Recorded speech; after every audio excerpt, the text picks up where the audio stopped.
dream of heaven.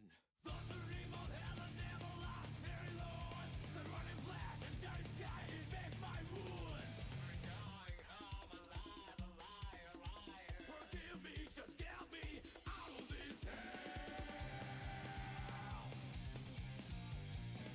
For faith and the game keep crying out. Swing the soul, swing the soul, swing the drink it so loud.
do it.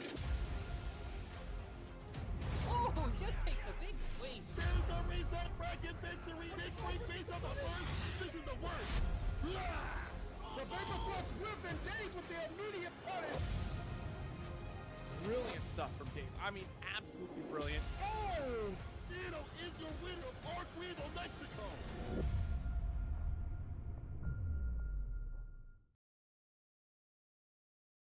Welcome, people, to ARCREVO Canada Top 16. We are hot on that dot. And we're trying to get that final spot, or I should say, final 2 spots, because remember, the last 2 people who remain in this tournament will move on to the finals coming up in a couple weeks. But before we get to any of that, you know what we got to do? We got to run them introductions. My name is St. Cola, and I am joined with Dynamite Dan. We're the most dynamic duo y'all gonna ever hear. How you doing, dog? And how you feeling about the action that is coming up on the screen real soon?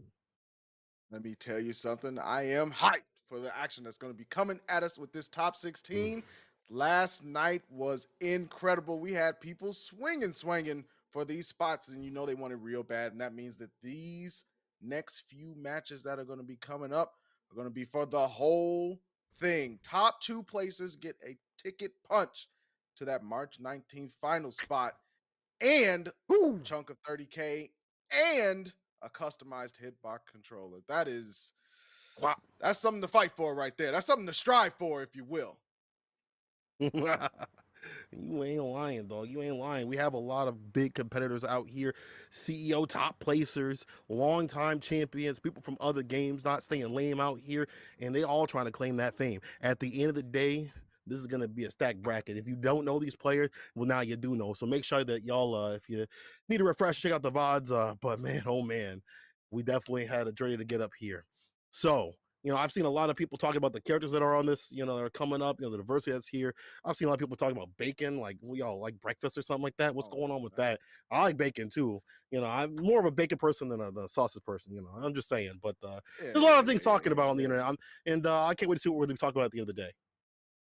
Yeah, we'll see what's served up. We might get some omelets, might get some spice down there, might get some bacon. You never know. But what I do know is that Peppery Splash and Negative is going to be our first match. And if we look at the rest of top 16, we got Jay Rain on the Leo Whitefang versus Remy Celeste, of course, on the Axel, CD Lime on Giovanna, Test Your Luck on Nago, B-Meister on that Clean Jacko, and Corey on May for the winner's side. What we got down in loser's side, that Megalodon pit down there.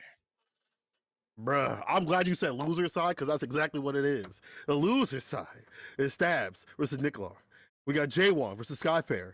Inko versus Cha-Cha Real Smooth Man. And then to end it is Brutus versus Lukewarm. And you know, I say loser side, not because they're losers, but because they only get one chance for the last dance. Otherwise, they're out of there. And we want to, introduce the severity, right? You know, you only get one chance at these regional tournaments. Only one shot on the dot. You only get one opportunity. So you better cop. You better be sick with it. You better be sick with it. All the players that are down there, we saw them cooking yesterday. So you got one shot to do it, and if you can't get it done, then you ain't the one. That's how it rolls through in ARCREVO America 2021. That's right. Winners, quarters. That's where we're at right here. And we're obviously going to get down to that top spot, top 16. People, this is top 16. ARCREVO Canada, Peppery Splash versus Negative. I can't see you, but let me feel your energy, chat. Give me your energy. Let's get it. Cannot wait to see this. Peppery was laying down all sorts of spice yesterday, looking super comfortable in just about every match they were up in. And Negative, I mean, on winner's side, top 16 for a reason. On the Nago Ryuki, part of the Nago Nation. It's no longer a navy. It's definitely a nation. After that patch drop, they done grew into they took over a whole ass continent. They just rolled up and was like, yeah, this is ours now. We're gonna be taking this. It's nice here. It's nice here. The sun's shining. I like the weather. And I also like the fact that they play out the intro. We stay in full anime all damn day. Yo, Peppery Splash, a big consummate of the counters that have come in Guilty Gear years after years, and I'm running the Zato pick. Don't let what he says on Twitter fool you. He is definitely all about the Zato all damn day. You know, we've definitely seen him play a little bit of the Happy Chaos. You look a little bit of the replays and things like that, but he is all about the Zato, dog. Going up against Negative, and the pressure in the corner is happening right here. Left him on the dome, helmet offered no protection. Negative him all the way up, gets hit low. One of those, through the wall we go, 2H. Like this. This is good for Pepper Splash. This is a matchup where I think you do, like if you're Zato, you do very well. You got the opponents to oppose these long limbs, but it's Nago. If he gets in, it's a wrap like that. The big boy damage. Auto zone with the clone, missed the far slash, Yanko last, Red RC, 2H, and the victory. Man. Pepper pouncing immediately on any single mistake, and that's what you expect from a veteran like Pepper Splash. Negative's going to need to figure out a way. Hits the eject button. Clone is not coming from Pepper, just hanging around. 2H from the block, but nothing doing. The back step and the right this way, sir. I believe your seat is over here, back into the corner. You in the wrong one. Your ticket says H, you're an A. You go over here. Backdash though, avoids a command grab. Like this from Negative, try to get a mid-axe stack from Cal Black. We on a diet. Pepper Splash getting that gold edition burst and gets the corner push. On deck from Pepper Splash. PRC is what's going to be. Lift him up, come right back down. Didn't hit the wall splat, but Eddie clapping it up. He likes the show anyway. It's extended hours. The pressure does not stop. Pepper Splash with the spice. That's real nice. Man, saucing him up a bit. And that's the thing, he's got the sauce. It's not about the juice. The juice, it's only in fridge for a bit, but the sauce is forever. And Peppery Splash has been saucing people up for a good long while. Round start with a 2S, deletes a bloody spin off the table. And this is looking like another win already. Negative gotta do something here. Bar slash burst, it's the distance, but 2S you want to introduce in this matchup, but Peppery Splash has been introducing his own 2S to make this man feel depressed. You see a lot of the Pierce right here. And speaking of Pierce, the sword to go through the wall. Positive bonus rocking for Peppery Splash. There's the Shadow Kermit FD trying to save his life, but you can't pay enough. Ran out of funds, and now Peppery Splash is the one who won that round perfection. Jude Law type of things. Man's health looking so broke he can't even pay attention. Peppery Splash making it real hard to come through, and come through correct. You see right there a lot of the spikes and Legos out on the floor. We'll see what's in store. Peppery Splash again, putting his corner pressure in, and this is where Nago will be suffering. You don't got the quickest buttons, you don't have the defense. All you can do is run burst or YRC, but we aren't seeing too much in terms of getting back on offense. Speaking of offense, we got the side switch from Peppery Splash. 2S again, keeping them popped up, and the blood gauge exploded. Too much sodium in the diet, and now Peppery's gonna eat. That blood tasting real sweet. He said, get a bite of that. Eat him up like a Thanksgiving dinner in the corner. Peppery Splash knows what to do in this matchup. You can definitely tell he is equipped and well aware of what Nago likes to do, and he says, I don't want that. He's not about that life. He's not about getting counter hit, bloody spin, and to win into any sort of situation. Negative gotta be careful about these blood situations. That blood bar may be a suggestion sometimes, but not all the time. Certainly not. Negative really hasn't been able to get the momentum. Peppery Splash with another trade or a win on the round start has just done so well of avoiding the blocking scenario. The crossover again.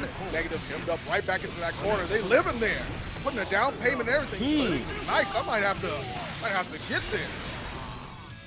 Might have to have a family here. White picket fence, maybe a little dog too. Oh no, Edward Cullen!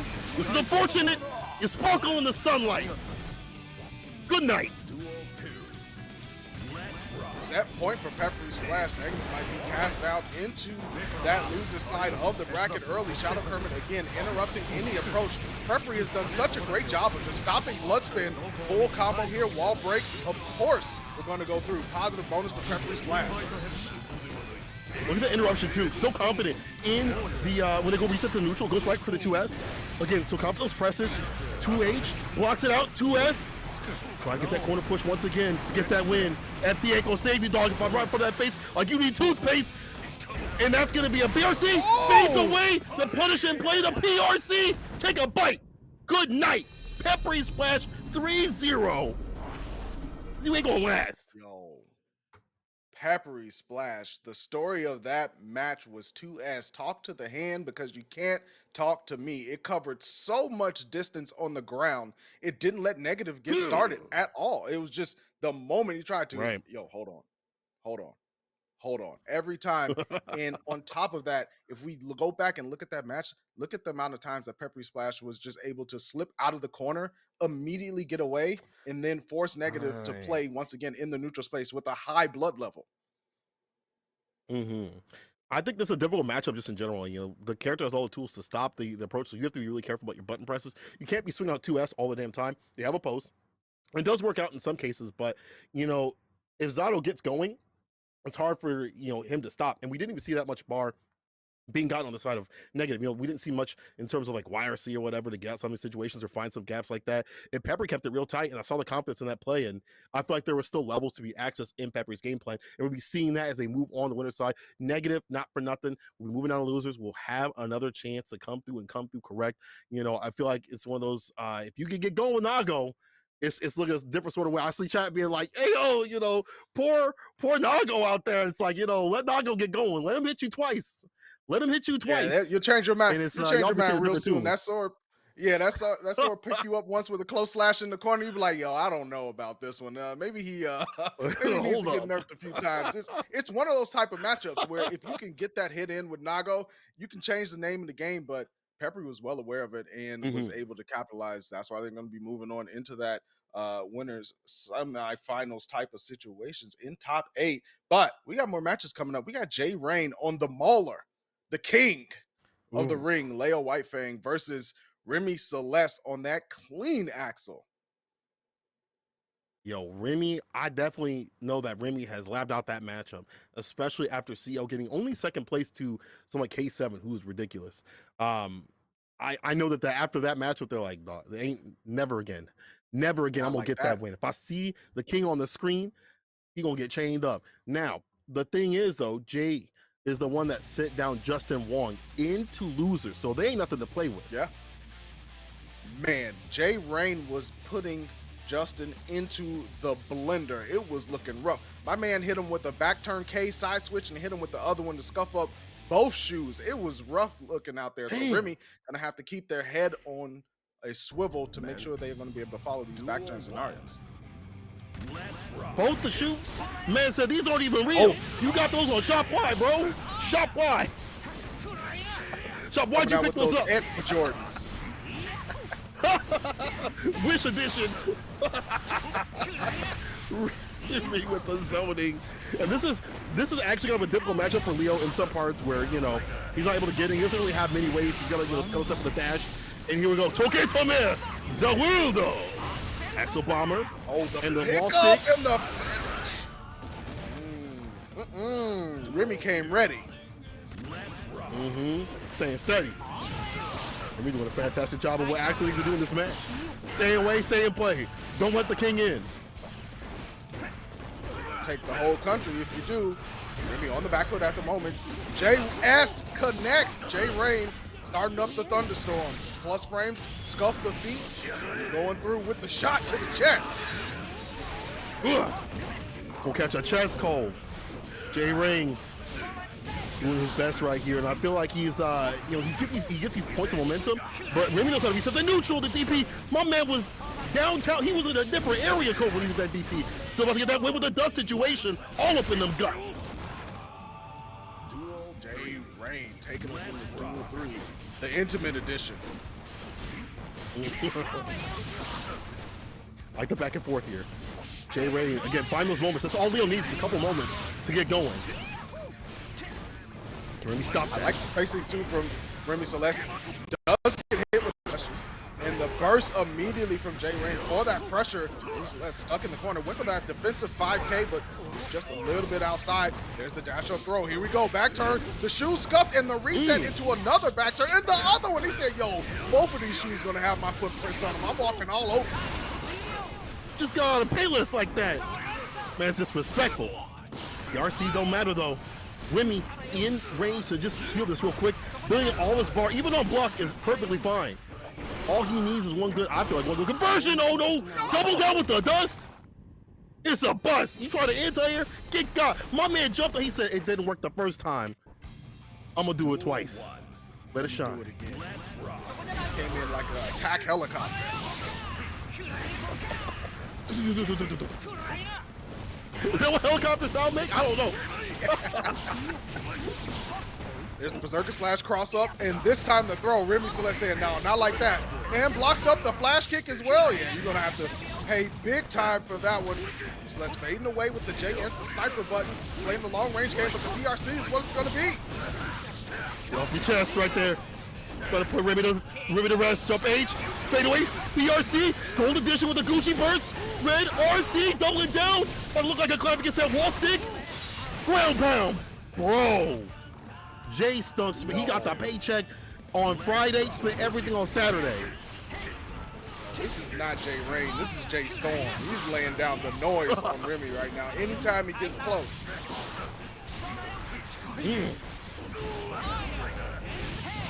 K2H gets a counter hit. A lot of damage right here. And again, Remy just making it real uncomfortable so that these late game situations are better for him to get that win. But Jay is like, listen, I'm not super deterred. I know what Leo do, dog. If I get my win, and it's not really about the damage, it's about putting bad situations on him continuously, like mixing the character. Because Leo, where the damage comes from, is continuous amounts of mix. 2K, not to cancel, but let's get the PRC. Jump D, double it down. Ground pound, All let the the chips bed rock. down, went for the parry. Didn't get anything back. Jay Celeste able to dash up to finish it and send us into duel 3 again. Say it with your chest. Oh, still gets a gold burst though. It's good for Remy. Bar being used for Axel is going to be able to access those damage points for more Axel bomber loops. Or for defense. Remy, I mean, it's really great for defense and to be able to convert if they get one of those long-range pop-ups. But the 6P from Jay Rain, and now we're in there. We're trying to win there. A pickup with the tap just again, caught him down back. Just like that. Remy suffering. His brother suffering. Up in the corner trying to find the jump S. 5P, 5P, 5P. Gets a juggle. Are you kidding me? PRC. Jump D. DP. My man's gaming. We Leo gaming out here. He's making He was able to finish it off, though. decisions. RC forward, the 2K2D knockdown, that's huge for Remy. Gonna push him all the way back to full screen. Ray's got to figure out a way in. The jab to keep him solid. Another one. Remy's spacing it out. The up option in the PRC. He said, yo, you want to see if these are real here? Let me show you the label. Man said, hey, leather, let me put it to your face. But I like that 5K. You saw that 5K was definitely pressed multiple times. You saw it come out 2 times. I know that man's mashed that out at least 7 or 8. He said, I ain't gonna wait. I'm gonna make sure this is gonna hit. Woo, quarter percent. Gold addition with the burst. We've been real good about getting these gold bursts. This is real fantastic for him. It's okay, Toman. Oh, you're approaching me? Quarter carry.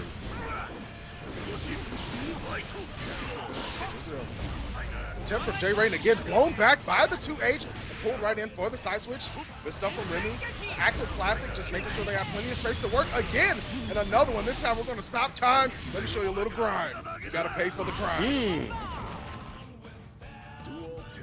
I'm loving Remy Celeste out here be working. And these top shots, are absolute money right here. Just gotta stay away from the funny. That is Leo when he gets these knockdowns. And this is real bad. You don't want this character to catch you up in the corner back turn. Ground pound again, let that bed rock. No socks. Well, he's trying to go in RC, and then Anthem with the throw, DP on recovery. As soon as he hit the ground, he had that DP hot and ready. Pulling again, another side switch. He tried to chase him with the flash kick. Jay Rain just making huge choices right now, but Remy able to avoid. Got hit with the D though. Here we go, overhead. Woo, Jay Rain, another Bless him duel that 3. dome. Cola. Bro, what is going on? What is going on? This is going on the wire. But you want this. You want to be up 2. Obviously, get that game point situation and make them, have to work even further and further. And the mental strain maybe starting to wear on Jay Rain a little bit. Like the fadeaway right there to come into play. Gets the air dash. There we go. Keep him out. Don't let him in. Game again, full conversion off the PRC. The bomber into the corner. This is where Remy Celeste wants to be. This is how they get the W. Jay Rain has to find a way in. blocking with the bubble because they need to keep their health. But again, Remy Celeste with the perfectly timed simple flash. Gonna go up 2-1. And in a match that's back and forth like this, that's exactly where you want to be. Yeah, I think if you're Remy, you definitely ride this momentum all the way to victory. But all I see right here is J Rain put him in the corner. Drop on that jump S. And now the 6B coming in a lot more in play, especially in these corner situations, catching these buttons before they come down. 2D gets the knockdown. 2H. Oh, I like this from Remy. Keep him out. Don't let him in. Don't let anybody get close to you. Keep your heart closed off. Nice and J clean. Rain. There's the K, scuffed up the shoes and the turbulence to finish. It's just like you said, J Rain, the moment they get in and start to lay down that mix, all the cards start to crumble for Remy Celeste. Name of the game. That's the one thing about Leo that's so great. And sometimes there are matches where you just don't have to worry. If you can get your mix, it don't matter what character's on the screen.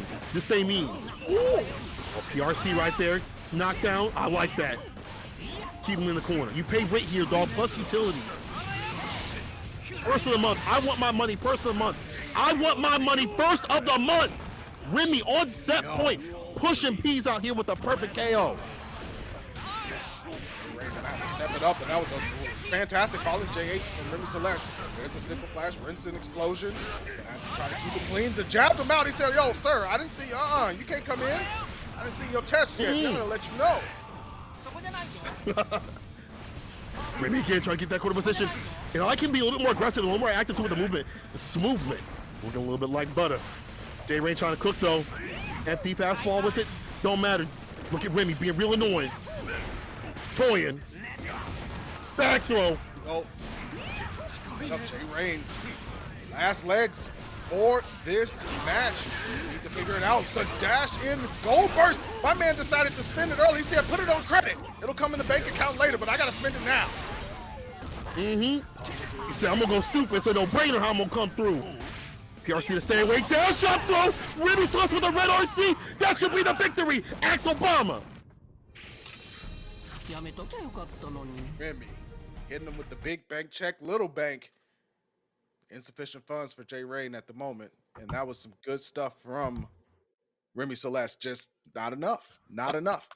I really like there in that last game, you saw Remy start to dash up a little bit closer and not keep that full long range game that they were playing. That allowed Remy to jump up and get that air throw that J Rain was trying to use as an approach.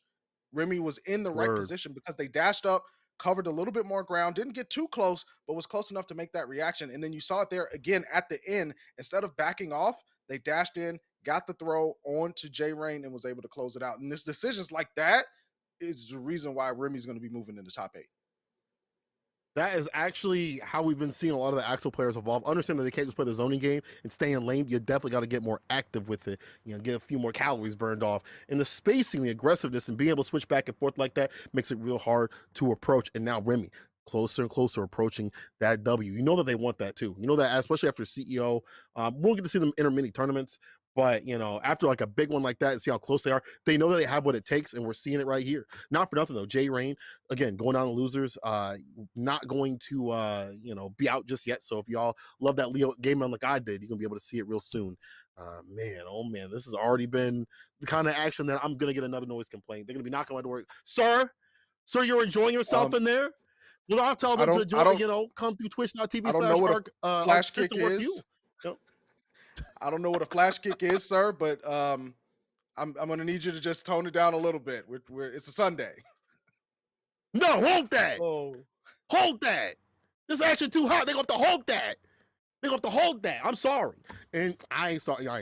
This actually get too hot. And again, we in the top 16 spot. So what can we do? What can we do but not be excited by seeing high level Guilty Gear play today? Like, tell me, what would you rather be doing? Watching, paint dry, cooking bacon? I don't know. No other options but to get excited. And we still got absolute heat coming up. CD Lime, test your luck. Giovanna and Nago, test your luck. Definitely be rolling the dice, but sometimes the opponent got to be guessing too. The way they play that Nago is real smother like. And CD Lime's gonna have to keep that action going and decide how they're going to approach, because you want to get that strike throw going. And we saw CD Lime do that yesterday. Once they got going, they hit the reverse sweep. It was looking a little rough, Then they booted back into the game. Game 3 was a whole different story. So we'll see if they're going to be able to keep that momentum going. But you're going up against Test Your Luck. If you ever watched ICFC, you already know what the deal is. That's true. You definitely know what to do. Test Your Luck. We saw them yesterday play around the blood gauge, and at first I was like, man, this is definitely playing a little bit ridiculous. Like, you get a little too angry with it, but then he calms it down and he backs off and lets the blood gauge, he kind of works around it. So he'll have layers on how he works. Sometimes he'll get aggressive with it, and sometimes he'll back off if he knows it's getting him killed as the games go on. If you're CD Lime, you're looking at that blood gauge intensely to check his approach and his game plan. And then again, in this matchup anyway, Gio, man, oh man, the buff to her stutter step, letting her dash and pull out the moves and cancel moves like that makes her super strong this season. People, I think they underrate her. CD Lime up here for a reason. Oh my goodness, the dog's barking straight at the beginning, letting Test Your Luck know it ain't gonna be for free, but you got in /whiffs, but the blood spin covering the approach, and immediately the explosion. My man CD Lime was all over it. The charge dust, murder in the skies, damage applied, Test Your Luck on the back foot.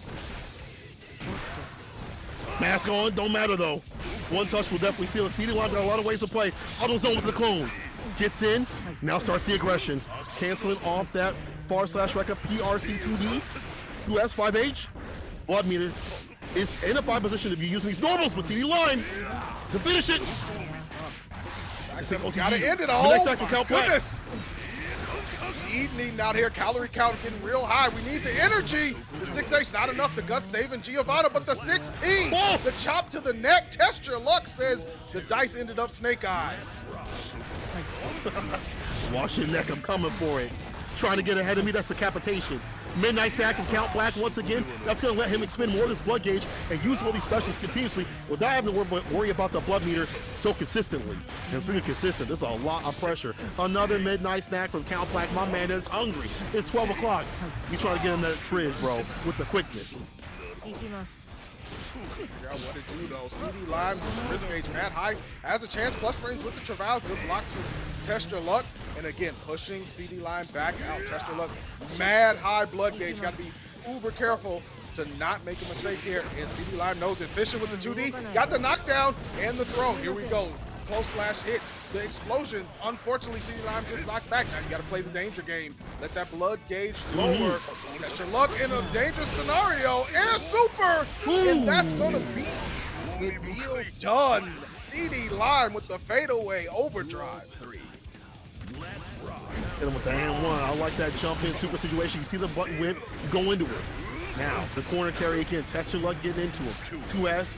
R/ coming through. I like the back up with the full kill, but I don't like this blood meter being used right here. Careful. CD Lime, try to get that grime. Don't work overtime with the dash in, but gets checked with the 5K. Burst for the distance. Mix, there's the 5D block. CD Lime still hemmed up in the corner. S5H, the blood spin again. Triple series. My man, CD Lime is stuck. There's the mix again. Good blocks, gets hit with the 2D, and the 5D keeps him locked in. He can't get out. Ooh, the bloody spin. So I'm coming in. Whether it be a door or window, I'm coming in. I'm gonna find a way. Nagos find a way. Certainly do, but the CD Lime starting off game 2 with the aggression. This is what they need. 2S forced out the burst early. Phone comes through, but no follow-up with the Fukyo. CD Lime facing it out, the jump over 2S, and now Test Your Luck says it's my turn. And some of this I feel like is on purpose in terms of using the blood meter. Get the better range with the 5H and so definitely help her or help stop her from coming through. But CD Line says, I'm in, I'm about to get that win. Jump cancel right there, close slash, 5H, Doggy Tatsu, and the super situation downward dog. Blah! I could have killed, but it will put him in prime position to take it. That's Oki and positive tension buff. Y'all see the mix? Test Your Luck keeping it solid so far. The back step, nothing doing. CD Line just needs a dab to finish it off. Test Your Luck fighting them back. That blood gauge is ultra cranked. Oh! Are you kidding me? CD Line with the BRC? My man just skate stepped through, said, pardon me, excuse me. Let me get through.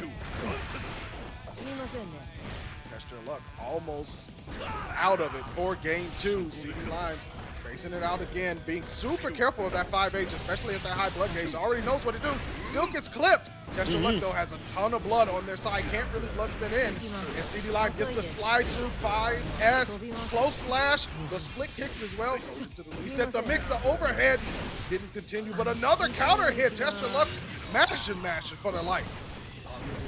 Yeah, it'll help. Help! Counter hit 5H 4-0, but gets the fall with the PRC, and that's a victory. CD Line, as you have said, with the grime all the time, being able to find those extensions to get those W's, super smart with it, so quick with it, and so quick-witted. Let's see how long they can last against Test Your Luck, though. Oh my God, 2D, round start. Let them know, dog's barking. Test Your Luck needs to beware the clash, but the 2D gets the burst out of CD Lime. Here's the approach. 5H trying to protect that space, but CD Lime is in.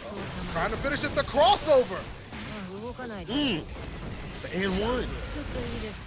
Ankle's being broken out here in the dust. Dust again. Goes for the flip kick. No bar, obviously, to go for the finish, but this is still good for CD Line to have that lead. 5H round start with it. Fantastic round start button. And Test Your Luck is he's testing the waters a little bit too much. CD Line in the lead right now. Oh my goodness, but this is it. The big hit from Nago gets plenty of blood back as well. Built up into the DMs. The back step as well, trying to catch CD Line slipping. RC to pop him up. 6H to put him down, and another one for his troubles. Almost dead. Look at the red. Oh! Yeah, speaking of red, the bloody spin. Pushing Peace with a perfect. Game to game, round to round. Let's see what's going down right here. Test Your Luck fighting back with the midnight stack of count back. Once again, we hungry. We eating. Trying to mix up CD Line, so blocking. CD Line finally gets the slide in here, gets some offense going, double dash throw. Test Your Luck on the back foot. CD Line going for a cool block string, gets YRC. Comes Test Your Luck, close slash to keep him locked in. Can't get away. Not today. Cross up, doesn't get 6 speed. First, forced to come off for Test Your Luck. He didn't want to get pushed to the corner, which what this character could do so well. Even on block, you're getting pushed to the corner. 5H just a fin. Just trying to stay away from that bad situation, and I like that. Waiting for the right time to shine. The sun shining on CD Line. You like pina coladas. Line. Looking really good. The smart stuff to know, like, yo, that blood gauge looking low, high. Let me just hang out and see what happens. Got that W, 2-1 in their favor. The neutral jump into the other side kick. Test Your Luck already on the back foot. That blood gauge mad high. Now we got the gold burst. Some money. Let's make it funny. That range that's been extended on it definitely helps out when you definitely know they're coming through and, you know, dashing all about. Someone like Test Your Luck has been doing a lot of the movement and smoothing with the Fukios and the 2K2D, things like that. CD Line has some bar to work with, has some butter. What's he gonna cook with? What's on the menu? Show me what's on the menu. Gets a counter at dash up, close slash. My God, what a combo. Another dash up conversion once again, called impressive. 5H said, Stop sir, pressing it's buttons, still baby. my turn. Oh my goodness, the split kick to make him quit.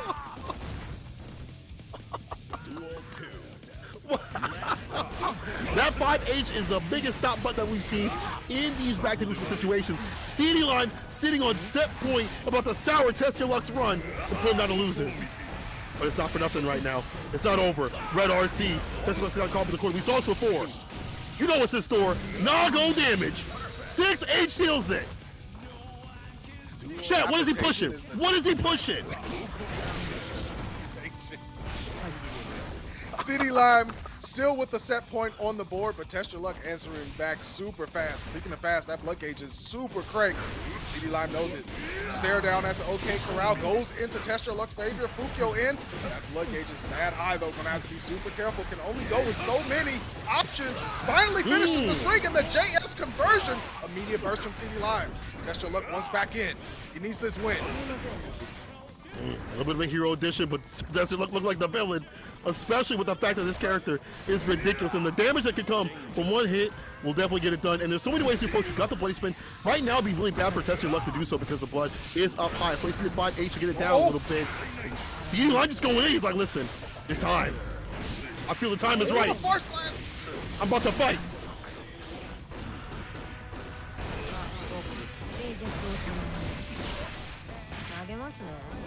Oh, the throw! Dan! Let's go up in the corner! Oh, there's a man! This brother's starving! This brother's starving! YRC had some part to use. Now we eating. Oh, the home run swing catches the backdash and test your luck. Saying we're going to the 9th. Let's settle it there. Yeah. On point with it, and again, so quick with it. When Test Your Luck is able to pull back like that, the blood meter that has been a pain point isn't a big problem for him. You see the 5H to kind of wind it down a little bit, and now the auto zone with the clone. Get in the zone, auto zone. Oh, didn't get the burst off the table, but still, CD Lime isn't able to access that for a while. Wasn't able to get a punish, I should say, for Test Your Luck. Really good for Test Your Luck, but the anti-air 5Ps for CD Lime takes that turn back. There's the throw. Here we go. Another one just for your troubles. Caught him looking. Full slash OTG. Far slash as well. Might have caught a back step. Whatever it is, we going through the glass. Beat your neighbors. Jump in, try to get the Oki situation. YRC for the defense. DP and the dash up close slash once again. CD Lime on set point. But we saw this before. We might be seeing a remix or a rerun. See what gets done. There's the snack right there. We're trying to get a little bit of a bite to keep things going. Defense from CD Lime looking a little shaky at the moment. Double blood spin, trying to get the win. Stand up when I'm talking to you. But the crossover from CD Lime, it's their turn. 6P comes out with a counter hit. Midnight Stack from Cal Black. You know that Test Your Luck wants that so badly to continue on this pressure. Remember, you can cancel these normals continuously as long as the blood gauge isn't too high. But right now, you're about to fry in terms of that blood gauge. Do not do anything ridiculous, Test Your Luck. Oh! Then they get caught in the corner, didn't get a punch of the burst. Could have been the worst. Okay. CD Lime does get the conversion here. Positive bonus on their side. Remember the air super that closed out the last time, but if he threw it in reverse, Test Your Luck. The burst for the stop sign for CD Lime. CD Lime gotta seal it now. Do it now, Gohan. Red RC, close slash does. This should actually do it. They complete the combo. CD Lime, finish him. Yes, it gets it done in a 3-2 situation. CD Lime at the very brink. Oh my God. What a match, man. What a match. Talk to me. Talk to me. CD Lime's ability to space out when they are going to aggress, avoid 5H. They really only got hit by 5H once or twice in that whole match, and the blood gauge was super cranked for Test Your Luck often. That is incredible stuff. And not only that, they were able to get out of those defensive situations a ton, and that is so important to be able to do when you're going up against Nago. But not to take anything away from Test Your Luck. That went to game 5 for a reason. Test Your Luck was able to get multiple command grabs in a round, 2, 3 command grabs in a round to be able to continue that pressure. So I'm not looking forward to Test Your Luck if I'm anyone on that loser side. I'm not looking forward to that match because that is some mad scary play. If Test Your Luck shores up the blood gauge usage just a little bit, it could be a problem for everybody on that loser side. I think even with the specials too that were used, like honestly, there was a moment back in the last game where he was just maybe a little bit too much on the blood use as soon as he got the bite, and obviously it goes down to a little bit to a certain point, right? But if you're just spinning the blood gauge airlessly and you're just throwing out AutoZone with the clone for the plus frames, things like that, and you don't really have, it felt like a strong game plan towards the end, or maybe it was just like, the frantic pace of everything and the mental stack you're trying to throw out, things like that. The better usage that you've been playing with the specials may be how they play, but right now we're going to play some more winner side. In fact, this is the last winner side match, Corey versus B-Meister, and that B is for Broken. Because the way that they make Jacko look is absolutely ridiculous. There's only a couple Jacko players in the U.S. So, I mean, see who puts the rest of this match. Corey got that May on the deck.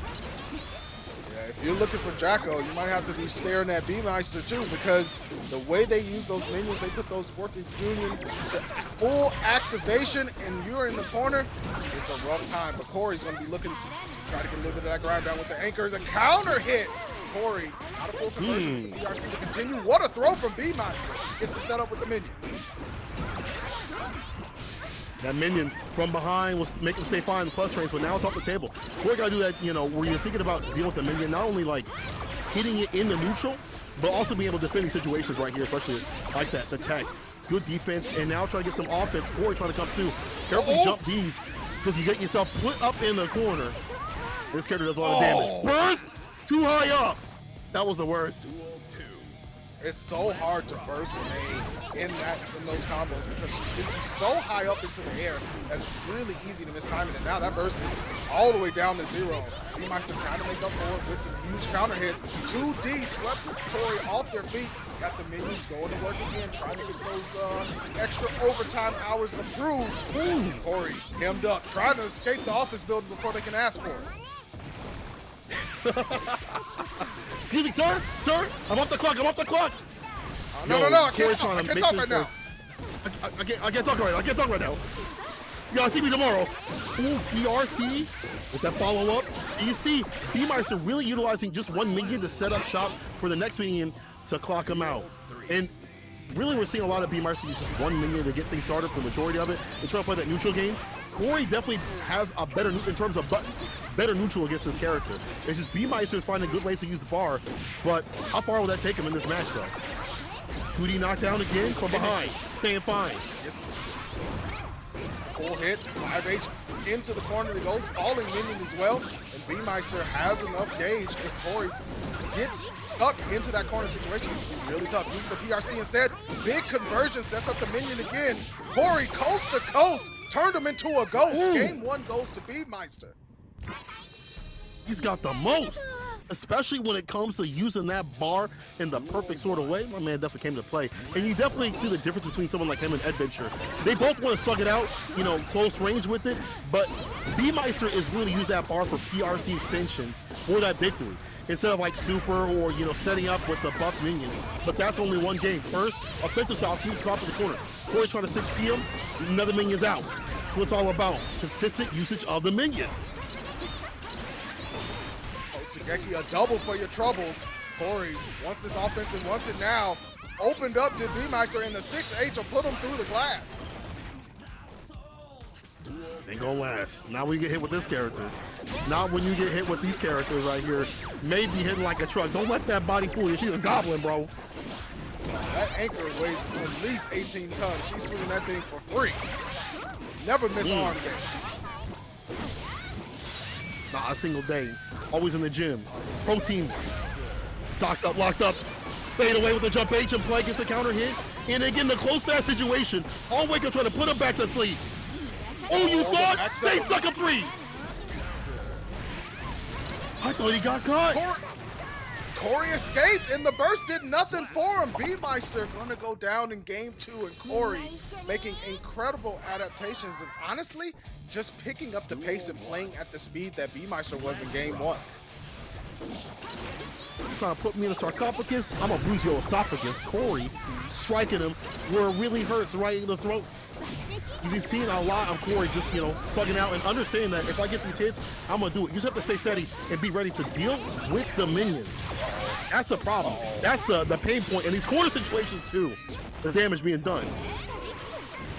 5H, the helicopter in, but the falling H from Corey gonna protect him, but not enough. Minions laid down, gets flipped low. Corey in the Barnum and Bailey combo. Circus came to town, you the clown. B-Meister doing the most out here. Again, these slugger styles that I feel like Jackals are kind of emulated, you know, because they know that they can't just sell the minions for free. You got these full screen dolphins coming through. You can't sell these minions for free. You gotta fight back. The fact that they are utilizing like the neutral there this way is hard to play against. And when you're fighting with a Jacko that is this strong, I don't know. Corey says, hold up, dog. I ain't done. I ain't hear no bell. Elysian driver, but Corey was already in the skies. No surprise on their side. The jump over, keeping it clean, but bounced up by the minion. Now they're stuck in the corner. The back throw. Here we go. SEAL Team 6 comes out. And let me just talk to you for a minute. Hand on the shoulder, move over. Take the shot. Sage. Oh, the interruption on the dash in. The burst to deny that win. Getting the minion. Pinning him. Try to get that one bar back. BRC. And you see that Corey trying to play around it, but not today. Again. B-Meister throwing the children. Forget them kids. Union. The union, comrades sticking together, being able to weather the storm Together. that Corey was summoning up. Yo, B Meister looking super ridiculous out here with this Jacko. And I feel like Jacko players, it's one of those things where you look at really technical characters in Guilty Gear, a lot of them have been taking a little bit more time than Leo and Soul and Nago and things like that to discover what makes them so strong. And we've seen them work. We've seen them reach top 8s, top 16s. I know a lot of people are like, bro, I haven't seen a Jacko and stuff like that. Well, then you haven't been watching a lot of tournaments lately. I'll tell you that. Because there's a lot of low tier characters or mid tier characters or characters that are more technical, be doing a lot of work. If they're not maybe not making always getting the W in the win, they're at least in the top 8 situation. So they're strong. Like they take a lot of work. And I feel like as the game develops more, we're going to see them a lot more too as well. And we're seeing right here, B Meister up too. Look, it's one of those things where it's like, how many high level jackals have you really fought? How many high level Mhm. jackals are you really used to playing against? And even if you are, it's such a different rhythm. Mei is ultra oppressive, going to rush you down, Totsugeki and all of that. But when Jackal's able to get space, use things like JD, throw the orb out there just to deter you from approaching willy nilly, throw the minions out as well. And if Right. you get clipped by one, now you're in a setup. 5H helicopters in, it's an advancing normal. It can just get extra ridiculous. And we're seeing why IB Meisters made it in the top 8. Corey has some opportunities here to Mhm. change it up. Did end up increasing the pace for game 2, but then B Meister answered right back. And I think that neutral space and that neutral game is really where Corey's going to have to change things up and figure out how to deal with those minions without getting clipped up. Yeah. And it's to add on to the point, like it's not really always just about they don't know the character matchup and things like that, especially at a high level. It because on the reverse side of things, as someone that plays a more technical character, you have to worry about these big gorillas be swinging out here. You trying to do calculus, they're trying to rearrange your face. So like when you're pressured by May and things like that, the things you have to figure out are your defense and stuff like that, how good your defense is, where you can place these minions and things. You got this big gorilla swinging, so there's a big pain point in and almost an advantage to players, that are able to play like topper tiers or stronger characters or whatever, or something more of aggressive character that's less technical because they have less to worry about, less to think about in these matchups where the other person does. So it kind of evens out the field, even though they don't know the character in full in terms of the matchup. They still have to they still don't have to worry about certain tendencies because they don't have the damage. Yeah. Jacko isn't going to hit you for like 60% unless she sets it up right. May will put you to Oh, night, if she catches you with uh, close slash on the wake up, putting those eyes right back to sleep. yeah. Lids are fully closed. It's certainly a tail of the tiger situation where it looks like B Master is in full control, but the moment they let go of that tail, it's a trouble situation. That tiger is mauling you all over the place. So B Meister has to keep up this level of play. They cannot afford to drop it because, like you said, one random hit, even a Mhm. 2S, can send you to rest against May. Like you are done. And that is something that B Meister is going to have to be awfully aware of. And Corey only needs that one opportunity to change the game. And we saw that in game 2. I actually believe that B Meister, while we were discussing, was able to get it done and got that one last win. So they'll be moving on the bracket. Y'all be seeing some more Jacko action. Corey down in losers, but that doesn't mean that their run is over. And that doesn't mean that we're done with the games. After this 5-minute short break, we're going to have more Guilty Gear Strive action. Don't go anywhere.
get into it.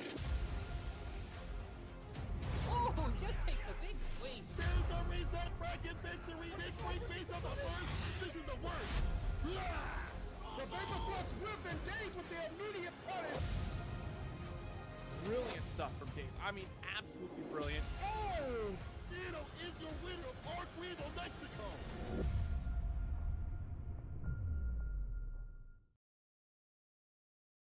And welcome back to ARCREVO America 2021 Canada qualifiers.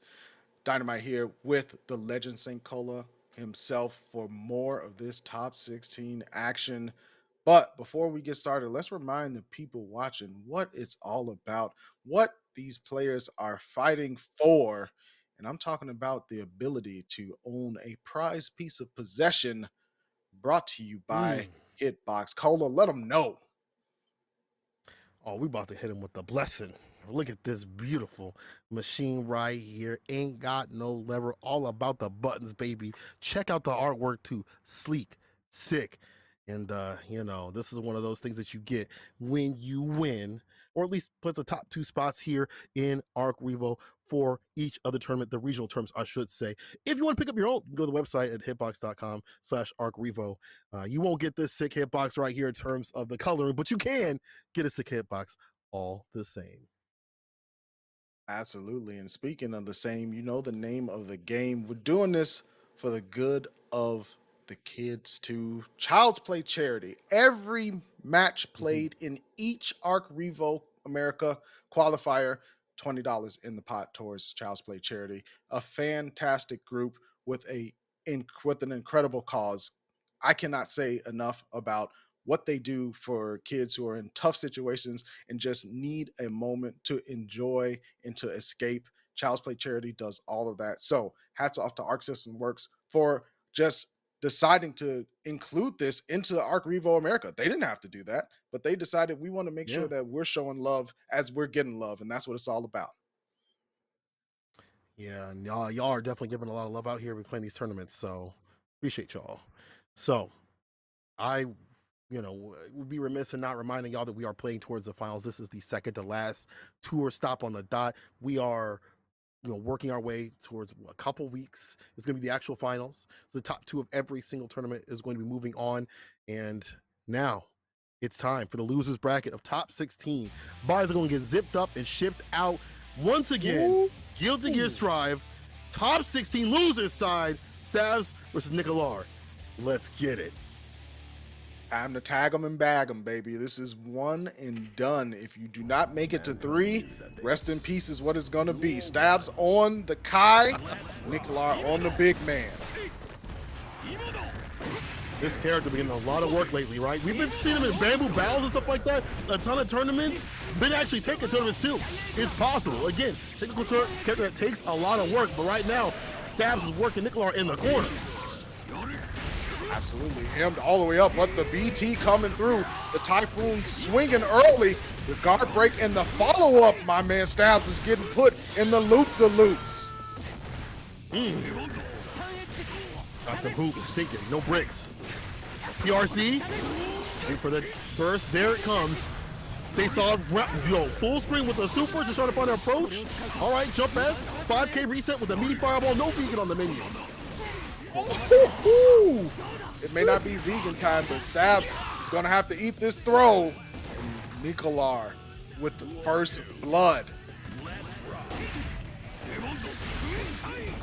First blood! He drew first blood! Yo, Nicolar, he knows what to do when it comes to this character. Put him in the corner. And without any bar to FD holding all this chip, no dip. Ugh. Oh my god, this is about to be it. The super, Nicolar with the damage on the deck. Chad Lewis. Chad. My man was confident.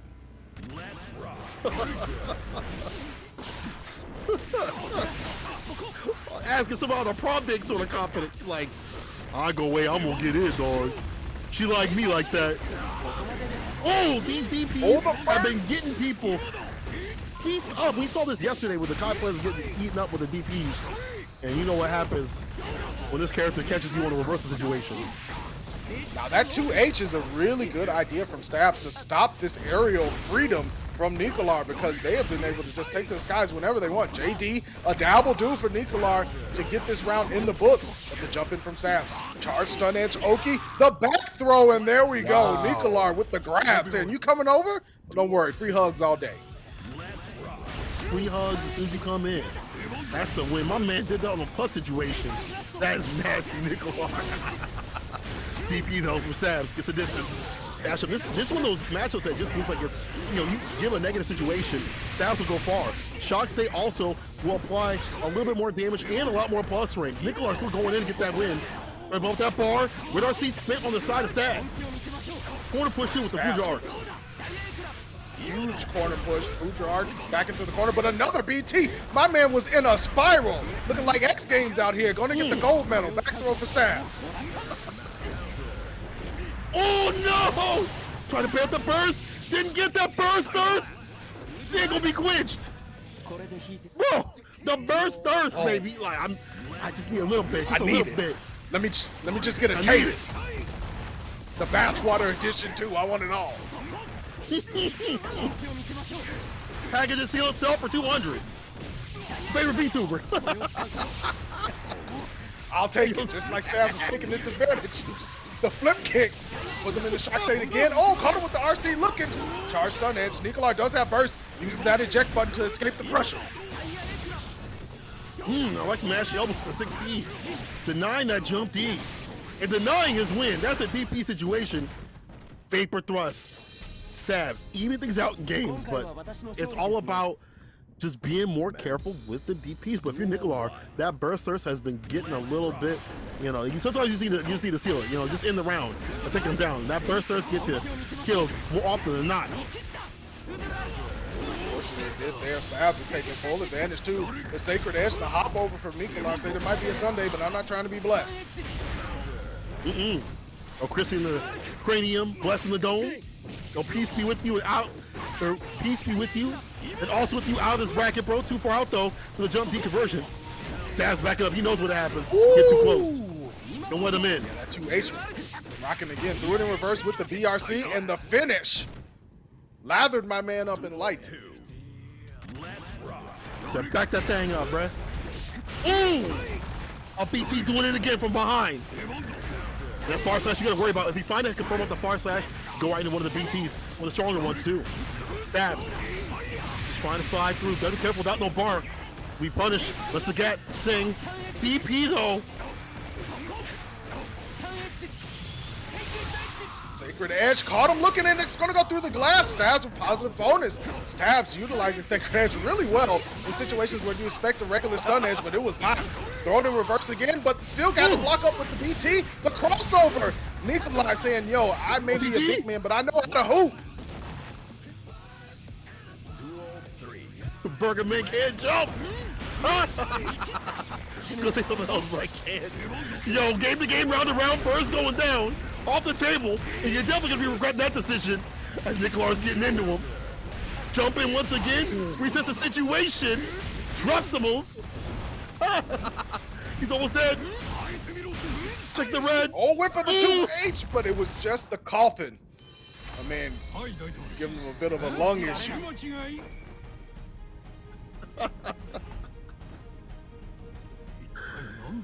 Oh my God, Nikolai.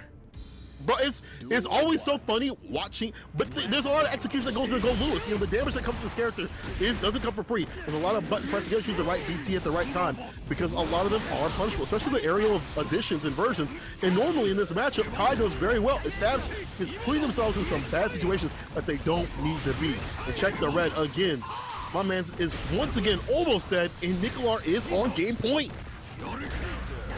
Still holding on the burst, uses it there, just stops the momentum. Security drone, doesn't matter. Stabs is in there. What a 5P right back at you. Oh my goodness, a counter hit. And now Nikolai with the reverse behind the back. BT. Just like that. Oh my God, he's there from the back door. It's not dominoes. 6P knockdown, Diet Clear. Shock state. Don't press a damn button. 5K resets him, and again, shock state again, the Diet Clear situation. Resets back to neutral, so it's off the table for a little bit. especially as Nicolar gets a better neutral conversion right there. And things went back down. Jump D, locking him down. Fireball, big swinging again. Z stabs, try, yeah, whip punch in these situations. The charge, stun edge, Oki. Oh, he's cranking it! Turning the butter and getting nothing but the creamiest. Nicolar, big payout for using the meter. Gets the JD into the conversion. The backstep, though, gonna have to block for game. Stab swinging away. Nicolar holding it together. PRC to keep himself clean. Jump D, 6P, burst. Got that cat. All's got my paws on the blinky. 5P, burst again. Nicolar got to seal this and get that win in the elbow, the ashiest of elbows, right out the shower.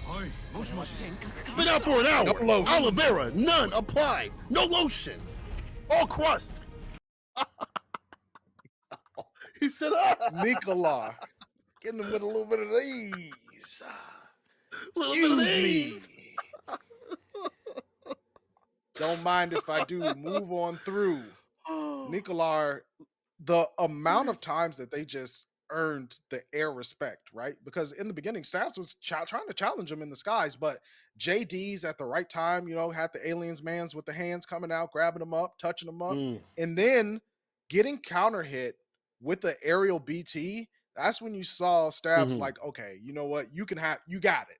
You got the skies. I'm not going to even try to, you know, challenge you up there. And it really just allowed Nicolar to have the freedom to do pretty much whatever they want. Stabs had some really good moments where 2H would clip up Nicolar in the air, but it was really hard to apply because Nicolar was finding the right jump arcs.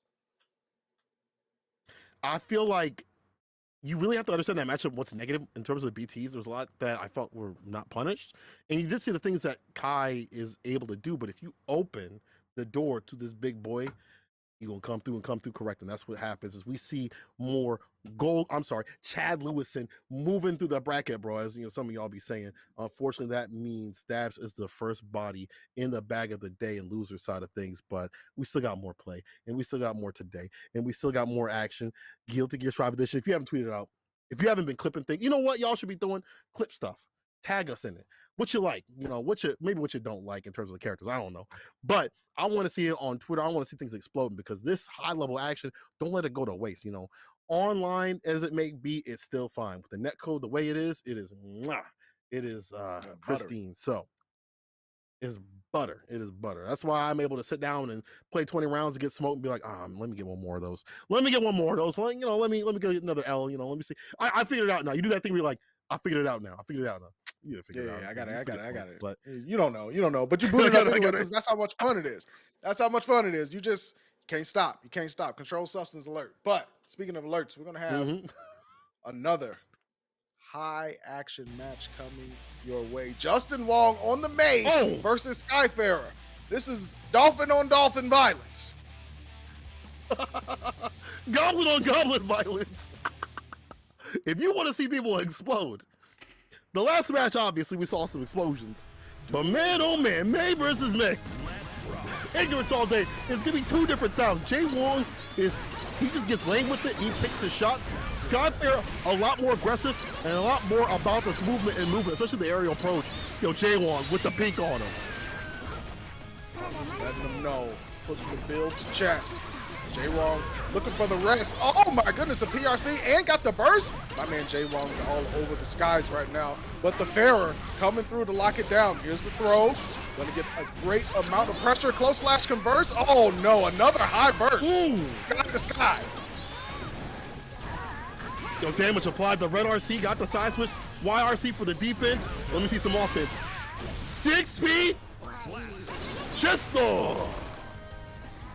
First one to Skyfair. Skyfair was able to turn that round in their favor very quickly after Justin started off with a really good momentum push.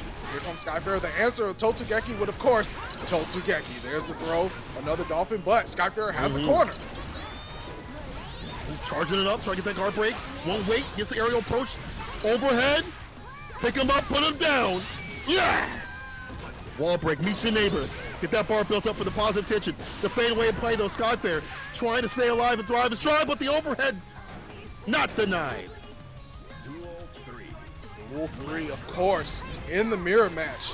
Justin answering the energy back. Skyfarer went for the 6B. Justin had to block it up. Finally gets some pressure going. Skyfarer pushed back to the corner, looking for a space to apply some damage. Gets the throw. Here we go. Once again, same situation. Picks him up. And this corner push not where you want to be. No bar for, you know, anything but FD might hurt. Gets opened up a bit. You got to FD, my friend. You got it. That wrist gauge is cranked. Oh, that wrist gauge is cranked. Lifts a throw. That's it, though. Skyfarer able to just force Justin into a very difficult situation. No FD meant that it was just pressure on top of pressure. Eventually, it's gonna burst. Like that fadeaway and play round start with the catch and the Totsuki. Knows exactly what to do. And yo, Jay Wong stealing something from his page. He's like, oh, that's how you deal with that. Okay. Okay, cool. That looks good. Getting jumped in on. That's what you order on the menu. Let me get that too. I'll have what he's having.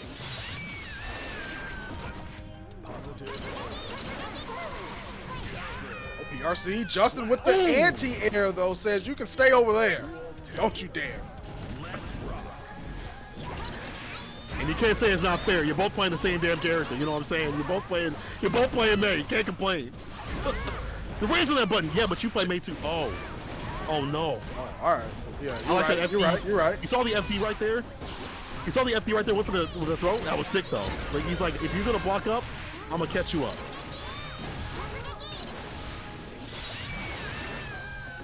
Skyfarer again going through the glass, positive bonus on Justin's side. Up Dolphin and the neutral jump afterwards. Caught him looking with the Totsugeki and a double for your troubles. I really like the way that Justin has been changing the pressure game that he's been running in the corner against Skyfarer, spacing it out a little bit more so he's not standing right on top of Skyfarer and using the range of that anchor to force Skyfarer to choose differently on defense. And some of this is just reading the intentions and the approach of Skyfarer too. When you're a long-time player, you've been playing multiple games, and you've been a champion multiple games too as well. You're like, cool, I know they're breaking down. I know how to open them up and continue on the pressure and pestering. Skyfarer got to be aware of those situations. The burst though from Justin, waiting for something to come up for Skyfarer, nothing doing. Ooh, the fadeaway though. Jump H, we've seen that so many times and time again. The jump back H, nasty with it.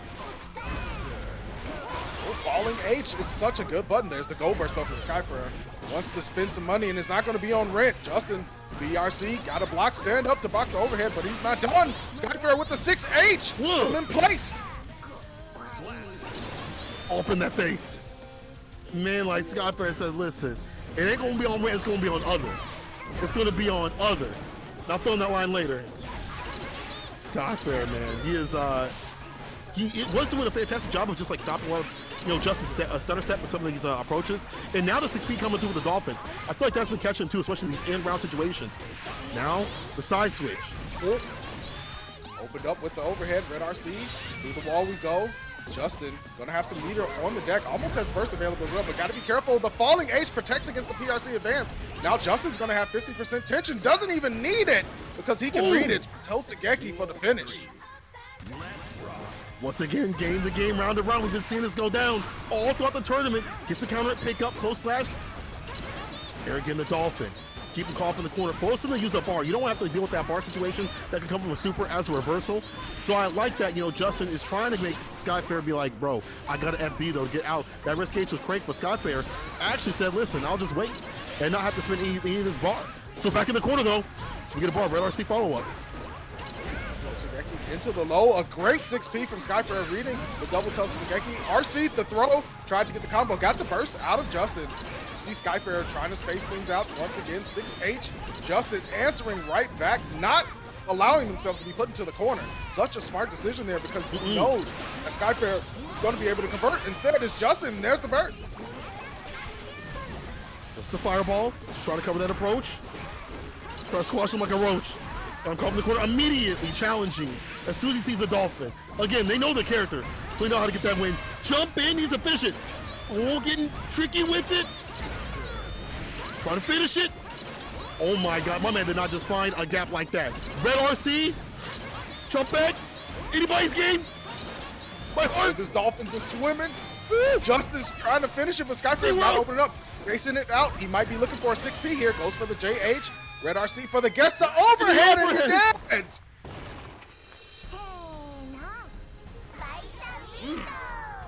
Oh my God. How many Dolphins That was died dangerous. in that exchange? Duel 1. Enough to make some can them up a bit. See what it do. Oh no. Dolphin on the menu. What's the? Nah, I ain't gonna ask that question. I ain't gonna ask that question. No, I'm don't gonna do it, ask don't do it, what don't do it. Justin do. Don't do it to him. What does Dolphin taste like? Skyfarer knows he's on game point.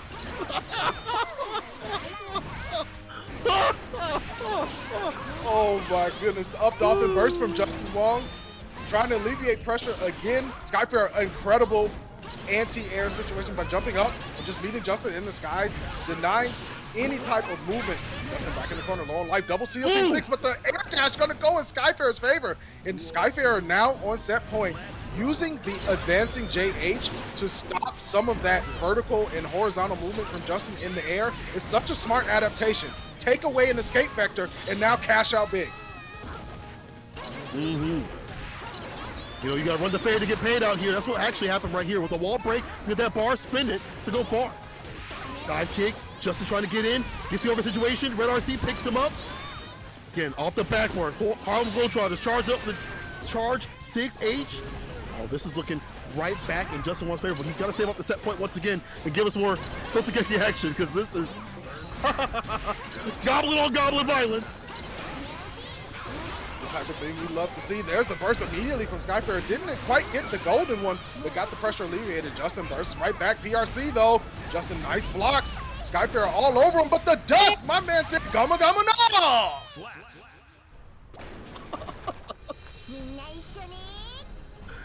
And with that, Skyfarer takes Justin out of the tournament and moves on as the better mate today. Wow, what a fantastic play. That was a match. That dust reach. How that dust reach, man? What's the hitbox on that dust? How would do it like that? Can we check that? What is that on Dust Loop? I know some of the cameras haven't been up there. Switch out to Dust Loop, by the way. It's some fantastic stuff. But man, that was some distance on it. That's a reach on the fingertips, you know, like she got them nails been done. But what I really liked in that exchange for Skyfarer is like the jump back H that you had pointed out, and just deleting the options that Justin wanted to do. He's trying to find openings to can start the pressure, start the momentum. And if you just stop the Dolphin, they said, you could just stop it with 6P, 5P, and things like that this season. I guess they weren't wrong. I guess the patch rules weren't wrong. It's crazy. It looked like it. Skyfarer really did space. Yeah, Skyfarer did really space out the distance that he was too. You notice a lot of times when Skyfarer thought Totogeki was coming, they wouldn't just like stand there and wait for it. They would back up a little bit to give them more time to react. The move is pretty fast, but being able to throw out that 6P or jump back H, things like that really did help seal the deal. And then, I talk about it a lot, but the round ender of the charge dust, having those round enders at a high level is so important because there might be things that you haven't pulled out all match long and you finally slip it in, and it has a good chance of working even against high level players because it's something that they haven't seen in that particular match. So good stuff to Skyfarer for being able to decide to go for that charge dust when they did. And good stuff to the chat. Some of y'all point out like that's 140 Dolphins were sent out. First of all, is that real? Is that a real number? Second of all, how did you count that? You were sitting there like writing that down. They had the clicker. Dude, they had the clicker. The clicker. The biscuits. 35, 36, 37. And you know what? Shout out to you for that stat though, but that's sick. Also be sick in some more action. Good to get Strive Edition. Of course, y'all are waiting to get that. That's top spots. If it's going to be like the top two, that move on. But of course, you want to be the winner to get that full dinner. You know what I'm saying? You want to be the victor, the champion of Canada. Canada's a champion out here. And I hope that we get to see a lot of good stuff today. I hope we get to see a lot of more action. We've already seen some fantastic matches already all the way through. I hope it continues. I don't know what is Arcs talking about bacon on Twitter about. I have no idea what that is. I don't know. That's just making me hungry. I hope we get to see some. It's gonna be like a cooking stream later. I hope so. I don't know. I honestly that hickory smoked. I'm just going off what they say on Twitter. Hickory smoked, bro. That is delicious, and that's actually my favorite. That sounds good. That's my favorite. The hickory smoked. Apple bacon? Oh, yo, you Oh know? my God. Of course We'll you find know. out. I knew my man's knew. Yeah, yeah, yeah. But what we are going to Yeah, find yeah, out yeah, is yeah, what's yeah, going to yeah. happen between Inko and Cha-Cha Man. Coming up, Zato versus Nago. We saw Inko cooking with Eddie yesterday. You know, they had their own little show grilling up the competition, but Cha-Cha Man was real smooth with it last night, and it's not going to be an easy Ooh. match for Inko. I'm so sad that only like maybe 5 of you out there know what Cha-Cha real smooth is. Like, I don't know where it come from. Like, but that's okay. We're gonna inform you today because Cha-Cha Man, as you had just said, all about that movement in that movement. He got the groove, but you got to be smooth because Inko, this is a match that you don't want to be wilding and styling in right here. You got to be super careful because you have the command grab that eats you up when the blood gauge is high. You've got that full long range game that comes from Zato and the opposed to stop all these long normals. Oh my goodness, slid into the 5P to catch him out the air. Good decisions from Cha-Cha Man. Inko getting hemmed up by the 5H. Immediate 2P, checking that Fukyo, saying you cannot advance. Claws, corner push, the dust, Max at the tip with the mallet. And immediately goes for the, I like that cancel, into the P right there after the 6P had whipped. Oh my goodness, Cha-Cha Man getting clipped up, the 2H through the wall. Inko Man almost has it all for this round. There's the meter gain as well from the positive bonus. On the defense, backstep, not enough to finish. My buddy and me, the situation is rough for Cha-Cha Man, gets scooped up. Something of a command grabber myself. Eat him up. No, I'm something of a grappler myself. I like that quarter push right there with the auto zone with the clone. Using that fireball to get that distance. But then again, you set up the situation where you're so far that you have to find, 5H, 2S, or bloody spin to get in. And again, if you're Inko, you've got bar, you can use it to go far in terms of stopping that approach. You can use some of that bar right there, get that corner push, the dust, the pierce, burst to get the distance. This is fine for Inko. He's like, hey, I'll let that meter get back like that. Eddie meter.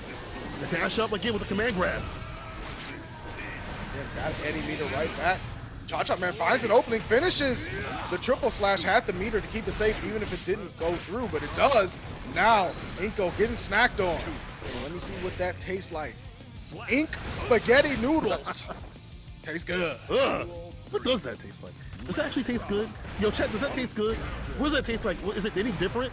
I don't know. I don't taste that later. Anyway, I'm getting hungry. Right now, so is Cha-Cha Man. He's real hungry. And especially you'd be hungry too if you get this character in the corner where they suffer. Again, not a lot of defense. YRC, just defend, or FP is all you really got, along with burst. Nothing in terms of DPs or 5Ps or 2Ps that really challenge.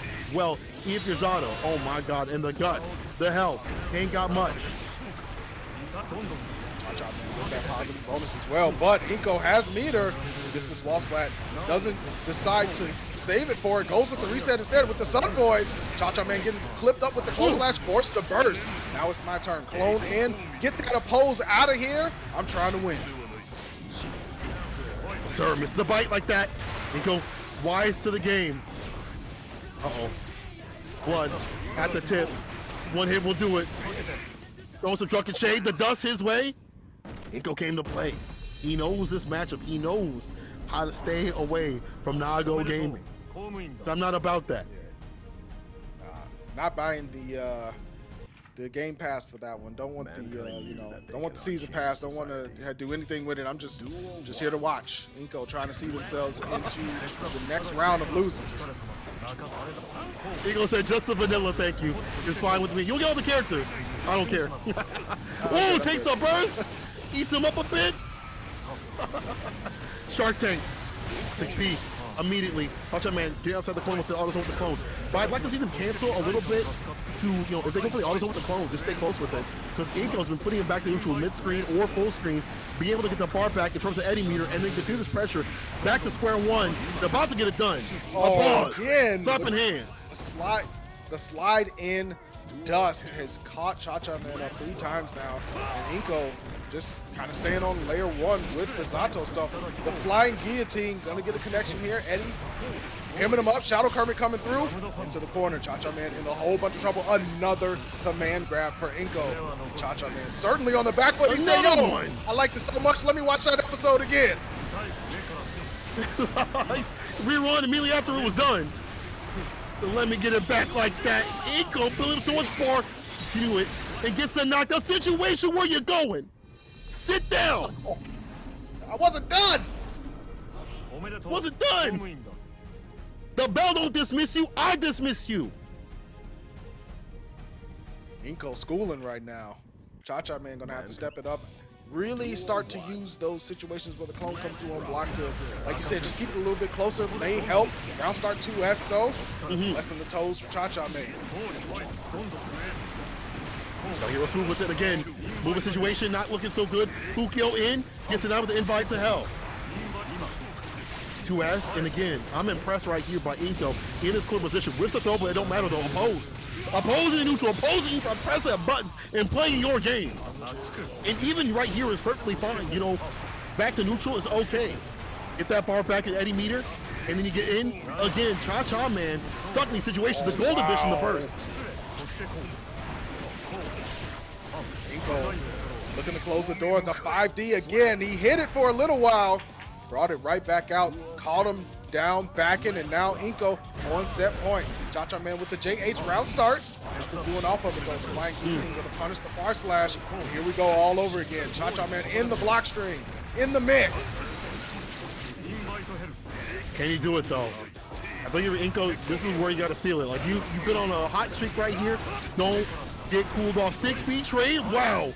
2S still has a little bit rest in terms of the Eddie meter. Going to push with the command grab, but going for that too much. Okay. And now Cha-Cha Man with a fat punish. Oh no! Oh no! He's going for Shark Week! No, it was on Wednesday! Eat him up!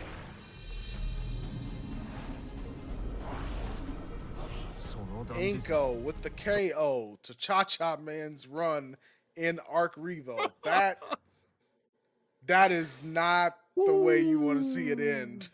If you're Cha-Cha Man, that was a rough go of it for sure. But I mean, yo, hats off to Inko for making himself look real comfortable there. He knew what to do. Didn't get caught up in any of those Nago situations, and Cha-Cha Man just was playing defense pretty much that whole game.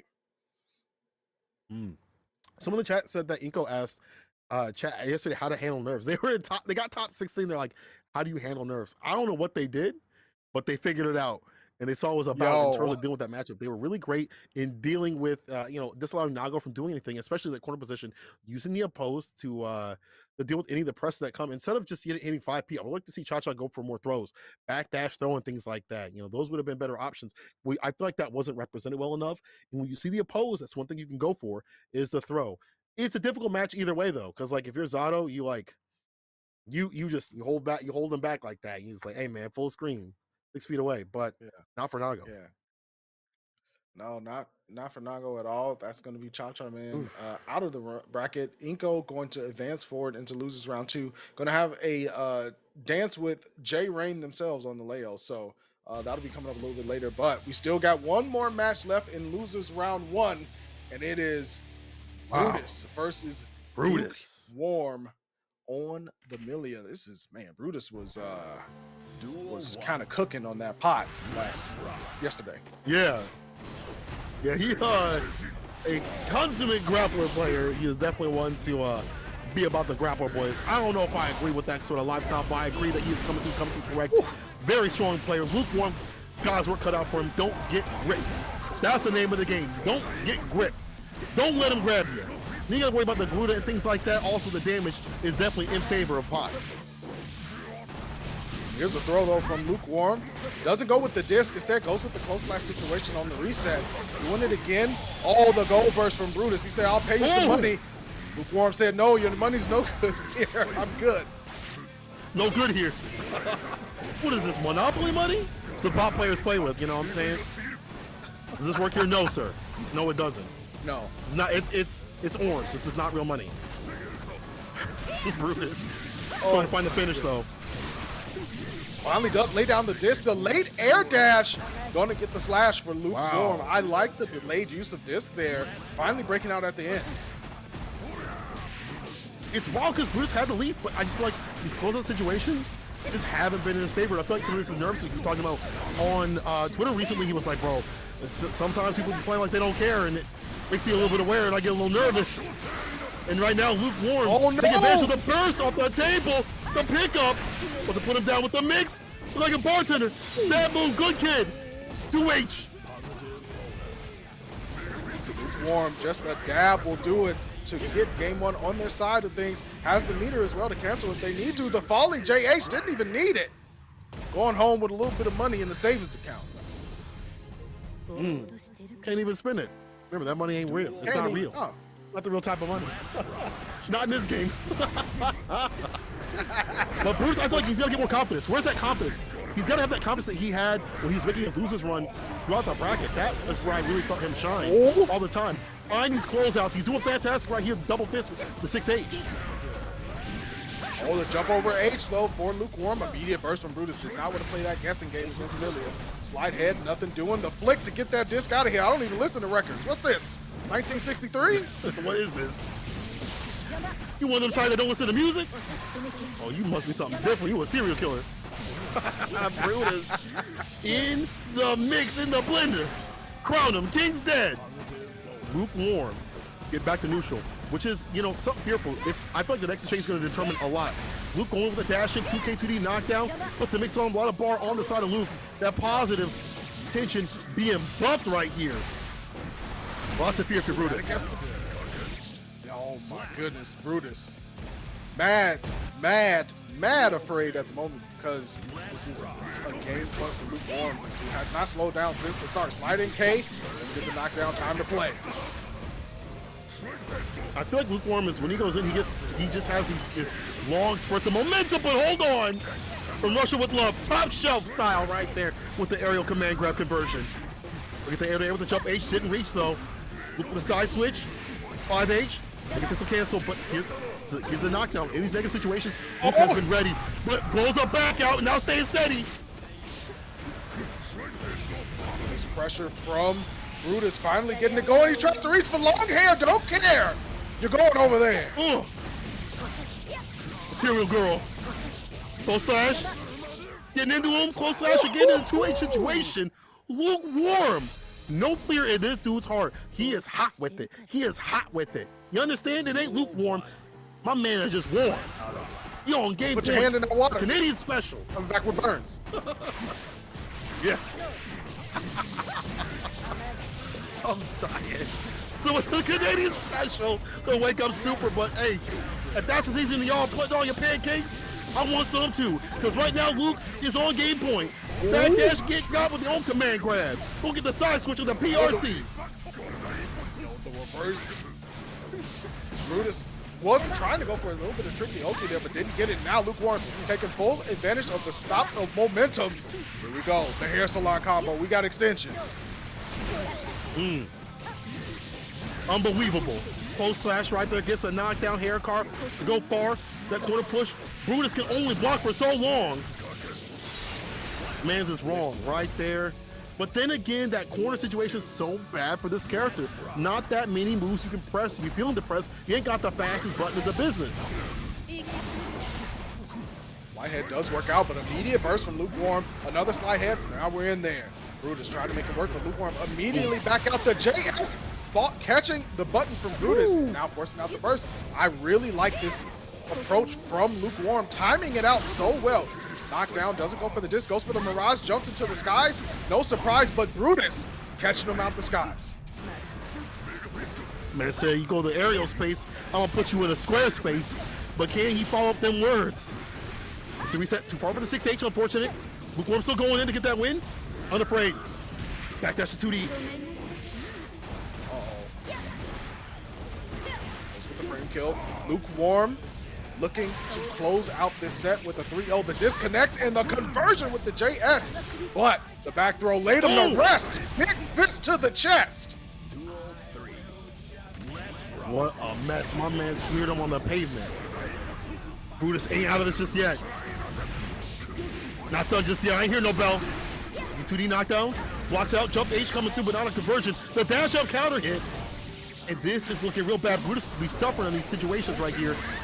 Yo, flips out, jumps out, bottom of Bailey's.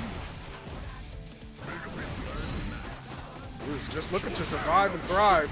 There's the burst. Back into the corner goes Lukewarm. Sonic spinball. Nothing doing. Slide head jumped over. Brutus gets clipped up after the jump over. Lukewarm has an opportunity here. Brutus with the backstep but gets chucked. Lukewarm sees one good conversion. I feel like to seal it. Maybe build up enough of that bar to get it done. And Brutus, the challenge. Now it's definitely a one conversion. Right after this, 2K2D knockdown Lukewarm, taking out Brutus 3-0 in a clean sweep off the feet. Janitorial duties done on duty by Lukewarm. Damn. Custodial engineer style. See, I'm a custodial engineer. I make sure everything looks nice and clean, and I do it just like that. Lukewarm. Laying it down. No sanitizer needed, just hot water. Just hot water? Is that how it works? I don't know if that's Just- cleanliness right there. Lukewarm just like hot water. That's all I need. Just hot water. What do you use to That's clean all this? I need. Just That's hot all I water. need. I clean it up. Just All I hot need. water. That's all. I clean it up. I clean it up for you. And speaking of clean, the entire first set of top 16 matches were absolutely clean, and they're looking just as nice as this hitbox that players will be able to win for doing what it need to be done. Cola, let them know. Mm-hmm. Oh, you know what it do when you look at this beautiful box right here. Look at the artwork. It's clear that if you win this tournament, if you get the first and second spot on the die, you'll be able to pick one of these because it's super hot. Check it. Ain't no lever on it. All right. Perfect for beat up old hands like mine's out here. So y'all can get yours if you enter in, the West Coast edition of Guilty Gear and win. Or if you just want one without the artwork, now you can't have all that beautiful artwork unless you win, but you can get your own hitbox at the website, hitboxarcade.com/ARCREVO.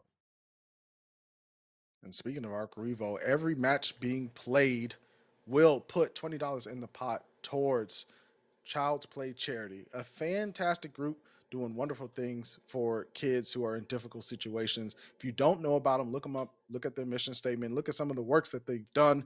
And, as video game players, as fighting game enjoyers and enthusiasts, whichever one you might be, you should definitely be proud and willing to check them out. I think that Arc System Works really should get the nod for this one, Cola. It's a fantastic group, and I think that they should get more recognition and more spaces to be seen, because what they do is not easy, but they make a heck of a difference for kids. I gotta give it love to everybody that's came through this bracket. Whether you went 0-2 or you in the top spot, y'all have been given the donations for every match played. So remember that, and that's not only for this tournament. That's for the ones previous and the one coming up. So if you've entered, thank you so much. And hell, if you've been watching and enjoying this great Strive action, we appreciate you too. When we return from this break, we're gonna have more Guilty Gear Strive action. Do not go anywhere. I will know. I'll find out, and I'll see what it's all about. See you in a second.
faith and conviction. My life is this so. I walk this path every day, but somehow there is a world out there yet to be discovered.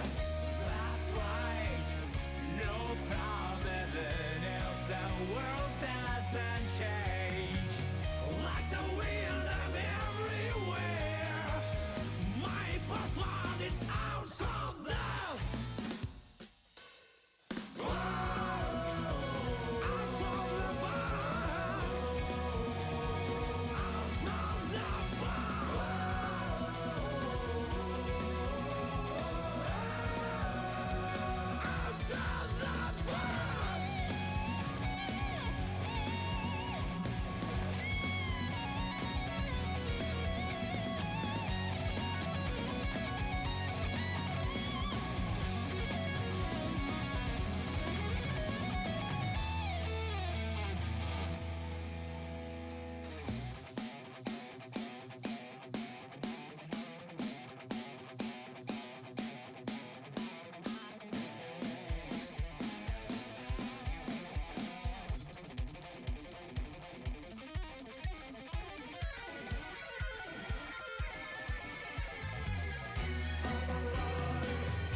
This is Grand Finals, ARCREVO, Mexico. Let's get into it.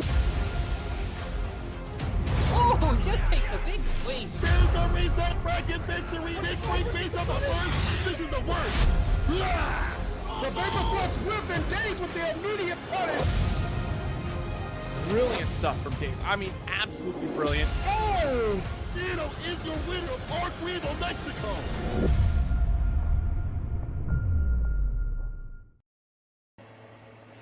Remember, everybody, St. Cola said he would know if you went anywhere. And since he's not here, I got to make sure I enforce it. Welcome in, everybody, to ARCREVO 2021 for the Canadian region. Fawn the Legend here with the lovely and amazing Jadalyn. Guilty Gear Strive is more intense than ever here in the second half of the Losers Top 16 bracket.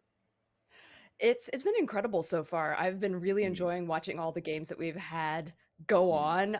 It's been so incredibly fast too, and not just because the gameplay is excellent, but because the outplay has been spectacular on some of these matches. It's been really fun to watch. And personally, I'm loving how the storyline of ARCREVO Canada is starting to develop and take shape and take form. So Fawn and I are going to take you through the rest of this top 16 and finish rounding out this top 8. So in the matches that we've got left of this, what are some of the ones that you've got your eye on? Well, probably the craziest thing it is to see is thinking about CD Lime's match earlier with the Giovanna, right? I mean, like, that's one of the things. Two characters that are extremely interesting that stand out to me right now, as well as the players, obviously, that pilot those characters: CD Lime, Nicolar. We got Gold Lewis, we got Giovanna, right? Skyfarer also seems to be a little bit of the favorite as well, considering the fact, I mean, once again, beating out Justin Wong in a mirror match on the May. Probably one of the biggest things it is that could have possibly happened today. Everyone's super impressed. I'm impressed with his play style. I'm impressed with how he's actually been utilizing a lot of May's tools. It's overall been an absolutely amazing time to be able to watch this, but those three I've definitely got my eye on. Corey also being one of them, considering the fact that he's also coming up next, is something that I'm extremely interested in seeing. Yeah, Corey played, I mean, that match between him and B Meister that was incredible. It was so much fun to watch, but Yeah. the thing is, when you get such amazing fights in the in the top half in the winners bracket, you're like, well, thank God I still get to see that person fight. And I'm really glad that we get to see Test Your Luck again against Skyfair. And I'm just double checking that has not happened before. No, Test Your Luck has not fought Skyfair yet. And Skyfair's May in that Justin Wong matchup was really incredible. I mean, Yeah. there was so much Totsugeki. I feel like I need to return my tickets to SeaWorld. There was Right, so much exactly. going on in that. Exactly. Exactly. Um, Yeah, but definitely very interesting, for sure. yeah, and the but it was so nice to see, like, just like how we had in the matches yesterday, the ones that we had mirror matches, that the way that the players bring out different parts of the character, especially somebody like Mhm. Justin Wong, who's been playing fighting games Right, right. for approximately ever, and Right, of brings a course. lot of knowledge from different games and different system mechanics into this, and just showing the differences on what the characters can do. I mean, everybody has the Mhm. same skill set, and then when you see it against each, a mirror match like that, it really brings out those differences. So that's a lot of fun. Mhm. Yeah, exactly. Yeah, a mirror match is not something it is that you would expect to see necessarily often, especially with the diversity that we've seen overall throughout the tournament. Right? I mean, we've seen Gold Lewis, we've seen, of course, with the exclusion of having seen like an Anji and a Chip, but we've seen the Axel, we've seen the Gold Lewis, the Giovanna, the Nagos, the all the way to the Maze. Right? We've seen it time and time again, and that's what makes it so interesting as well. Is seeing a mirror match like that, especially with a player as proficient as Justin is. Skyfarer just came prepared. Like I was literally on the edge of my seat that entire time because I was like, man, this is ridiculous. Like seeing how well he was utilizing a lot of his normals, especially how well he was controlling space, which is not something that you would typically expect to be able to see with May. A lot of it's just the rush down, it's the aggression, right? Making sure that you keep a lock on a lot of those different characters. But he was able to do it, right? May, especially against somebody like Justin, like genuinely so impressive. I mean, yeah, Mhm. there's just been great gameplay all around. And as Mhm. we get, the thing, I always get really excited about Mhm. doing the last part of losers bracket of top 16, Right, because yeah. if if you lose, you're out of it. You're done. It's it. Yeah, that's And it. so you got to pull it out. You have to pull out all the stops, because nobody wants to go to the spectators bracket. It Yeah, nobody stinks. ever wants to. Exactly, yeah. Like nobody like thinking like, man, that could have been me up there. But we'll have to see who will be the one that is sent to the Shadow Realm on this one, starting things off with an amazing jump D. Nicolar keeping on the pressure time and time again with the Gold Lewis, the thick boy, bringing out all the stops right It- now. Oh man. So yeah, the way this is getting started, just so much blocking on the side of Nicolar, who played excellently yesterday, but just got opened up because Gold Lewis's recovery is long on a lot of his move sets, and just like that, Corey is able to take the round. I mean, just one misplay. It was that fast. And incredible and cool. And Corey as well gets stopped by another behemoth tattoo in one of the many variants. So Lewis is applying pressure on the Corey right now. This is how things started off at first, with Corey having to lead two back-to-back 2S's to lead to the counter hits, and now Nicolar is back to the wall in the corner with May. She's swimming right now, swimming right on through, breaks the guard and keeps the pressure. My goodness, command grab into what more damage can you find? It's at least going to be a wall break. I really like Corey's decision to use the command grab there, because, I mean, there was such good blocking on the side of Nicolar that, I mean, at some point you just have to mix up your high-low pressure and just throw the dude. So it worked out, and that was a very, very quick game for Corey.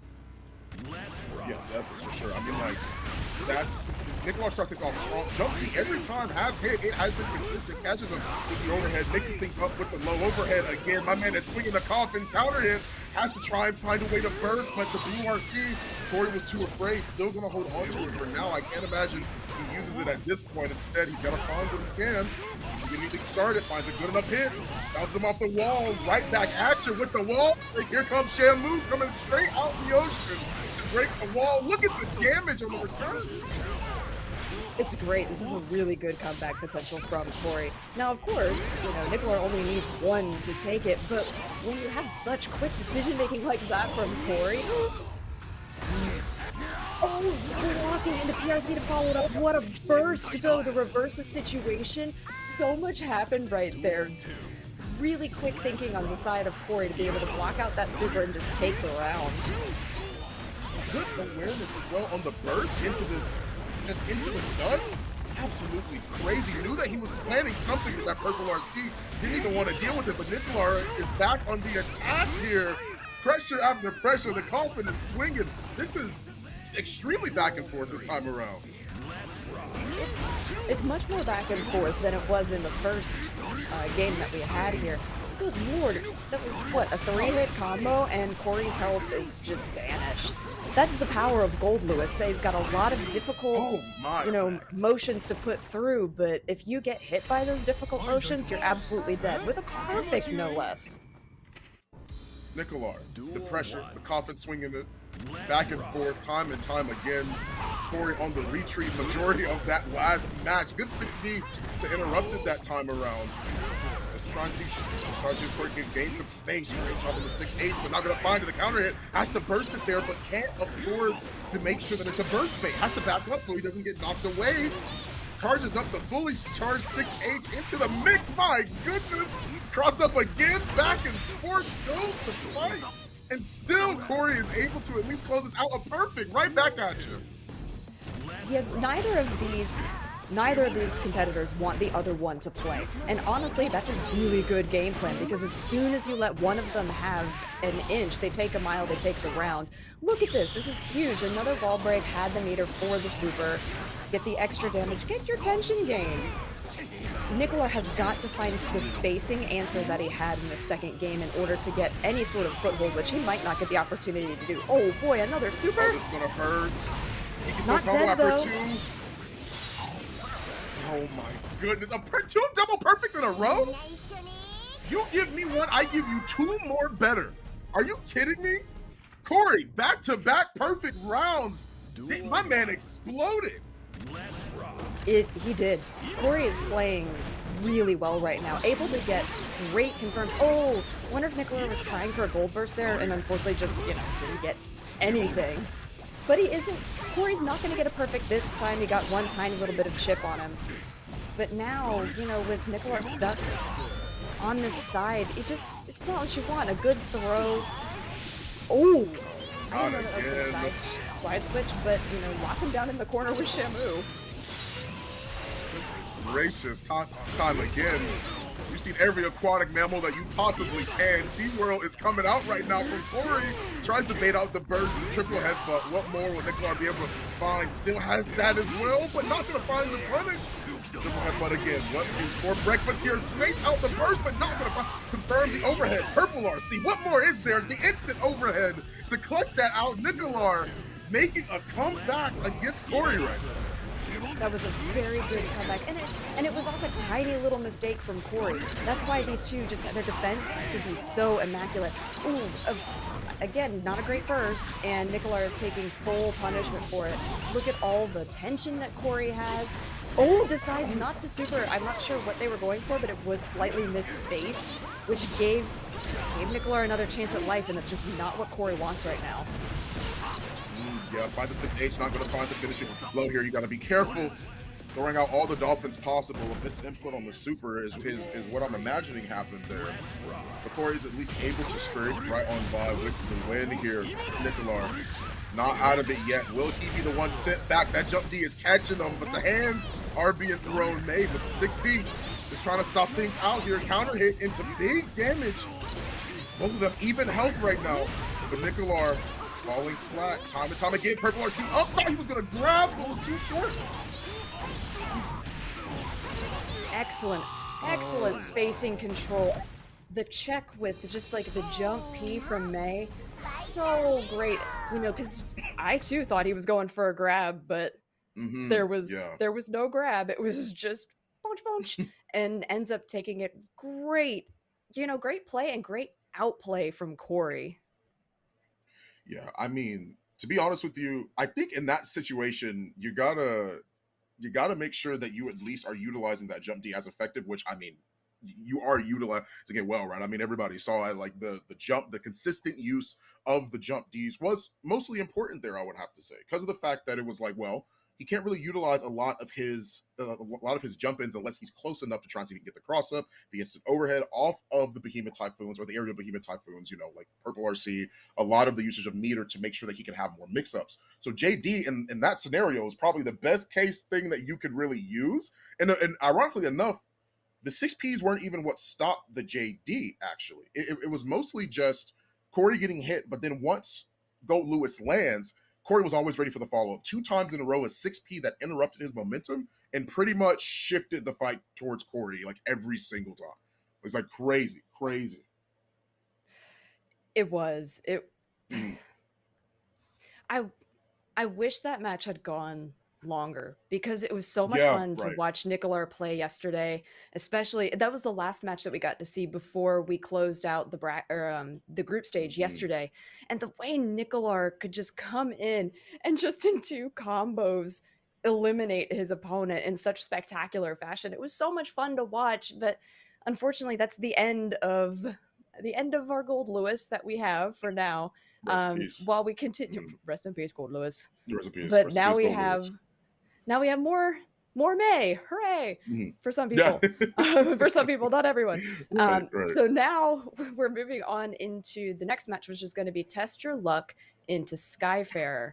So Test Your Mm, Luck, true to their name, has been yeah. testing every inch and mile of what Nago can do, especially when they play around with that blood gauge and, making it pop on purpose and trying to catch their opponent out, and sometimes Mhm. just seemingly not really knowing that it is going to Right, burst right, yeah. and using it Yeah. as a threat. Mhm, Into Skyfarer, who has been playing May, more May. mhm, I mean, at this point, I mhm. think we should just get season passes to SeaWorld because we're just Right, yeah, stuck there right exactly. now. Yeah, literally just stuck in an aquarium, right? Like consistently, time and time again, all the aquatic mammals coming out, man. I mean, like it's so interesting to be able to see that as well, because the fact that we're talking about a matchup of May versus Nago, right? A Right. very interesting matchup at that, which is something it is that I feel like might be shifted a little bit towards Nago. I don't think it's too far away in terms of what both of these characters have to offer, right? I feel like it's more so it may be 6-4 in Nago's favor, right? I don't necessarily think that it's something that he's as worried about because of how many tools it is he has to get in. I mean, obviously Beyblade being 0 on block, right? Like there's a lot of things it is that he can utilize that allow May to shut down and has to where she has to resort to utilizing her reversal super a lot of the Right. Yeah, that's a time. really, really good point. Speaking to that matchup, I did want to point out that the first match that we saw Skyfarer play in their group stage yesterday was against a Nago, and they 3-0'd that Nago. Yes. Right, It right. was Yes.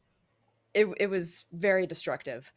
But Mhm, since then, Skyfarer has not faced another Nago. They have mhm, faced other big bodied characters, Leo, mhm. really just the Leo. They also did fight Right. Remy at one point, and now of course they had to Mm, fight Justin Wong prior to this.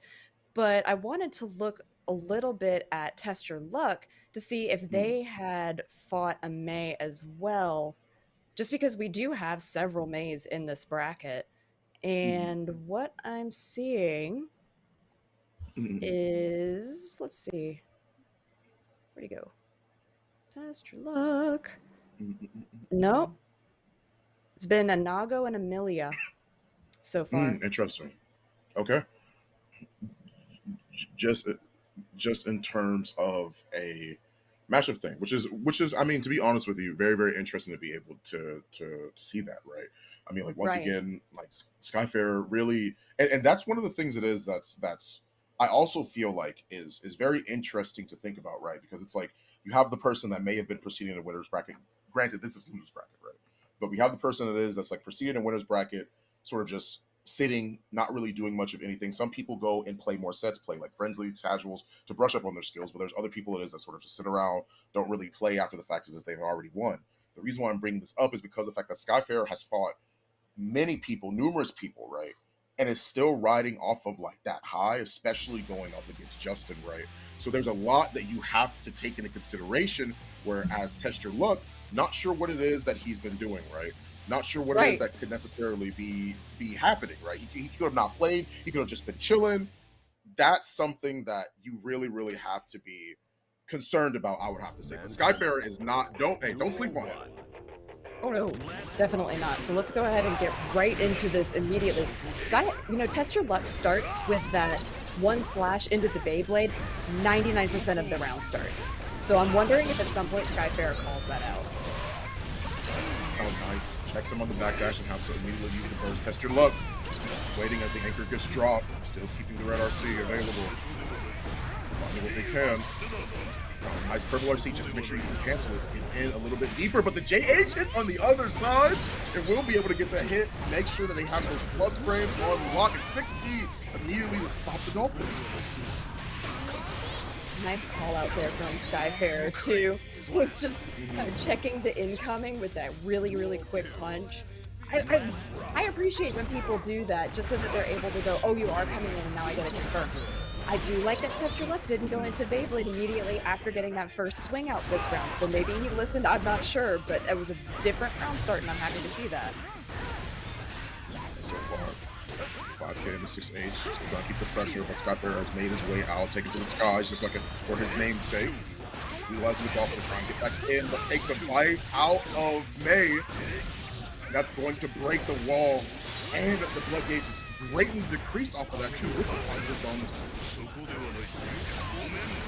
These are really, those were such substantial combos from Test Your Luck, and I like the way he put the bite in there to actually really manage that blood gauge. It was something that we were starting to see towards the end of his rounds yesterday, but seeing him manage that more efficiently today is a nice change. It's very refreshing. Ooh, catches the burst immediately, goes ahead with the bite, RC.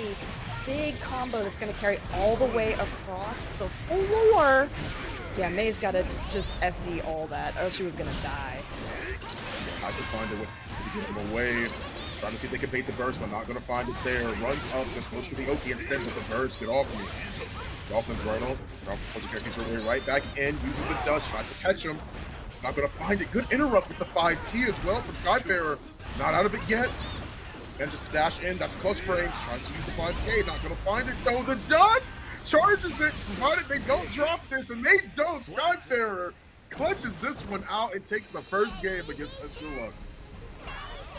You know, where that turned around was when Test Your Luck tried to go for that charged dust. And I understand why they did it. Even though Skyfarer was FDing the whole thing, they were crouching. And then at the last second, they stood up. And the recovery on that charged dust was so long that Skyfarer had all the time in the world to make these decisions. Gotta be careful there. Super. Now we gotta watch the show. The super is gonna break the wall and give Test Your Luck Okizeme. Now here we are. What will be their Skyfarer once again is what I was talking about. Have an extra meter, great backdash and RC because they thought that they were actually going to burst, but not going to find there instead. Gets the sweep and still rushes them down. IRC. And back. Nice. Back and forth. Yeah, really good back and forth and a nice gold burst there from Test Your Luck. Now he has a lot of meter to deal with, to work with, and you know, just like that, it's so great when you see somebody get that, you know, gold burst and immediately be able to utilize it into an RC or something like that. They let the blood gauge. Gotta be careful. That heavy slash at 5H is no joke, but great confirm as well off of the JH from Skyfarer. Taking the pressure, that's plus frames. Gotta hold that, but backdashes instead. Distance was indicative of what Skyfarer's options were, but not gonna pull the trigger off of the 6K. Is back. I like the way Test Your Luck was using the movement there to stay out of the range of May, and I mean because May's range is, with the exception of a few moves, you know, Test Your Luck should be able to outrange all of it, and the way they were backdashing kept them at such a safe distance, and that was really good movement. But a big clonkin' overhead from Skyfarer is going to even up the health just a little bit. Also back into the corner, Skyfarer. Keeping the pressure, great job. Takes out the, oh nice! That is a burst bait setup. Here comes the move. B-World coming out and coming at you. They're gonna break the wall, and that's the kill for Skyfarer. That is a burst bait setup. You gotta be careful when you use that close. You gotta be careful when you use that close S and think about bursting it, but she could go 2H. There's so many options that characters have that it's always interesting to see what people choose to do. Oh, and there it is. I don't know if that was mismanagement or he just didn't get a chance. This is going to hurt so badly. Wasn't even able to get anything off of like that one swing. It would have hurt if he had gotten it, but just a slide low. Takes it. That's a quick one for Skyfarer. Yeah, definitely super super interesting. And May has such a unique combo with that as well. Like it's interesting to see Mr. Yamada come out, right? Because of the fact that like depending on where it hits determines where the wall actually goes around, right? That's what's so interesting. It's what allows her to combo. It's the same sort of premise that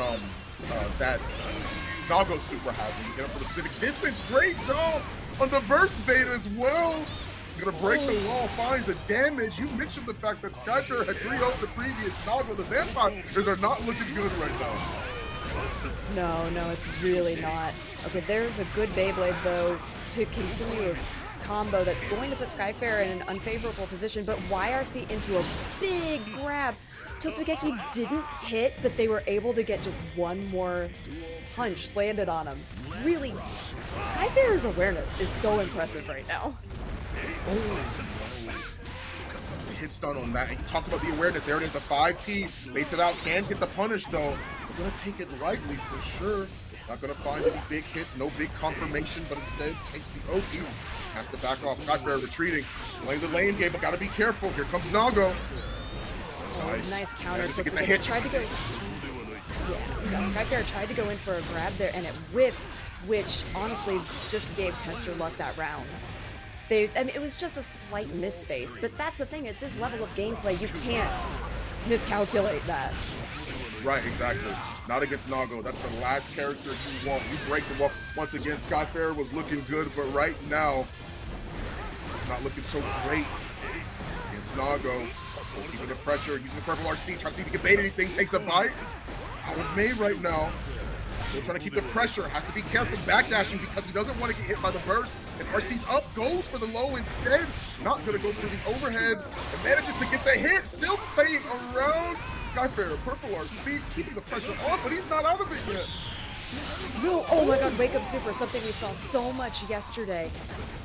And this could be what takes it for Skyfair. Oh no, the dust was a little too far. Could have got a lot more out of that from Tester Luck. Does eventually just outrange it, gets a sword slash, but that was definitely the most back and forth that we've seen these two play, and honestly, in their match history that we've gotten to see on stream, the most back and forth match we've had between either of them. Good awareness and clear mentality, clear head, clear skies on Tester Luck for sure. Because it's not going to be easy to make sure you keep that mentality as well. He brought that back from the abyss. And now both of these guys are slinging it out. Big counter hit. Oh! I don't know if that was a burst bait or just a mistake, but it doesn't matter because it's not what he wanted in that very moment. Gets your wall break. Nago is a big healthy boy though, so he is going to live. The BRC, the edge of it did catch me and slowed her down a little bit, but Skyfair knows they just need a hit, so they can play a little patiently, especially because they were gaining so much tension. One little overhead does manage to take that round, and Skyfair still has burst. That's a big tool to have in this round. Yeah. Dashing around, building up that blood gauge, but gotta be careful. He's close to popping. Oh my goodness, this. look at the damage! What in the world? A great hit leads to about 70% on the Tester Luck, but he's not out. Nago is there. You still gotta deal with the vampire, but Skyfarer is making sure that he punches in his ticket, goes for the throat, not gonna find it instead. YRC back off. Slide in. Just take it pretty cleanly. That was very, very clean play from Skyfair. Great to see them, and you know, the difference between their May and Corey's May, which actually now they will face each other in the first round of Losers Top 8. Oh, buddy, man. we're gonna have more mirror matches. Right, That's actually what I'm really looking forward to, though. Yeah, for sure. We have another May mirror, right? The last time Sky came out on top, and now here he is, going up against another fellow May player. I actually am super interested as well to sort of just talk a little bit about Yamada, because Yamada isn't necessarily a super it is that we don't see people using, at least not consistently, because it's reserved for those combos, right? It can lead to such big damage on the side of May, and it's always so impressive to see that combo. Like, it really is interesting how that property works. I totally agree, and it was nice to Mhm, see a player that's as skilled and well-versed in the character and in every tool that Mei has, like mhm. Skyfair, to bring that to the forefront so that you do get the opportunity to talk about it and Right. just highlight and showcase what that looks like and what that is so that people can be like, "Oh, I play Mei," or, "Oh, I'm considering changing to Mhm, Mei after this tournament where I've seen so many Meis in top 8 and I wanna pick her up." You know, mhm, how do you have a way that would be, like, easy to use in a combo? Something that, "Hey, this is if you're just mhm. starting, like, this is how you should start incorporating this move." Yeah, I definitely think that Mr. Yamada is such a unique special. I think the best way in order to actually do it is pretty much utilize a lot of what the B that Skyfarer was using, right? Close S into 2H, calling out Yamada as well. And the biggest thing it is that I researched, at least for the time being, was why is Yamada not breaking the wall? Typically, you see a lot of those supers break the wall. It's the same property as Nago super, right?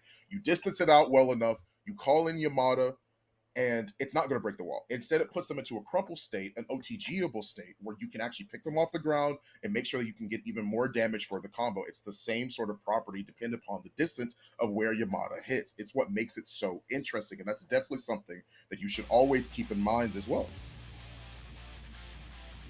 That Thank you for that. That was incredibly informative, and that's something that while we go through this, we have a lot of people who may be coming to this for the first time. I actually got several messages from people yesterday that were like, Mhm. "I'm still new to the game, you know, thanks for explaining things so well." So I want to take time during some of these, like, Mankind knew that they could while we're not loading change. into games to explain bits and pieces of what we're talking about so that Right. people understand that this is a very accessible game. What you're seeing, you can do too. Yeah. It's all it's going to take is a little bit of time and understanding. Speaking of time, we're looking at Zato here. Definitely one of the more time-consuming characters in this game. Getting a good combo as well from J Rain. Breaks the guard and has plenty of plus spray to maneuver with. That's actually going to be death. That's what's crazy about this. Wow, that's Yeah. wild to me. People want to talk about Leo. Like that's he's ridiculous. That's crazy. Oh, Leo is legitimately insane in so many different ways. As a character, as a fighter in this game, he's just got such crazy moves. And being able to utilize that back turn stance to really get some insane things going is just one of his many fantastic tools. Nice tech there. The thing that's funny to me is I felt like Ingo really hasn't gotten a chance to play in this fight, but J-Rain was still at half health. Yeah, that's the thing. There's been a lot of small pokes from Eddie. Remember, this is a 2v1 fight in fight. Held time and time again, carrying him to the corner and gets the JD. Backs off because he was assuming the burst was going to come out, but the throw is what seals the deal here for J Rain. Definitely a big and unfortunate game because it was Leo doing Leo things. With Zato not having a reversal, FD is your only option in that scenario a lot of the time. Right. Absolutely. You're totally correct on that. And the thing with any Zato player is that you have to manage your Eddie meter so that it does stay advantageous because you want this to be a 2v1. And right now, Zato doesn't have that, so J-Rain knows it's go time. Eddie back on the field there, but the projectile did not get reflected. It was Inko decided to go into another move set so that the projectile did not go back to Leo. Oh, nice. Manages to get the 6K as well. Still keeping the pressure. Good back dash as well. The vulnerability, but the DPs from J Rain time and time again. He hit almost every one of those. It is so difficult to fight against Leo. That back turn state is one of the scariest states in the entire game, honestly. It is. It's terrifying, and the way that Leo can just move straight through you to just do side switch mix-ups, it's actually really, I mean, it's a good counter to a lot of players, but it's a good counter to Zato to get out of Eddie pressure. Speaking of Eddie pressure, there isn't any right now. Poor Inko is just not able to do anything. There's a side switch, but a grab does stop that. Goes in for the dust. Big frog. Okay, so this is a little bit of a comeback from Inko as they are getting all of this tension. They're trying to stay out and wait for Eddie to come back. There we go. Nice. Yes, that's probably the biggest thing it is that you have to worry about against Eddie. That shield, when he inflates the wacky, wavy, inflatable tube man, when he calls out Eddie to do that exactly, you have to be careful because it eats lots of physical hits, and that sucks against Leo. Great command grab as well. Smells blood in the water. The sharks come through, and the 6P clashes with the DP. The burst was in range and actually forced Eagle back. So now, J-Rain looks like they're struggling a little bit more. Big counter hit. Look at the leapfrog catching him out, just bouncing Leo like a basketball. It was a tennis game, and J-Rain was the ball. He was just back and forth and back and forth. Yeah, that is Woo. something to see, something to witness. Zato gets a lead, and that's something you have to be concerned about. This is a 2v1 fight. Leo has to be concerned with. J-Rain gets the counter hit and forces out the burst from Inko. Invite Hell, obviously to keep them away for the time being. Invite Hell and Eddie's clapping his hands, give him a round of applause. He's trying to send in Eddie every time off of the shield, but the projectile is eating it. It's forcing Inko with no resources. Unfortunately for Inkle, that worked a couple times in the previous game, so that's why they're trying it now. And J-Rain is making smart adjustments and not letting that go through. Something that I wanted to bring up that Inko did really well in that previous round was the Eddie meter management. There was not a lot of times that they were out of Eddie meters, so J-Rain didn't have as many opportunities. So I would like to continue seeing that, but right now J-Rain is just doing Leo things and being big smash, go to the next area kind of guy. Both smash, definitely kind of mentality for sure. Catches him on the 2S and gets the 7 letters, man. The perfect stamp approved by Leo and J-Rain. Sends it straight to Inko to make sure that he gets and makes this a 2-1 scenario. Overall, a very, very interesting match is what I would say. It is interesting to be able to see how this match has been going for the most part, right? A back and forth consistently. You have to deal with Leo. And that's probably like the weirdest thing that I would have to say about it, right? Is that there is, okay, say what you want, right? We all know Leo's a silverback. You don't have to sugarcoat it. We all know what Leo's think. Inko on the Potemkin? This is the first time this tournament we back to thick boys? I thought for a second he was just trying to get his mind right, but we're swapping the first time Inko has pulled out pot in this tournament? I don't hate this decision. I really do not hate this decision. But this is a huge change from, you know, Sato. Literally huge.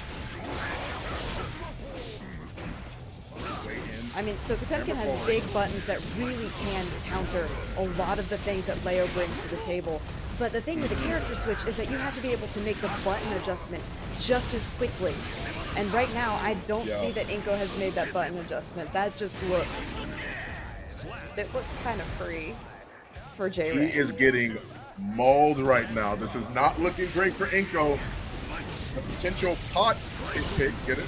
It actually doesn't work out here. Instead, tries to get the cross up and catches the overhead. Not going to find it, but grabs him. Here comes Debo. Uses a Garuda. Trying to at least keep J-Rain away for the time being. Tries to get the cross up. You had to read on that time. Impact. And clashes with a DP Pot Buster. Hey, don't ever tell me that Pot can't do good things. He doesn't find the confirm after either. No, that's a shame.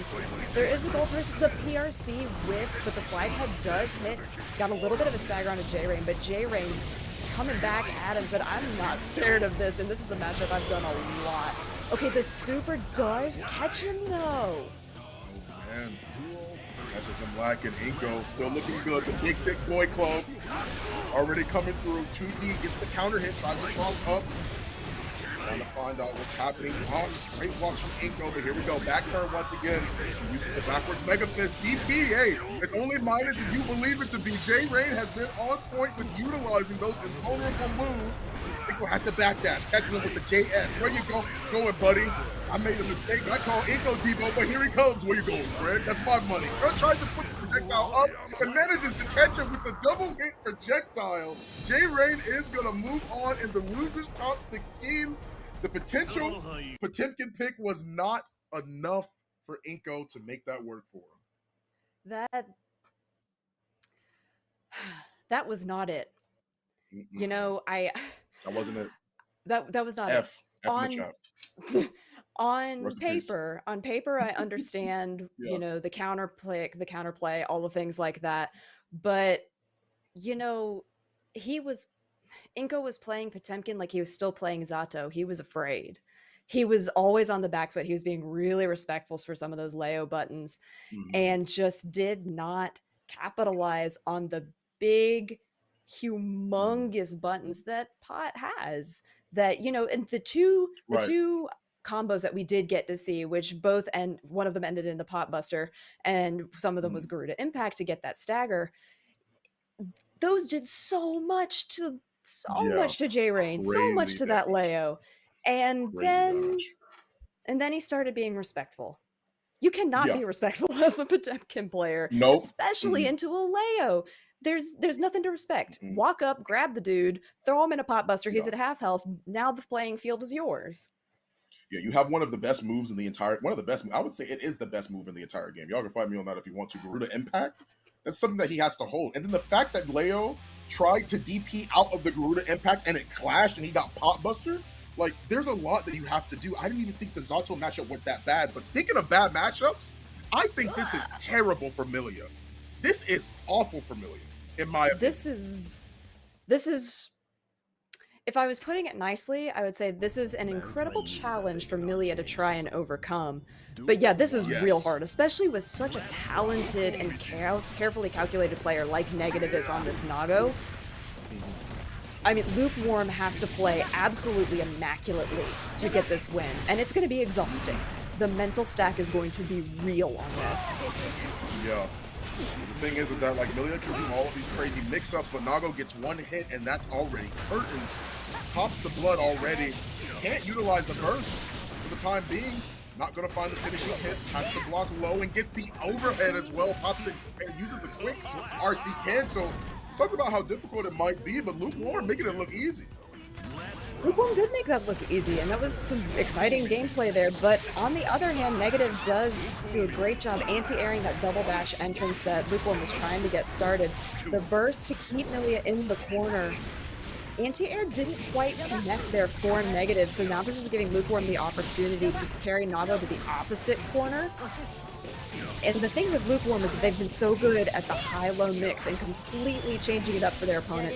End it with this overdrive, really great thing that they've been using consistently to break the wall and to get the extra damage, because Milia does have a little bit less damage output. Yeah, oh my goodness, look at that. 1, 2, he's losing so much health. 15% off of just 2 hits. RC's forward and gets the dust. That's why this matchup is so bad. Milia has paper thin health and nothing to cover for it, right? Her mix-ups are determined by distance. It's why she's so dangerous in the corner and she has to get these knockdowns. But if she catches you mid-screen, there's limited options she has to catch Negative Black. Big swings. I like the way the Negative is testing the airspace there, but a grab and the burst does not connect for Lukewarm. However, they are able to get some pressure going, and Negative has got to watch that blood gauge. He's got to do something about that pretty soon, or else he's going to be in some serious trouble. Although if Lukewarm is at this range, it might pop and send them into the stagger state while they're right next to him. Okay, does manage to get a little bit off of that, and there's the bite to finish it off. Yeah, the command grab is what's going to end this. Takes a bite out of the oppression that Lukewarm was providing to Negative right there. Back and forth, it felt like Lukewarm had Negative in a chokehold for so long, but it wasn't even threatening, right? Like, a couple of times Negative gets let out of the corner, and then all of a sudden Milia is struggling. You have to be more concerned about it. Blocks the cross up, tries to backdash away from the potential mix, but not going to find it. Her options are limited there against Nago. In the mid screen, gets the mix, has to go over to the right side, has to make sure she gets that cross up and finds the knockdown once again, has to go for another cross up based off of the distance. That's what I'm saying. She can only do it once. She can't go back over twice, so she has to cross back for the way that she can if she wants to be more interested. This is full combo, probably going to end in the bad moon. Was slightly too far away for the wall break. Tried to PRC to get the wall break in there. But this, with that throw, this could open up the entire door for a Negative. The burst they were... No. Yeah, Lukewarm was trying to get out of there with that burst, but Negative spacing was really, well done there and did not get hit by the burst, able to capitalize. However, after they got reset to neutral on the area shift, Lukewarm was able to take it. It's absolutely crazy, man. Like back and like it's less of a back and forth and more of like Lukewarm is trying their best right now to keep the pressure on negative. But it's like anytime Nago gets out, it is so hard for Milk to try and deal with that. He's backdashing to try and see if he can control that space. And this is why this matchup is so terrible. I'm surprised Negative isn't using more 6Ps, honestly, because the ground game pretty much belongs to him. He should be trying to control that airspace. Exactly. I think that's a really, really good point. And we're going to have another area shift. I mean, it's something that Melia is particularly good at. I mean, granted, it takes her like 10 hits to get there. But now, just standing right out of range, PRC's in the TK Bad Moon does not land, but is able to get a hit with the disc setup and just a nice, simple combo to finish it out. Lukewarm puts one up on the board. Really, honestly, this matchup, like you said, is so hard because, and you know, people have been saying it in chat as well. Nago needs 2 hits to kill. Milia needs 30. But Right, exactly. Yeah, with that 5,000 superior movement, just doing a really great job. Oh man, gonna find a big hit here. Tries to go for the command grab, but doesn't get any big of a confirm off of that burst. They instead finds a good counter hit. Gonna have to make this count. Has to use the super as well. Good job utilizing the roll. Breaks the wall. The L'Oreal comes through. New shampoo and a potentially new setup for Luke to use. Ends up getting blocked. Negative. He's gonna use the YRC just to create some space. Trying to find his way in, and both of them are pretty much resetting back. They're both looking for a hit. Oh, there it is. I don't know if that was mismanagement or what, but it doesn't matter because they got you killed. That got Negative killed. And super smart as well. Yeah, I'm wondering if Negative was going to try and like bait Milia into coming close, get the stagger state, be able to get a really huge super off because of it, but it just backfired regardless, whether it was on purpose or not. RC overhead dust. Charging up 6P into the purple RC. Trying to keep the pressure on them. Gets the counter hit and the disc. Good combo from Lukewarm. It's going to pop the super as well. Or instead not. It's the blood gauge. That's why he wanted to utilize the blood gauge against Negative. And there it is. Breaks the wall for a second time. Good awareness on Lukewarm. Not looking lukewarm here. Looking pretty hot. Great awareness from him. That was twice that Negative lost the exact same way. Not even just because of the blood gauge popping, but to the exact same combo after the blood gauge pop. Yes. He has got, in order to stay in this tournament, he has got to manage that. That's part of playing Nago. Gotta be careful that 2S. That 2S stuffs out so many of his buttons as well. It seems like Lukewarm knows that as well. He tries to go for the cross-up. I like how he's trying to slow the pace. He's backing up and waiting for those big, huge buttons to get swung first and then finding his way in. I think that's a really smart way for Lukewarm to be able to play. Golly, look how much damage the bite did. Achilles, my goodness, he had him on their feet laced up. You saw him skate around the arena. Double blue RC forward. Both of them are going to make it out, except for Lukewarm when he goes to the air to stop, and flight is canceled with a 6P. This is a huge round opener too, and a nice stand to make sure they didn't get hit by that charge dust. Disc setup, doesn't find anything, get a second one, but a nice cross up there, and then back to the other side. That happened so quickly, I barely saw Milia switch sides. But now, Nago's stuck in the corner, has to take all of this pressure. Does she choose to super? Yes, okay. Because look at the blood gauge. She chose to super because the blood meter was under good management, new management, if you will. Seems like right now, Lukewarm is in control, pops the super as well just to get the confirmed kill and to make sure he had the positioning to get the wall break in case the first initial hits didn't hit, right? That's exactly why Luke's using that a lot. Burst is up and available for Negative. He pops it for the gold burst. Now this is looking scary. Will Negative tie this up? What's the mix? Ends up staying in front. Not gonna find it there. Goes over and stays in front once again. Oh my goodness. Hey, stop flying in the sky, baby. Manages to get a hit off of the super and is gonna find some big damage. Look at all the work that Milia did, and it's gone in an instant off of one super. It is gone in an instant. I'm wondering if Lukewarm thought, you know, no matter what, I'm going to be on the other side of Negative after this dash. and unfortunately, just because of the way that the input works in the startup on that overdrive, takes precedence. Lukewarm got hit with all the damage. The swing follow-up from Nago does miss, though. This is another chance at the round win for Lukewarm. Big combo here. Doesn't have enough tension to finish it with a super, but a grab and a setup. Are we going to grab again? I dare you. I dare you to grab again.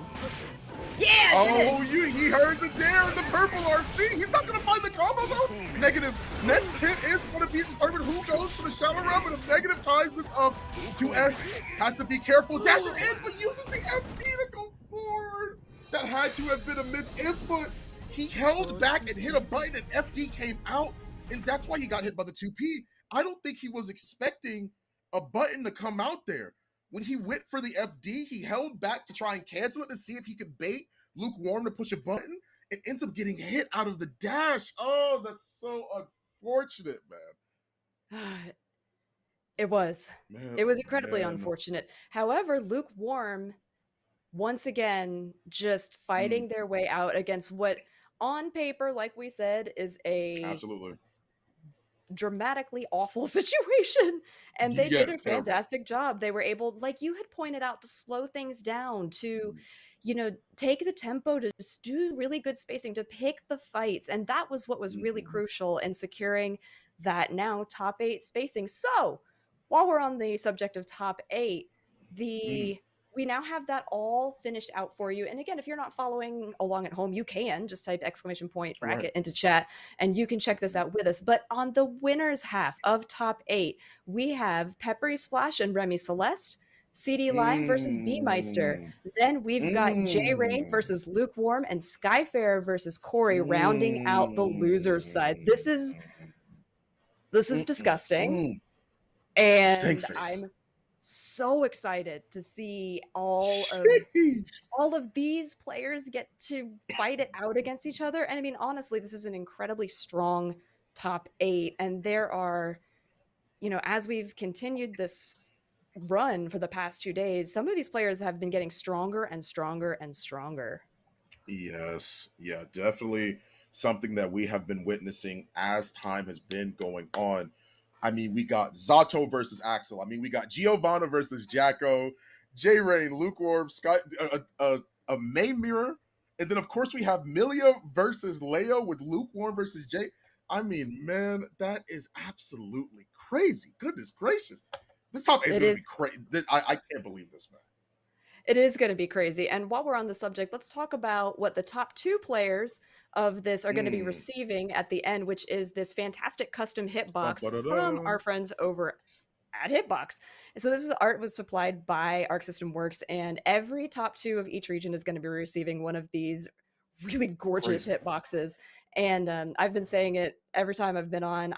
I enjoy a hitbox. I really like the way the buttons are laid out. It's done a lot for my hands, and it's done a lot for cleaning up my inputs in any game that I play. So if you are looking to just really solidify your gameplay and just take some of the pressure off of your hands because of the way the buttons are laid out, they're a little closer together. It's really natural fit. So it just ends up, you get to play longer. And honestly, who doesn't want to play more fighting games for longer? Absolutely, yeah. I mean, like the hitbox being, I like this is an exclusive hitbox too, guys. Like you can't buy this. That's why this hitbox is also so sick. Is because of the fact that we're talking about this exclusive Guilty Gear Strive hitbox right here, plastered on the side, the red and white color scheme, a beautiful, beautiful weapon to be given out to these warriors that are all out here trying their best, trying to make it to the top. That is absolutely something that is crazy, man. Like I am so unbelievably impressed with everybody that's been playing in this tournament. So have I. And as a reminder to all of you at home, if you're on the West Mhm, Coast, go ahead and sign up for the final region of ARCREVO, which is ARCREVO West. mhm, It's going to be happening that first weekend of February. And every match that gets played donates $20 to Child's Play. So Arc System Works teamed up with Child's Play charity to donate money for every match played so that we can supply mhm. games, For the consoles kids. for the kids. So Child's Play has been around since 2003, and they are partnered with over 190 hospitals in Mhm, pediatric units, long-term care units to help with rehabilitation and just to help kids take their minds off of, the everyday of like chemo or, mhm. really painful rehabilitation and stuff like that. They've been making a huge difference. It's actually started by if anybody's familiar with the comic Penny Arcade, it was started by the two guys who write and illustrate Mm. that, just to help give back to the community. So we're really grateful that ArcSys teamed up with that. And we're also really grateful for everybody who has played already to help donate to the pot by just playing a match.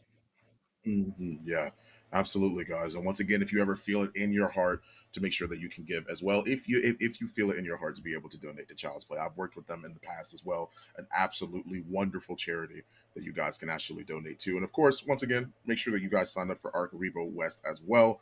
Definitely something that you guys have to keep in mind because they are absolutely crazy. Plenty more up and coming Guilty Gear amazing action for sure. All right, so now, just so you guys can get a breather, go get your popcorn, go get your drinks, your snacks, whatever. Mhm. We are going to take a short break, and after we're done, we're going to come back with this ridiculous top 8 action that we got to highlight for you Mhm. before, but now we're ready to get live and get loud right after this break. Don't go anywhere. Mhm.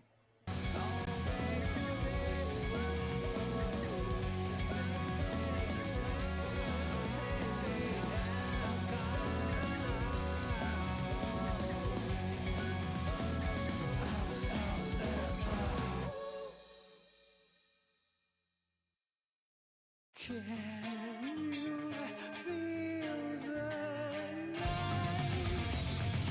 Would it be one? It must be bright, like a raging fire.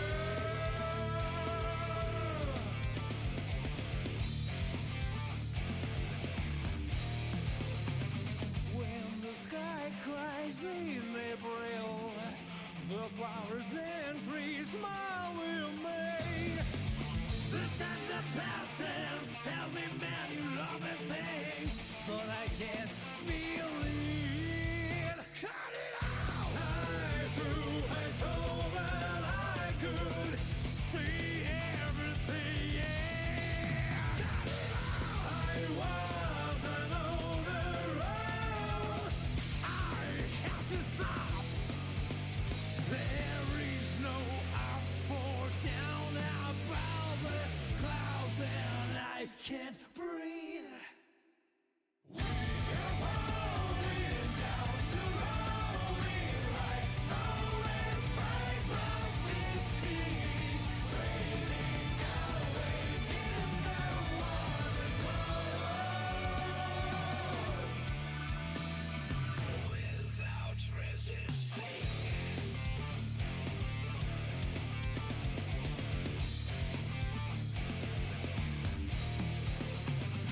Let's take some strawberries and go to the hill.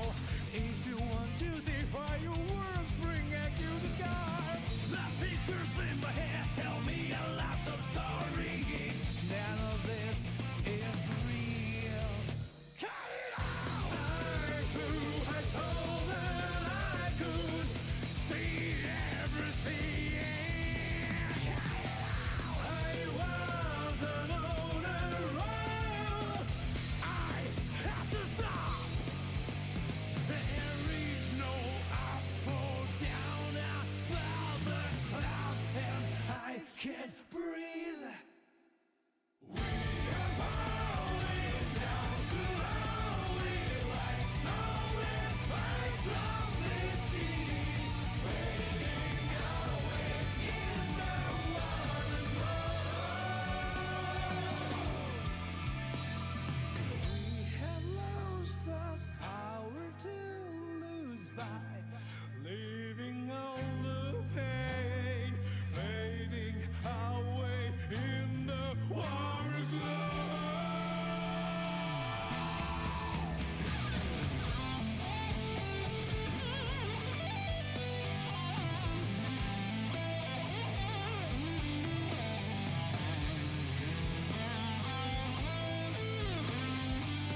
Vanish into dark. Fusion now and past. Vanish into dark. When it all mixes up. Drowning in pain, I lost my mind. There's no good about in there. Drowning in pain, I lost my mind. There's no good about in there. Vanish into dark. It is hopelessness filled by the light.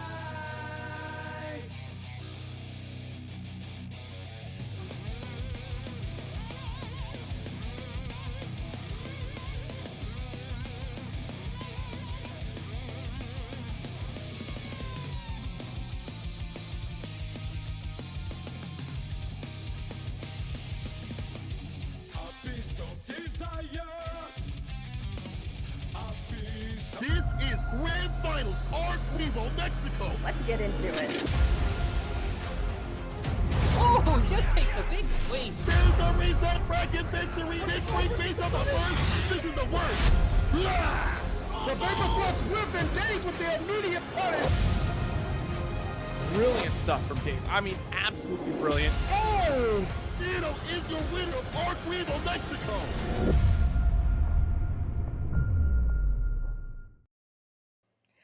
And welcome back to ARCREVO Canada, the fourth of 5 regions working up to those ARCREVO finals that are going to be held in March, live in person in California. And we are ready to start our top 8. We had over 100 competitors enter this bracket, and we are down to the final 8. And I'm joined by Fawn, and I know we were talking about it on the break.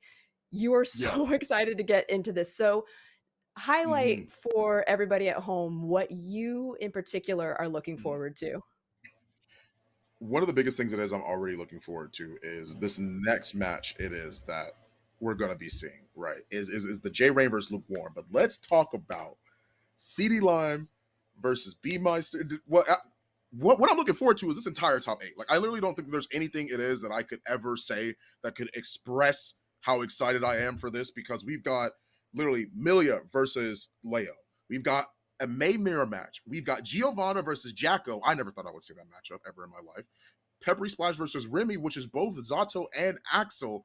A bunch of unique matchups. Amazing players from everyone, honestly, that have made it this far, shown their adaptation, shown how well that they've been able to hold on to their mental stack. Because once again, we love to talk about B&Bs. We love to talk about optimization. We love to talk about all of these combos, these setups, the Oki, but nobody ever talks about the mentality.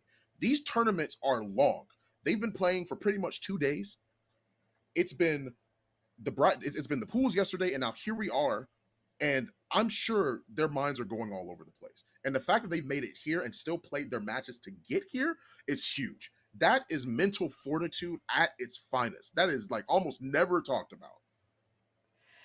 It's true, and I mean, just as a Mm. commentator, it's exhausting, when you're done Yeah, with your block and absolutely. everything like that, and you go and you chill out, and then you're like, "Oh, okay, Mm. well, I'll do it again tomorrow." These guys don't Right, get yeah. that. They have to keep thinking about, what are they gonna do? How are they gonna play the game? Who are they gonna match? And then you go and honestly, you take information, you go into these other guys' streams, you check out their Mhm. Twitters, you see what they're working with and what they've got on deck so that you can start crafting your response to them just in case you end up against them next in bracket.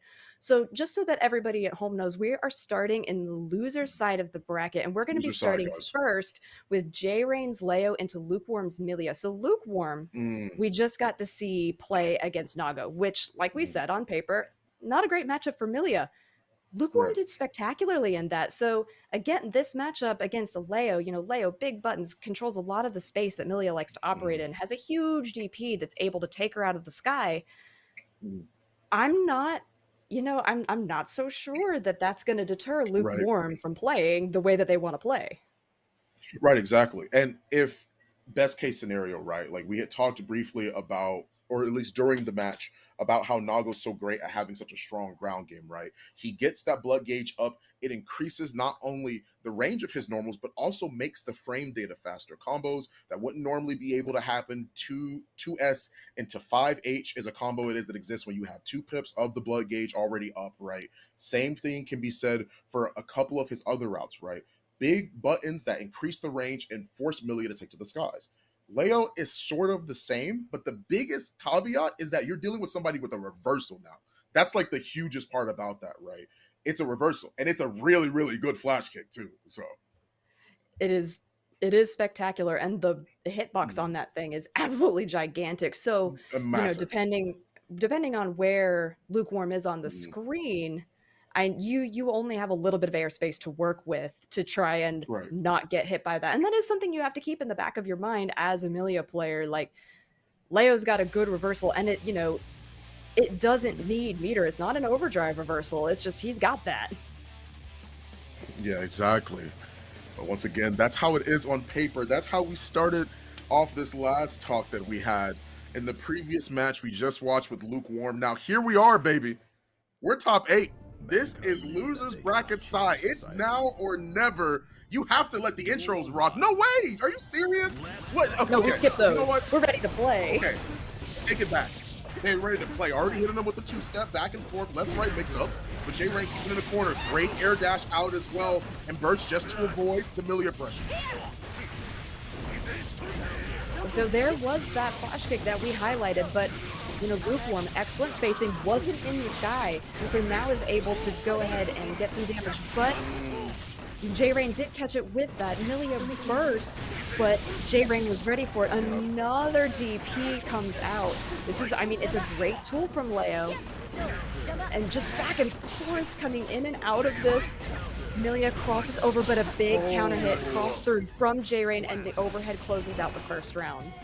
We didn't even talk about the fact of his backstance having one counter and him being able to either hold S or H and having another block, right? It means that Millia's pressure, her Oki, is pretty much in the dirt. 2-step, 1, 2, 1 on the left, 2 on the right. Manages to get the overhead as well. J-Rain keeping the pressure on him. Lukewarm's trying to maneuver his way out, but it's not enough. This is a silverback you are fighting. Break that wall, and that is the first game that goes to J-Rain.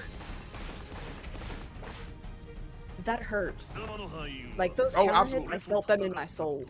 Those were painful because the way that J-Rain was able to keep Millia basically just bouncing the entire time and catch those combos was really well done, and it got them to secure the round there. So now we're getting into, again, Lukewarm always gets these little bit of hits, but J-Rain is ready for it and is doing exactly what you said, countering a lot of it with that reversal. It's such a good tool, especially against Millia. One of the most messed up things is that every time she tries to use that disc, right, she has to make sure that she respects the space, because if the disc hits when he's going DP, it puts him back out of range, so no Oki anyway. You don't get anything. J-Rain finds the combo, a mid-air conversion into the round win. J-Rain keeping the pressure on. We thought this matchup was bad against Nago. Leo's another character that you have to be concerned about. You do. Now, Lukewarm, in the previous match that we saw them playing Nago, if they had the meter, they could finish that with an overdrive, but they didn't that time, and now this is more consistent with how we saw them playing before. They chose not to do the overdrive there as well, even though they do have full tension. I think they want to use it in case they need any kind of RC. Yep, there's the first one, crosses over PRC, and then finishes it with the super combo. Really nicely done. Ends it with the perfect, and smart too, using the super so he can't burst out of it, just to make sure that Lukewarm is able to confirm the round. For those of you that didn't know, using that super, you can't burst out of that, but once again, back and forth. Okay, you can throw him out of it, Luke. Somebody help! Help! Help, police! There is no help. There's only death. No, That's all you have. So, A gorilla is on the loose, and nobody can catch him, including Lukewarm. oh my goodness, someone help, please. This is torture to be able to watch. This is just Leo or Leo, however it is you want to say it, doing Leo or Leo things, right? Like that's just how it is, right? That is, him controlling space. The grounded game it is that he has is so strong. Now, something that we pointed out in the match against from Lukewarm into that Nago was how slowly Lukewarm played and how choosy they were about taking their engagements, and that's not what we've seen in this match.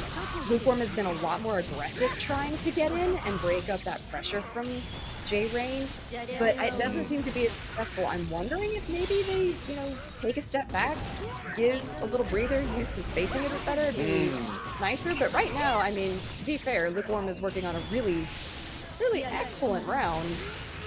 But if they can continue that, great. If they can continue that pressure, great. But I would like to see spacing like that. That was a much better opener.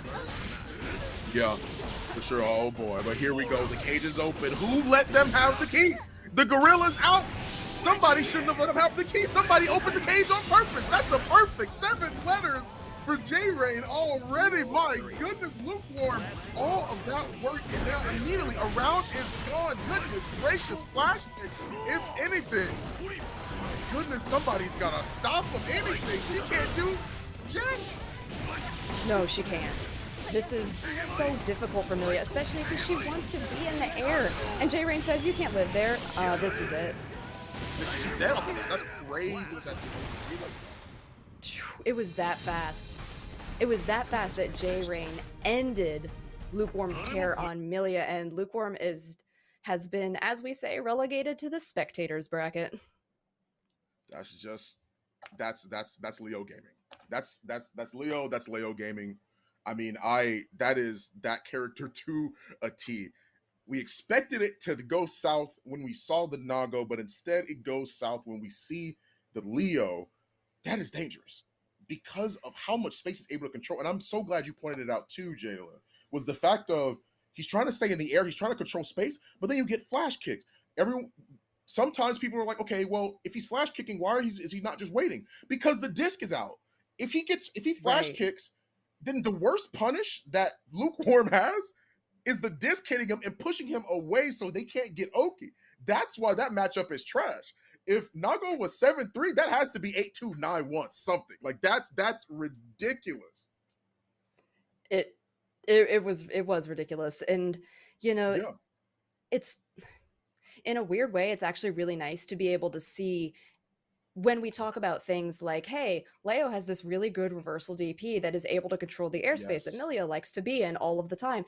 And then just textbook, J-Rain was able to lay it out. It's like, this is why you don't want to be Milia in the air against me, because you're going to be grounded in about 4.2 seconds. And then you get rounds just because, you're able to combo off of it so effectively. It was excellent gameplay by J-Rain and just highlighted what's so great about that character right now. So now we get the match that you and I were really excited about, which was Skyfarer's May into Corey's May. So again, we have tickets to SeaWorld. They are season passes, and now we get to go to the new dolphin exhibit. Yeah, that's absolutely crazy. SeaWorld coming through. Still trying to keep the pressure on them as well. Fighting back, time and time again, folks. Back and forth with the JH. Corey misses the command grab, not going to find it. Instead, the back throw is going to be a majority of the issue here. Tries to use the JS, but not going to be enough. Instead, Skyfarer finishes it off by making sure they get off a throw. Just yeet the May into the next existence. That's what it looks like to me, just yeet. All right, starting off this next one, they're both being much more careful than they were in the first round. I mean, I know mentally it's so important to secure this first round because then you're like, okay, I've got one up on my opponent. Corey getting the first significant hit there, and now, right as Skyfarer tried to cross over, big May combo, Shamu is out in the open, and Skyfarer's stuck. Misses the grab, but the PRC into the low does connect, and now it's Skyfarer's turn. Already. They're trying to keep the pressure on, gets the command grab off, but not going to find the combo. I wonder what Skyfarer was waiting for right there. Backs off and instead loses his turn with Corey using the light Totsugeki, or at least the S variant of the Totsugeki. He's gonna lose his turn off of that. It's minus. Duel 1. And the thing is, too, this is a mirror match. You should know that. It's something we talked about yesterday. You need to know how to fight the mirror match, because in a cast that's still relatively small, you running into the same character is very, very likely. Jeez, all the Totsugekis. Oh, a burst switches the positions, and now Corey's in the corner. I feel like Skyfarer doesn't know the meaning of low health and is just like, oh, I'm going to keep swinging. Yeah, he definitely kept trying trying to hit a button there as well, whether it was disrespect or not, whatever it is that you actually want to call it, it's not going to end up working out that well for Skyfarer. Tries to keep the pressure on and at least pushing them away. Corey trying to fight back using 6H. This is SeaWorld. This is dolphins all over the place. The aquarium. Exactly. That's the best answer is that you can give. Instead, backdashes, or at least air dashes back, uses the JP, and is going to end it there. Oh my goodness, that was so funny. It was like, Totsugeki, oh, you're in recovery. I need a Totsugeki too. These guys are not afraid to burst either to try and maintain a favorable situation, and it's something that I like to see out of both of them because they do it very similarly. So watch the way they use their They really are trying to Totsugeki on recovery every single time. Oh, this is hysterical. Fight back. I like the RC to go up and over Corey's May, and that does end up securing the round. I'm sorry, those Totsugekis back and forth were so funny. That's completely understandable. Listen, the back and forth, this is what you expect to see from the May Mira, a huge hit that leads into even bigger damage from Skyfarer.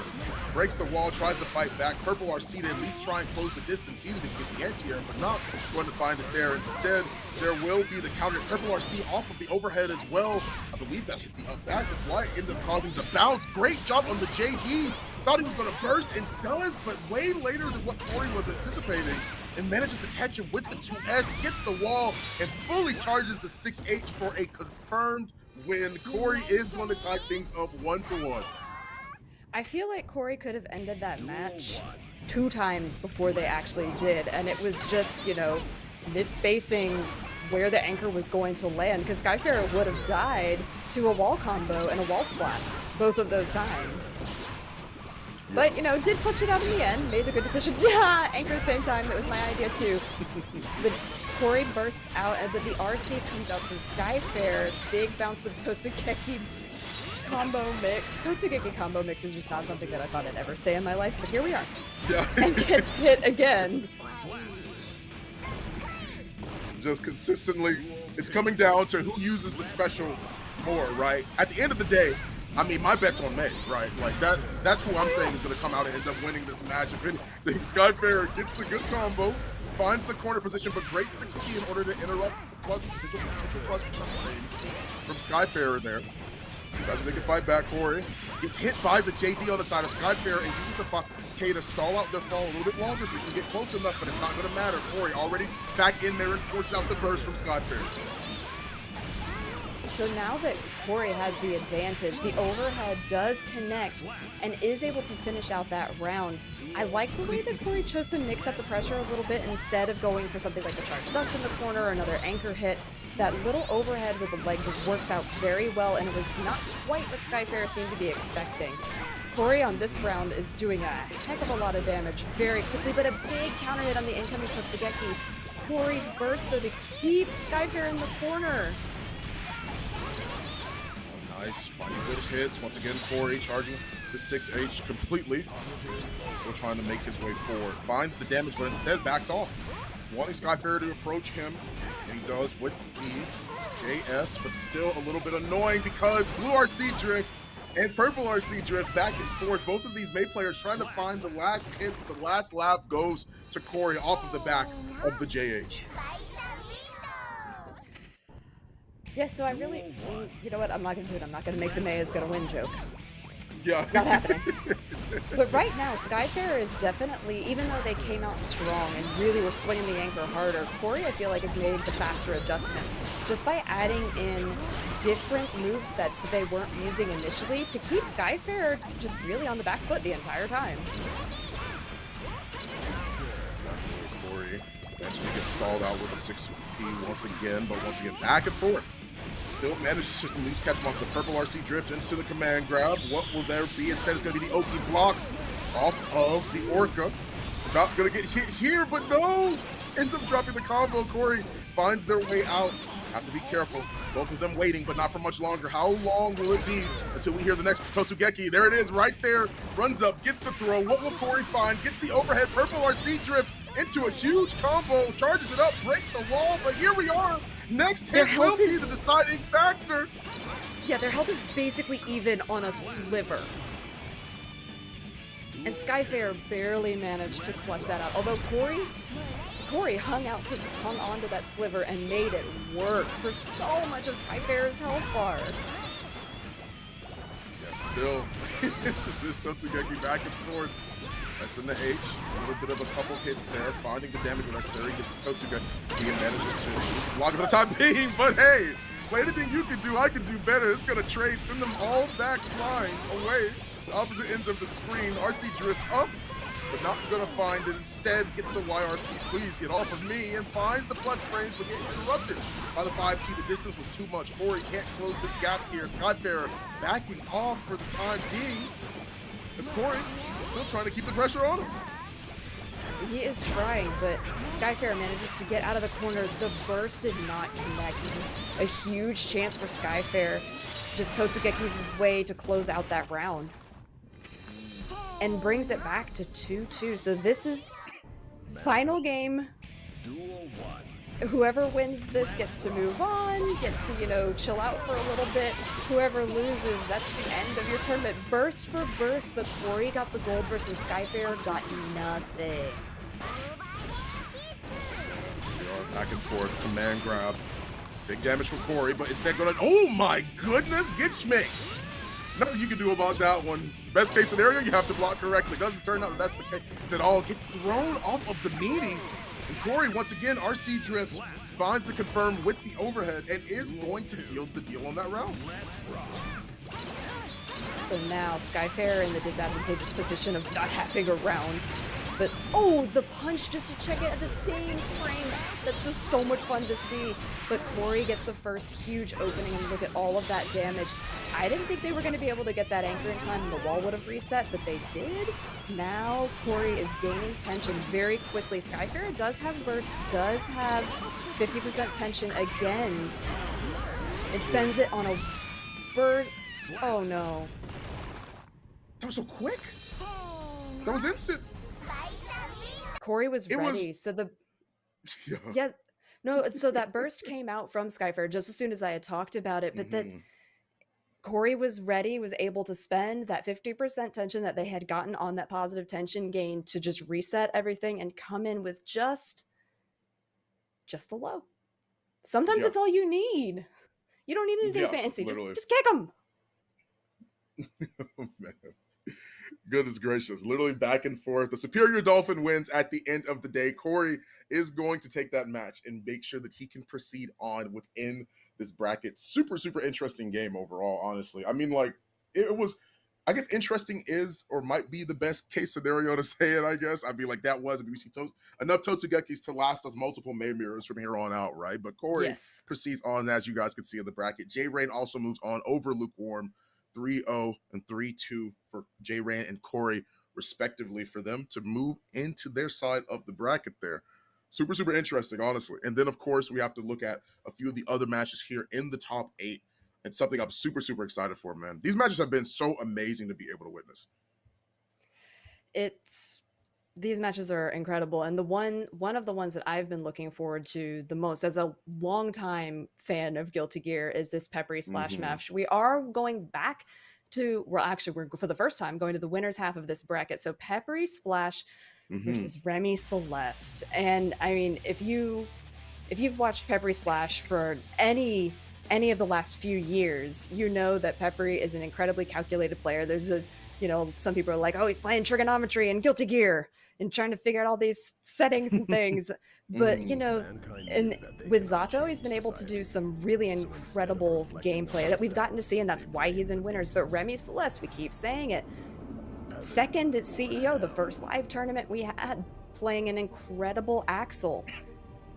I feel like this is one of the matches to watch because in anybody's book, this could be the grand finals. Here we are, Peppery Splash versus Remy Celeste. The Zato versus the Axel.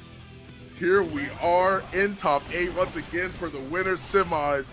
who will be the one that takes it here so far? Axel utilizing a lot of his aerial normals and the normals to try and keep him back, but every splash, okay, Zato will always find his way in. Invite hell and tries to interrupt the pressure, but still not going to be enough for the time being. My man is stuck here in the gulag. No way to escape and get out. He gives, just like the defense, it has to use the burst.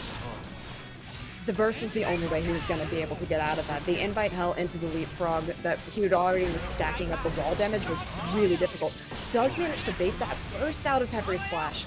And just like that, Remy is taking so much health away from Zato. Peppery Splash does have Eddy meter available. Uses a lot to FD PRCs, but unfortunately just gets caught. And that's one Remy of the more was ready unfortunate for the things. anti-air.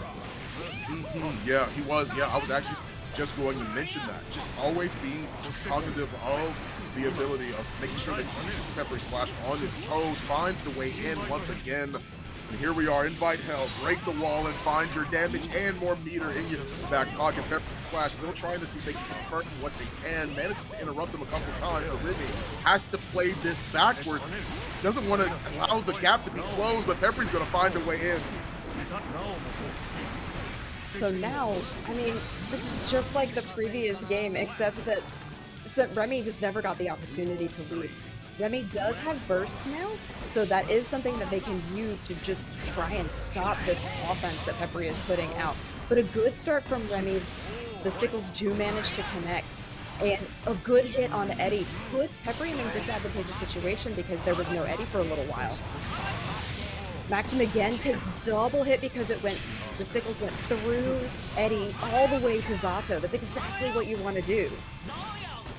I'll definitely say that this is very hard for him to close the gap. Remy with the perfect 7 letters and proceeds to get the first game in the set.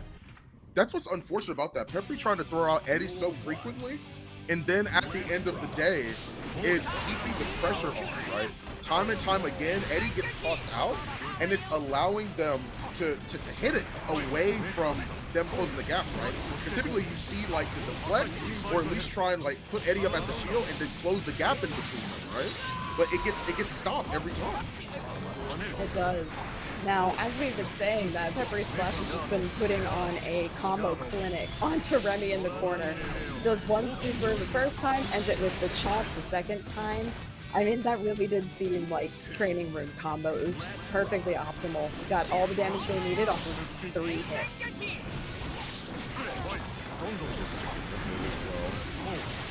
You absolutely love to see it. Gets the overhead, manages to cash out on the mix, but Eddy disappeared before it really even mattered. Puts up the shield, just trying to see if they press a button, but that's not going to be the case. Remy with the purple RC tried to slow it down and saw if they could get the anti-air, but not going to be a thing. Invite hell just to try and see if they can keep the corner and break the wall.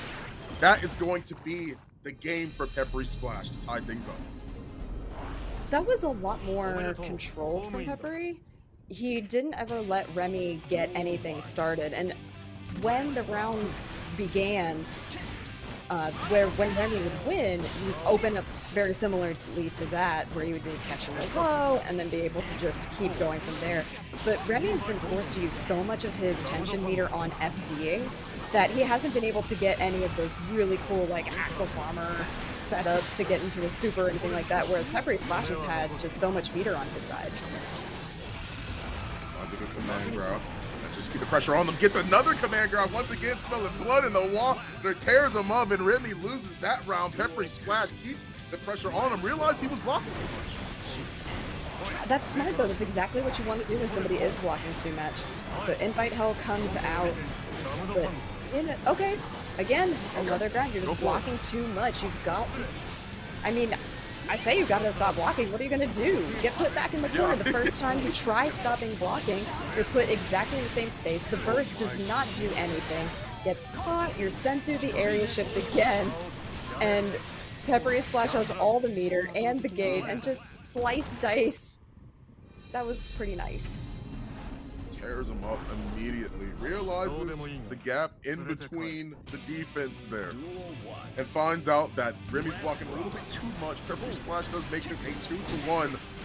And is now sitting on set point here, potentially. It's funny that Pepper is playing a little bit more carefully at round start than they did the previous two, even though that they're ahead. I think that's the mark of a good player, you know, never take advantage until you have it. Don't take it for granted.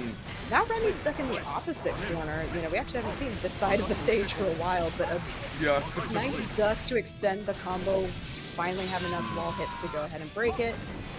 Remy does have bursts, but bursts have not been working out for them particularly well.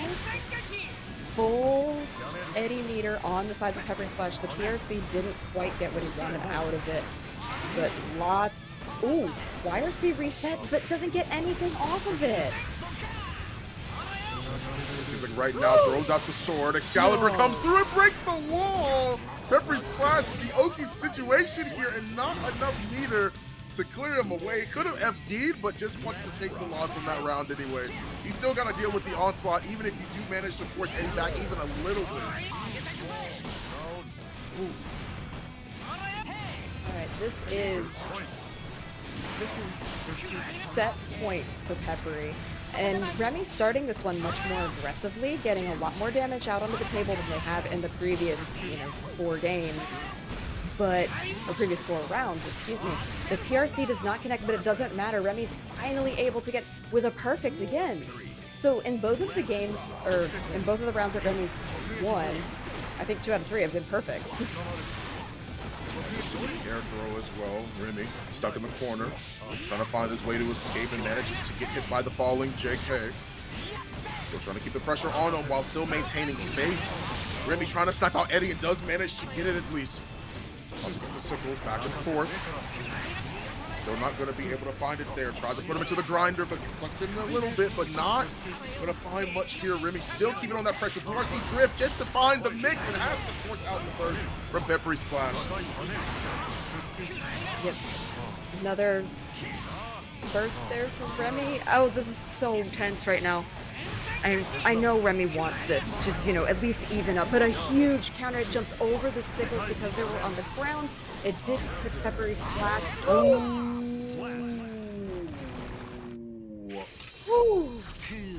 Oh my goodness. That was so smart, man. Good awareness on Remy to know he knew exactly what Peppery Splash was coming for. That boy looking clean every single time and time again. Remy still trying to keep on the pressure for the time being, finding the hits and goes for the empty jump low that time around, but he's gonna clap his hands, find the damage, not gonna get the kill, but will find the Oki. I feel like Peppery Splash got angry. Yeah. You have awoken the trigonometry master, because all of that was angles and great predictions, good calculations, because geez, that was fast. This is just as fast. Remy's already in the guts area, so he's gonna have to be fighting for his life. Peppery does have burst if he needs it. He does use it there. Eddie is out, but his slide in. The drift RC is keeping Remy stuck to the wall. Gets grabbed. Is this gonna do it? It is. That's going to be the end of that one. Winner semis closes out, or at least the first match will, with Peppery Splash taking that one and moving on. That is Peppery for you, man. I mean, consistently showing up to the Digital Havocs, definitely attends his locals time and time again. Every time I've watched that man play, I am always impressed to the utmost degree of his Zato gameplay. He's too good, man. He's too good. He plays an excellent Zato. I mean, coming from Rev 2, where he played Johnny and Venom, which was all about setups and management, and that's one thing in this game where you have that extra meter depending on the character that you have. So with Zato, with the Eddie meter, with Jacko, with your servant gauge, Happy Chaos with 2 different gauges, your concentration and your ammo. Right. You have to be able to use that and make sure you're managing it correctly. And time again, Peppery Splash shows that they are a meter management expert and does manage to clutch that one out. Remy not out of it yet. I know Remy, has a lot of favorites in the chat and just watching and things like that. I know I'm not gonna lie, I'm a fan of Remy too, especially after getting to see CEO. But not out of it yet, and it's going down to the losers bracket. Peppery does get to sit and chill for a little bit while they wait for the winner of this next matchup, which is Mhm. CD Lime versus B Meister. And I am so stinking Oh, excited about this one. absolutely. Giovanna versus Jack O, the Meister himself. Goodness gracious, what a match to be able to witness here. This is going to be interesting. We got Jacko versus Giovanna here once again in another part of winners semis. You hear the music, it's playing, baby. Top 8, here we go. The first hit is going to go to CD Line, but look at those dashes trying to get in. Doesn't want to let Jackie create the space, and I think that's extremely smart. I totally agree. So now Jacko does have to burst. Gets hit, gets 2 servants out there, using that servant trajectory to just keep Geo from getting in close and just overhead hit, overhead throw. No servants out now. Does manage to throw one out there now. It's keeping Geo grounded. Every time Geo goes for a jump, a servant is already on your head. Oh, help. Someone help. There Get is him no off of help. me. There's only servants. Get him off of me. And drops it again as well, just to keep the pressure as well in the corner. How long can you block for? Goodness gracious. Tries to find You a way out, don't. but imagine you work that hard and you get grabbed, sends it right back at you. Lime finds another. This could be a huge thing as well. No reversal on the side of Jacko, but instead opts to create the space, but jumps into the JD. That JD is a really nice action, especially because of the way that you can angle the trajectory of the projectile, so it worked out really well. Big counter hit, and you're stuck in the sandwich situation with the servant. Does have the burst, and now Jacko's stuck in the corner, gets thrown over there, but so now just forced to block. But sandwich situation again, calls in the super. There's enough meter to do a lot here with both of the servants. It's full again, too. Oh my goodness. That's exactly why you don't want to let her create the space. It's why Lime being so aggressive in the beginning, trying to find the hit, and they do. They do manage to score it, finds a way in, and has to pop the FD just for a little bit. Tries to create that space, hits the 2D slide as well, and claps twice. Was expecting the first, not the second. The minion is sent out and does its job, finds the first win for B Meister. This is what I wanted to see. This is what I talked about all Yeah. yesterday, is that I wanted to see a Jacko come in and just do an incredible job. And B Meister's Jacko swings so hard.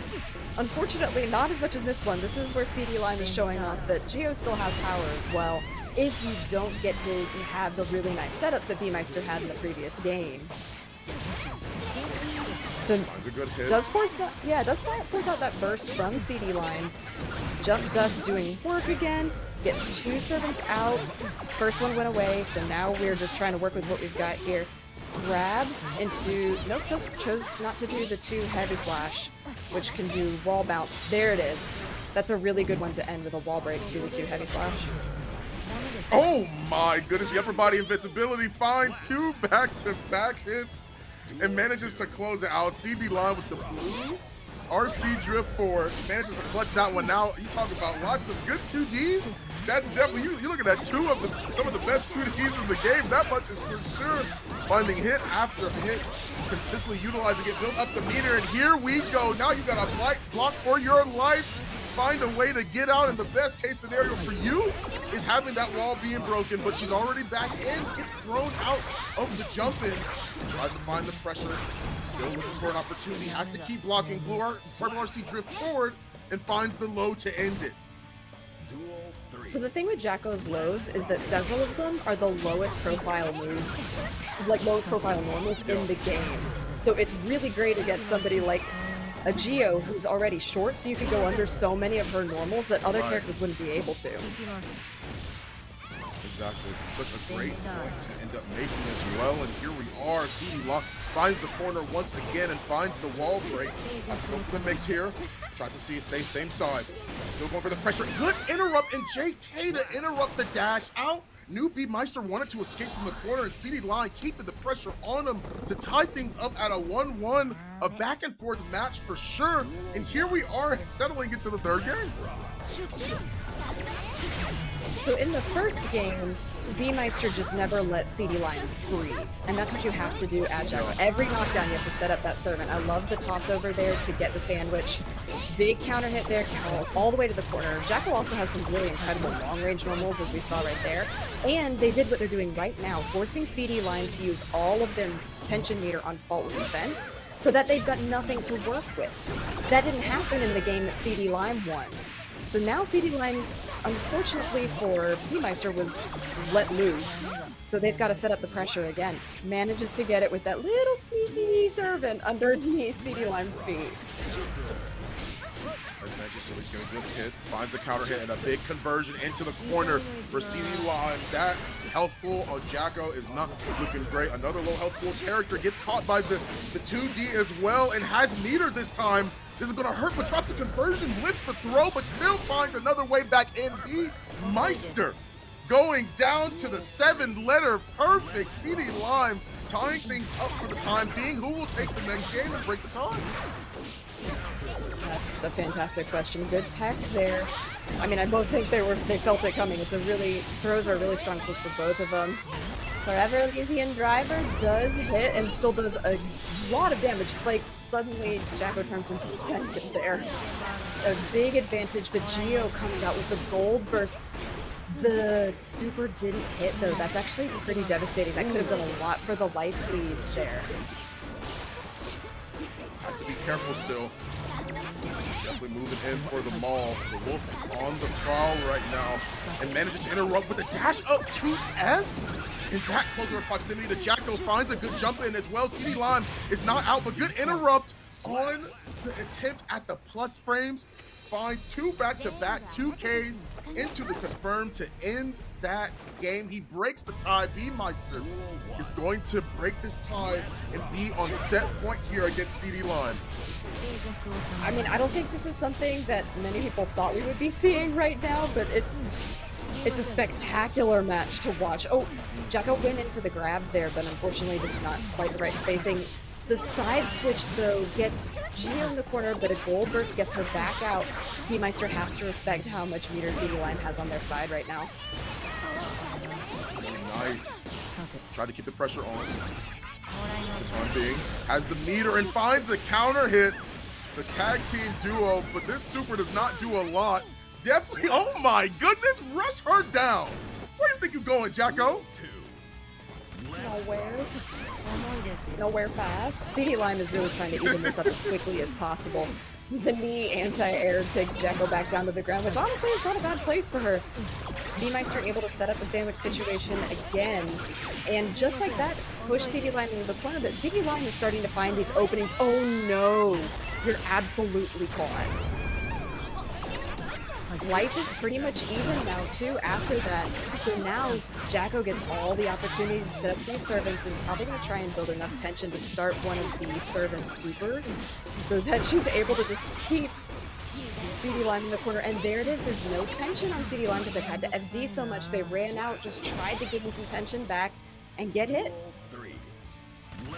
B-Meister potentially a set point for him, but CD Lime not taking this one down. Toss out the minion, tries to sandwich him in between and manages to get the throw. One more mix will there be, manages to catch it with the overhead and finds the burst as well.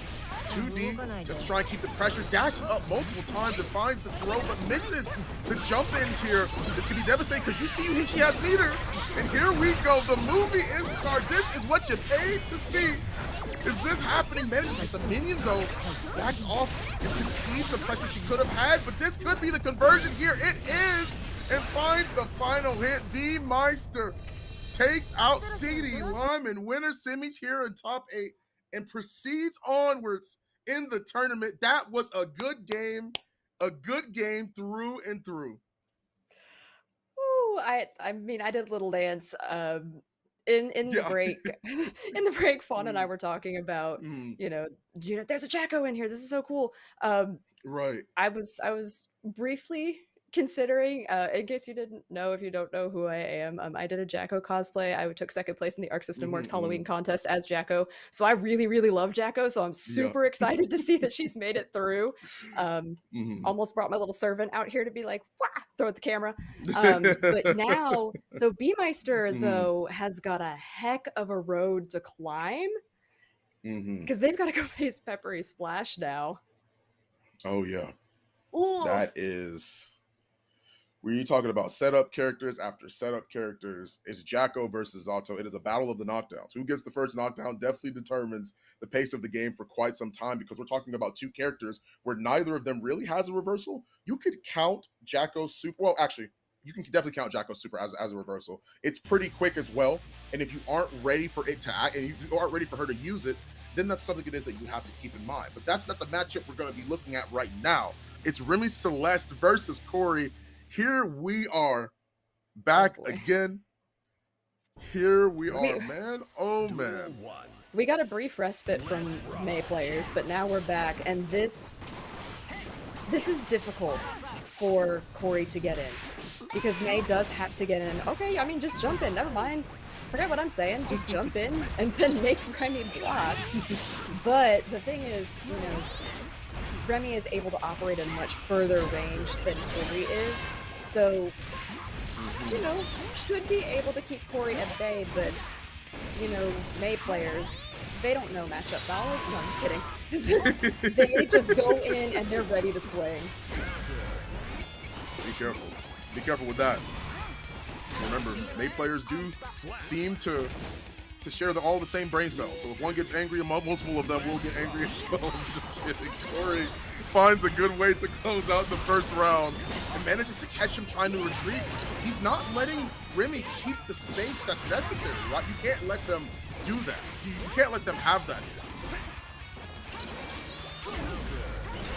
Big counter hits coming out from the side of Corey. So Corey is really good about using that upward drift RC to try and mix. Sometimes they'll go and they'll do a cross up, and sometimes they'll just stay right there neutral and really for a low. It's a nice tool for them to use. Just play mind games with your opponent.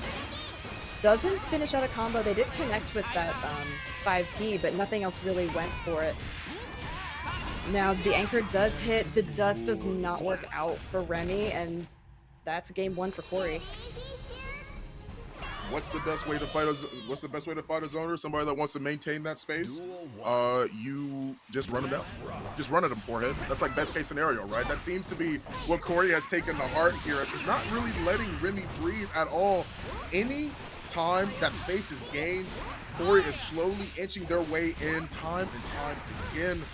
Remy still making sure that they're utilizing those normals, trying to keep Corey out, and manages to at least get the hit for the time being. Finds what they can and manages to get the jump back S.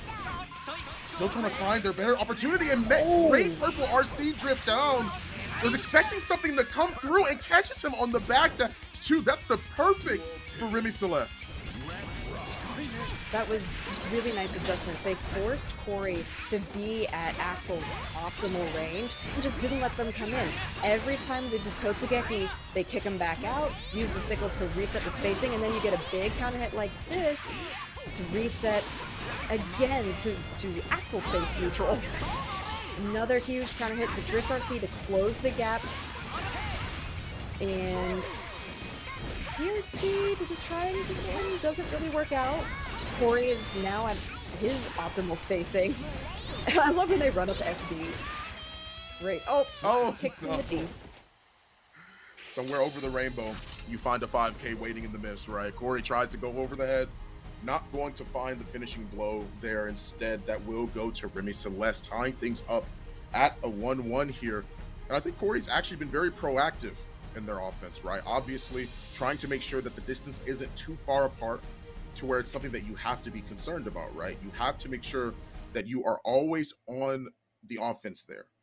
Making sure that you're trying to close that gap trying to close that gap with the Axel is probably super important. Now, obviously, there's characters that mostly struggle with making sure that they can close that gap between Axel, right? I mean, that's not going to be as frequent, but I think May is a perfect character for that, and Corey's demonstrating that right here.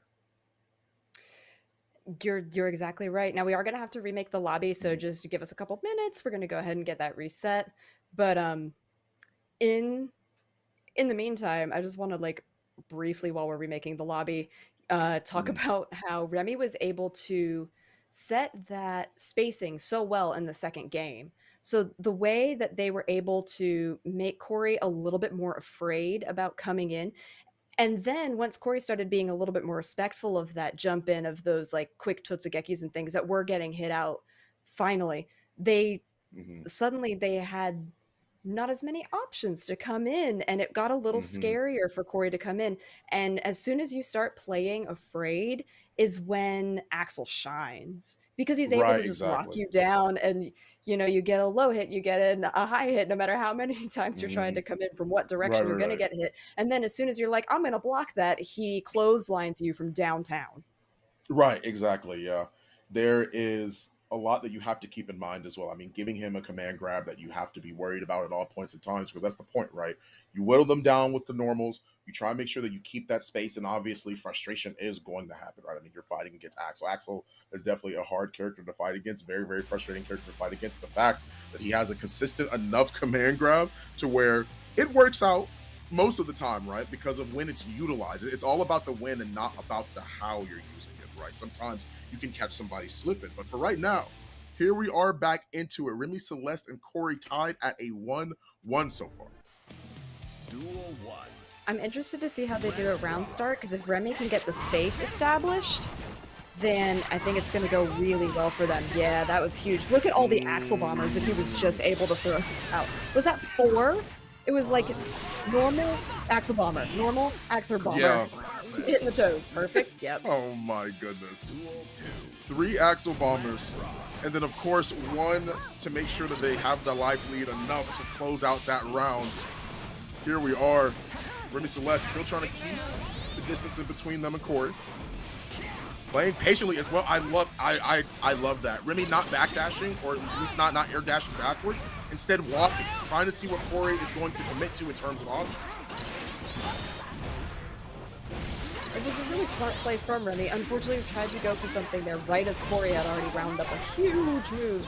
And now Remy is in a really disadvantageous position. They've got to be careful with their burst here when they decide to use it because Corey has been great on burst punishes today. Manages just to jump out of the corner, dashes out of the corner. Big hit from Remy to get now Corey into the corner. Corey also has burst. Should be mindful about when they use it as well.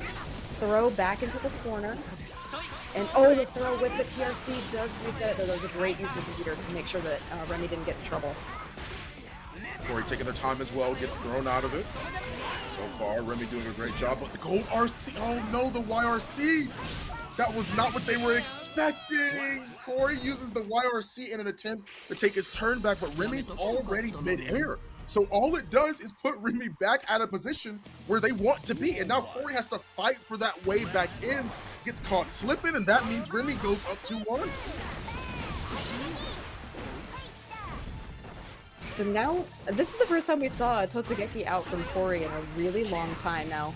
Remy in the second game that they played did a great job catching Corey out of Totsugekis, which is why I think they're a little afraid to use it. Goes in for the grab, huge punish with the Axle Bomber. Back at full screen, which is exactly where Remy wants you. Kicked in the teeth, good blocking from Corey, and then just a dash back to avoid the incoming damage. PRC gets out of Totsugeki range. What movement from Remy? That's the smoothment for sure. Remy Celeste still keeping that space in between, finds a good kick, tosses out the sickle once again, and manages to find the finishing blow. Great time and good reaction as well. Definitely have to talk about that. Good awareness and the reaction on Remy Celeste to be able to purple RC backwards. What a good drift. Tries to find the jump in there as well. Totsugeki, time and time again. Now Axel's in the corner, fighting their way out though. Backs up, great awareness, a good backdash from Corey to make sure he didn't get that punish. Now Remy's back in the corner and has to fight their way out. No, there's that really great punish on those bursts that Corey's been able to pull out all day, no matter who they're fighting. Remy's still not out of it, but unfortunately, they're just from corner to corner. They're doing a corner tour. Duel 3. Great job. Good awareness from Corey to be able to make sure that they clap back just as hard as Remy was fighting them. For the time being, though, manages to at least get the JS. And of course, confirms that into the special, but still, gonna have to play back. Corey slowly finding their way in, but gets thrown, interrupts the dash midway, and has to utilize the burst here. Either that or death. Corey fighting for their life. Remember, this is losers' quarters here. Corey loses this, and they are eliminated. Here we go. Zawardo, here is the time stop. The Axel Bomber finds the wall and is gonna break it. Remy Celeste with the great time stop to move on. That's not a super you see used often, but when it does, it's always sick. My jaw was on the floor. I'm like, if you're gonna Yeah. win with Axel, that's how you do it. It was like time stop, Axel Bomber, and then just style on him. And so Remy continues to bomber and yeehaw their way through this bracket, Yeah. and Corey is unfortunately that's the end of the road for them. But shout outs to Corey taking out many fantastic players in this bracket to make it as competitive as it has been. Yeah, absolutely. I mean, Corey putting up an absolute wonderful fight. Definitely nothing to slouch on. All of the players that have made it to this top 8 have really had to fight some killers in order to actually get to where they are now. Great job on behalf of Corey. But once again, Remy Celeste is going to move on and move forward here. A great opportunity, great fight from Remy as well. And once again, it all comes down to forcing your opponent to approach you, right? Corey, a lot of the time, at first, there were a lot of the times where Corey was trying to make sure that, okay, I'm going to run up. I'm going to make sure that Remy has a hard time trying to create that space. Now, all of a sudden, Corey's continuously running up, and Remy's like, oh, okay, I get that. And interrupting his dash halfway because Corey's expecting a button or a special to come out and throwing him, right, further and further back into the corner. And instead of approaching for Oki, he's backing up. He's throwing out more normals to make sure that Corey has a harder time to try and get in. And so now let's take a brief look at the updated bracket. So we see there in the winners finals, we've got Peppery Splash and B-Meister. So that Zato Jacko matchup that I'm so super hyped to see. And then we see one half of the losers quarters already filled out, where Remy took Corey out 3-1, is going to be waiting for the winner of J Rain versus CD Lime, which is going to be Leo and Geo matchup. And that's coming up just right now. Right, exactly. Yeah, that's what's interesting to be able to see that. Now you're talking about two characters that are extremely oppressive, right? You got Leo, you got Geo, and then it's going to be interesting to be able to see that, right? But I imagine that we see some of the same problems that Milia ran into during her matchup, right? You have to be wary of the counter. Those characters that rush down are more prone to hit buttons. They want to always be in your face. So with that being the case, Leo having the normals and the specials it is that he does to stall that out from happening, and Geo having no projectile means that this might be a hard match for CD Lime here. Yeah, I was actually thinking as you brought up that similarity is that Geo actually has so many less tools to get in onto Aleo than Milia does, all the things you highlighted, and she doesn't have as much movement. However, if you start off with a huge counter hit like that, it doesn't matter. Right, exactly. Doesn't matter however it is on paper. The match is always the dictator here. Manages to just slash, trying to keep the pressure there. Once again, and you see he using, and that's exactly what I'm talking about. Some of the same problems that we saw when J-Rain was fighting Lukewarm earlier. When Lukewarm was trying to get in, he's hitting S and then holding it because he knows that CD Lime wants to press a button, fight back. But it's not going to work out. You have to respect a lot what Leo can do. Crossing him up time and time again. I'm surprised nobody's throwing it. I think they're expecting him to confirm a lot of what he's doing, but he's not confirming it and catching them off guard. It's throwing me off guard, that's for sure. Yeah, and it's right? such a different way of playing, and it's forcing CD Lime to make some really interesting decisions. Okay, finally does get in, uses the dash to close the distance, gets a throw. Geo's throw being one of the better parts of her toolkit, especially when your opponent is blocking it. Just the animation is so fast. I know it's as fast as any other throw in the game, still. But here we are. Wall break, and CD Lime takes that round. We send everything back to neutral. I love the backup into the 2D as well. Figured J Ray was going to try something. Manages to at least bait out the hit, and great timing on using that air normal. Doesn't find the confirm, but managed to get out the burst. But here we are. Leo's already started things off. It is party time for him. And wait up super, but the counter is still on the table. Catches him during recovery, though. Not going to find it. There clashes with the flash kick and still trying to find their opportunity. Gets the low, and great purple RC drift forward. Not going to find the confirmed kill until they cross back up to get the overhead into the finish. One round or one game to J-Rain here. I really liked the way J-Rain used their meter there at the end of that last one. So when they went in for that DP and it whiffed, there's such a huge punish window on that they used their RC to just reset and be like, okay, now I don't want to get punished. And were able to continue their pressure in a way that was, you know, aggressive and offensive, which is exactly what they needed to do to secure the round. So good on them for knowing the tools that they had on the table instead of just being like, flash get dead. Right, exactly. Okay, there we go. There's the interruption. Now you can only get away with it so many times. I love utilizing the 2D to try and find a straight hit, but instead, not gonna get the cross up there, tries to wake up to find a button here, manages to catch him, but uses the YRC, force him back. Still looking for the hit, but doesn't find it. Instead, he eats a flash kick, and CD Lime is gonna go down a run. Oh my gosh, CD Lime has been opening with such huge counter hits and unfortunately just isn't able to get too much off of it because of the offensive nature of J-Rain's Leo. Alright, does manage to get something started here, a few hits. Oh, but the projectile does connect and is forcing CD Lime back. Alright, they're both in neutral, just goes ahead and throws. Again, great tool for Geo, big counter hit. Burst to continue the, or I'm sorry, not burst, RC to continue the combo. And kicked all the way through. Now J-Ring died. Never mind. We're done. Love it. Love the 2D. Love the 2D. They're using that every time because they know J-Ray wants to do something, right? They want to go in. They want to get the hit. These are two rushdown characters. That's what you have to be concerned about at the end of the day. But great counter hit. Huge combo as well. Look at the damage. All that red on J-Ray's side. And nothing to be remaining except for a couple more hits. Baits out the burst. He had your number on that one. Cell phone was bought by CD Lime because the number was his. Manages to clutch this one out. Clean sweep on that game. And instead ties things up 1-1. So that was what happened when J-Rain didn't have RC to back up a whiff DP. Because he went in for that DP and he just said, oh no, I'm riding the struggle bus now. One-way ticket to I'm in Trouble Town. And CD Lime just cashed it in all the way to the bank, takes the game. Trying to snipe out the sky. The anti-air 2D once again. Just try and control the space there. Oh my goodness. Oh my goodness. CD Lime. Oh, I'm sad that they missed that connection. Gosh!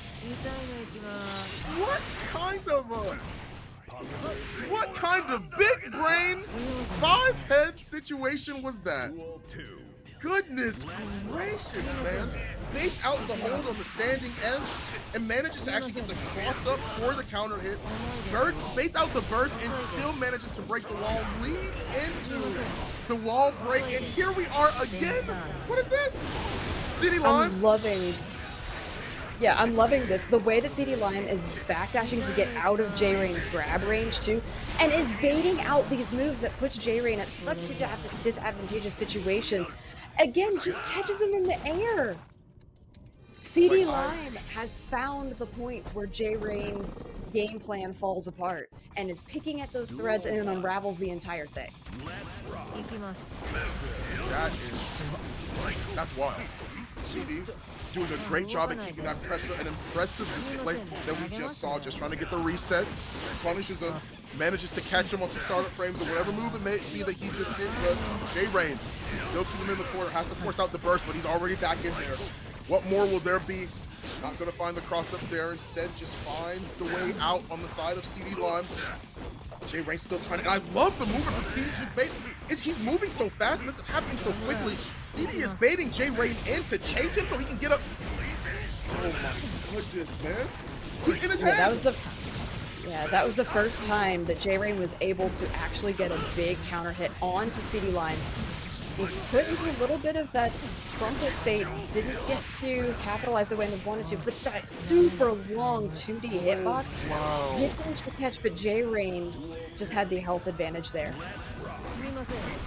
Health advantage works out for Jay Rain once again. Oh my, what a 2D, man. Crazy amounts, and manages to actually block the gold burst in time. Manages to get the throw. Still trying to find the corner positioning, back all the way into the corner. Still trying to snipe him out of the sky, but Jay Rain manages to escape and tries the 2P. Both of them throwing out anti-airs, but neither of them working. Manages to catch him. Will he have the counter time? He won't. Gets the punish off of the 5K, the back turn 5K. RC manages to stop the burst. Manages to get the plus frames as well. FG just to try and get away, but where are you going? That backdash is not going to help you here. Jay Rain fights back and ties things up 2-2. So now, where CD Line was doing so well with their really speedy movement and their ability to sort of bait out those big, long recovery moves from Leo, Jay Rain was now able to stop doing some of that and was like, oh, now I'm going to wait for you to react to something you expect. It was in their heads. You think, I think, that you think are gonna, and then Jay Rain was just able to take Geo down. Great 2H, but still not going to find big damage here instead. He has the corner positioning, blocks the overhead, and manages to catch him with the back turn 5P. Still crossing him up time and time again. Jay Rain's moving right now. Not going to catch him here. Instead, he's going to have the opportunity to block, but that was just to keep him in place so he can rush him down. Burst in the corner, Jay Rain with the amazing play as well. The super wasn't to catch him backdashing in the air. It was to hold him there so he can run him down. Right, who said that Leo wasn't a rushdown character? Because Jay Rain said, I can do it now. Now, Jay Rain with the spectacular movement, staying just out of range of that 2D from Geo, trying to catch something up, but a big counter hit into the RC is going to catch full combo here. Oh, does drop it though. Jay Rain gets another opportunity, just grab, keep her in the corner. PRC air grab. Normal throw, that's going to be it off with a hit. Nice, the close S. Always utilizing that for the reset as well. CD Lime, Jay Rain, here we are. This is it, folks. The last potential round from either of these players. Jay Rain blocking in the corner, fast forward. C-Capsule to get the low, but instead finds the overhead. Empty jump throw. Jay Rain has the burst available to him, but fights back. 2K and the 2D and the burst on the side of CD Line. Here we go. It's back and forth. The life has pretty much been even off the back turn once again, plus frames. What more is he gonna get? No command grab here, but jump peek just to find the wall splat. What more is there? 2D. Just to find the pressure, still trying to keep it going, manages to get the cross up and still keeping the pressure. Good first bait on the side of CD Line. What will be the final hit? YRC dust and the RC cancels. Jay Rain is gonna move on. Goodness gracious. What a back and forth. You can't ask for a better match other than that. You can't ask for that. Goodness gracious, man. You kidding me? That was spectacular gameplay. And the way that that ended out, too, is just the way... So Jay Rain was able, again, fantastic meter management. Man. They were able to, RC some of the moves that, that CD Lime had been baiting out. And they were like, oh, no, if I get caught here, that's it. That's my tournament life. They RC'd out of it, were able to get a hit, still had built enough meter to RC again, and finished out the combo. It was spectacular play and outplay on both players' parts, but Jay Rain just had the upper hand in that one.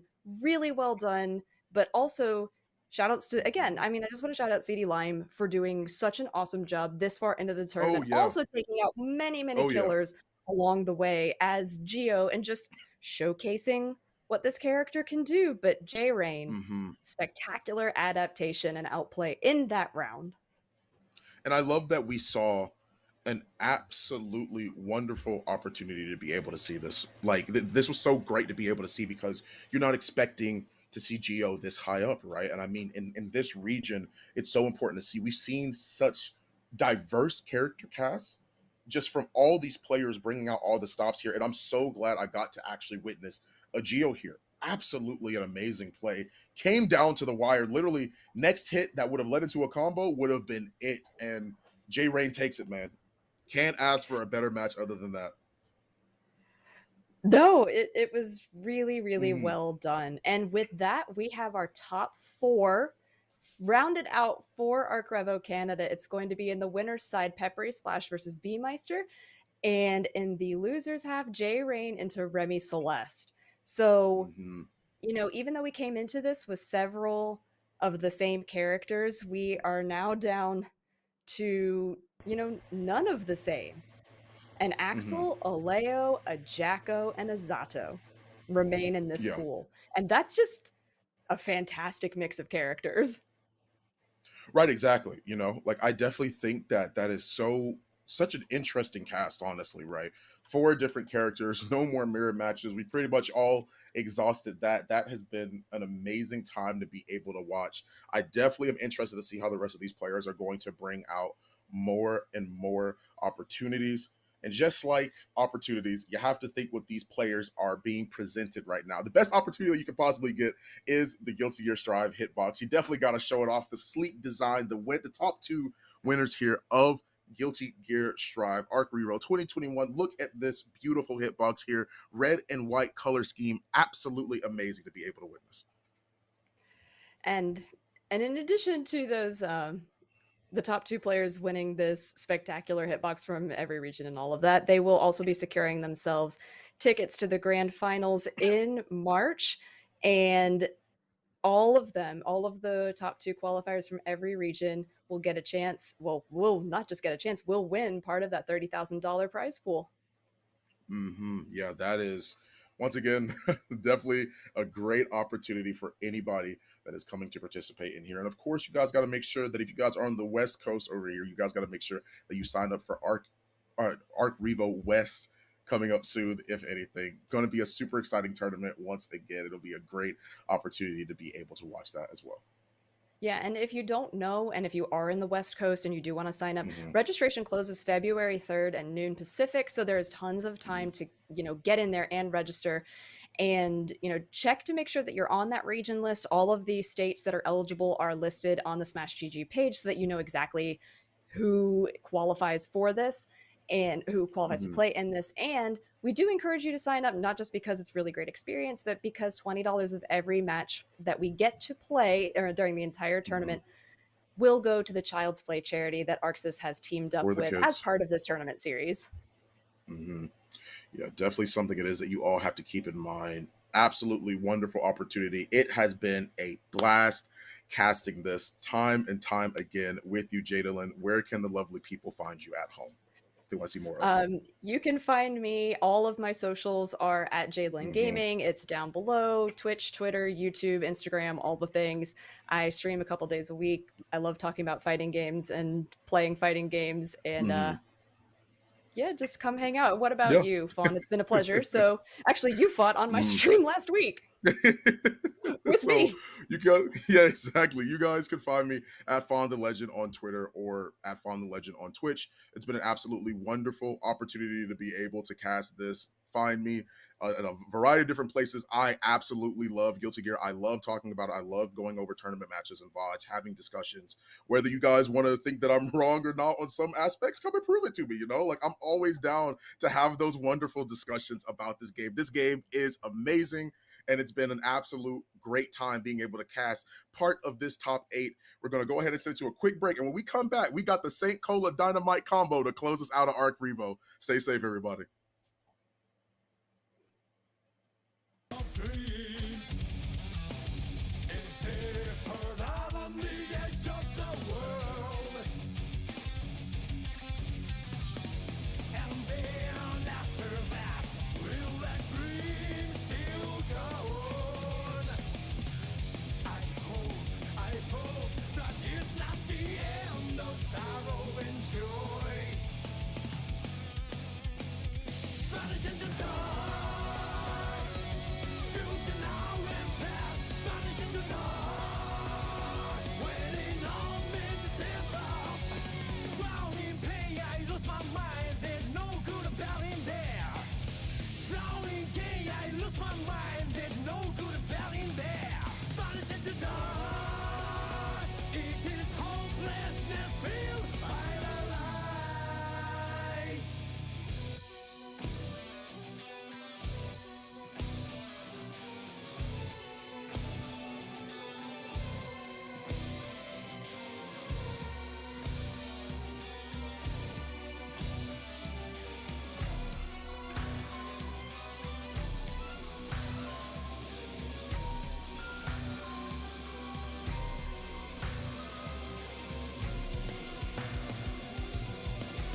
Was born rock operator.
This is Grand Finals, ARCREVO, Mexico. Let's get into it.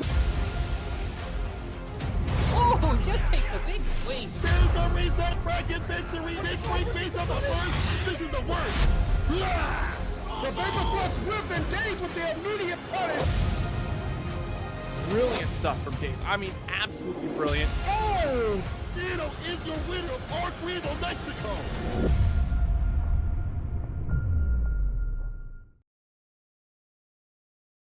And that's what it's all about right there. ARCREVO America Finals, March 19th. Welcome back to ARCREVO America 2021 Canada Qualifier. We are here for top 4 action dynamite, joined by St. Cola. You ready for this fire, brother? My man, I can't even begin to describe how I'm not ready for it, but I'm ready for it. You know what I'm saying? This is about to be heat flames, spicy hot with the red dot, because people, we're going to decide here and now who is not only going to move on the top 2 competitors to the finals, but also who is the champion of ARC Revo Canada. Now, we've seen some upsets. We've seen some characters get knocked down to the ground, and now only 4 remain for the finale. I can't wait to see what's going to happen here. Let's take a look at the bracket. You see the journey for a lot of these players, and now Peppery Splash, one of the big picks to do it in winter finals, going up against B-Meister, and then the losers. Semifinals, J Rain and Remy Celeste will have to fight to see who's going to face off in losers finals, and then there's going to be that grand finale. But winners finals will decide, however, who is one of the people moving through to the finals in a couple of weeks. This is going to be heat. Listen, none of these players have had an easy path in this top 16. It has been an incredible show all the way through, and only the strongest are left, but there can only be one champion at the end of the day. Yeah, top 2 gets the ticket punch, but you want to be the one with that W. You want to be the one walking in March 19th. Like, I won my region. I know what I did. Yeah. I laid down the law. You want to come in with that swagger. You want to come in with that heat. Uh-huh. And the only way to do it is to defeat all the rest of them, and that's what we're here to do. The diversity alone in the top 4 is going to be exciting. We got Zato, Jacko, Leo, and of course Remy Celeste on the Axel. I can't complain. I'm happy. I'm eating out here. We eating good. We definitely eating good, because right now, people, this is top 4. This is winners finals. I can't see you. We're online, but I need to feel your energy. Arc Revo, winners finals. Let's get it. Peppery Splash on the quest to become the best in the Canada region in ARCREVO, but B-Meister has been putting those minions to work all day long. Let's see how it's going to play out. Bit of a Pokemon battle, the back and forth. Both of them have summon items, but different when it comes to Peppery Splash. Actually going for the normals and staying fine most of the time. I like the super right here. Gonna get that positive tension and build that bar. Gonna go far. Fight back is B-Meister. The switch over. Now Peppery Splash hemmed up in the corner. I like the setting of these minions here, and went for the fake with the throw as well. Gets the wall break. Not over yet for B-Meister. Only needs a tap to do it. Trying to get that 5H, didn't get it though. PRC, slow him down, make him look like a clown. 5P didn't have the finish because he didn't have the bar. Peppery Splash still the lead of health. Jump deep, fade away. Truck it, shade, throwing a little bit back at him, and the leapfrog. The Kermit the Frog here. Kermit the Frog here, holding down neutral. Kermit the Frog. Got a real... I gotta stop. I ain't got a Kermit the Frog impression like that, but I do see that I am impressed right here by B-Meister. Catch a Peppery Splash up in the corner. That's where the character really shines, right? You get the minions going, and look at how much help it came from that exchange. That's exactly what Peppery Splash is looking for, but B-Meister doing a great job until just then. The Snapdragon connecting for Peppery Splash. Looking to advance for PRC, but the Shadow Kermit said, I got you, bro. Don't worry about it. You can clap it up. Clap your hands, clap them cheeks. Gets the swords in right there. Getting close to the one with the Oki situation. And again, build that bar, going far with a 2S to seal it.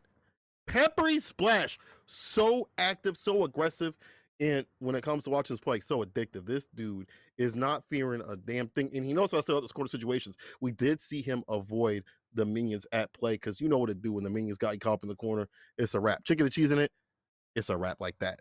Yeah, you're not leaving that situation without giving over at least a 50% raise to all workers available. So, you know, Peppery Splash not trying to have any of those negotiations go down. The PRC used by Peppery Splash to smooth on out of the corner. We've seen them use that all weekend long to avoid rough scenarios. And doing it again against B-Meister is going to be really important. Another thing is the 2S that Peppery Splash has been using has been clipping up the minions in that neutral space and allowing him really to clear that horizontal vector to approach.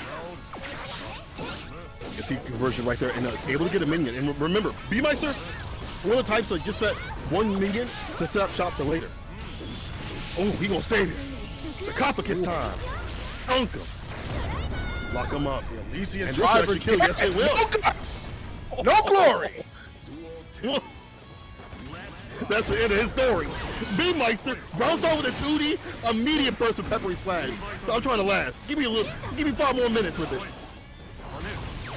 To do oppose, Shadow Kermit coming out again. B-Master staying low profile type of situation, gets the knockdown and the minion setup. Peppery Splash being ushered right onto the corner. The 2S PRC just in time to block. And I like what Peppery Splash is doing here, maximizing on the Eddie meter, tried to get close, and then getting flipped by B-Meister.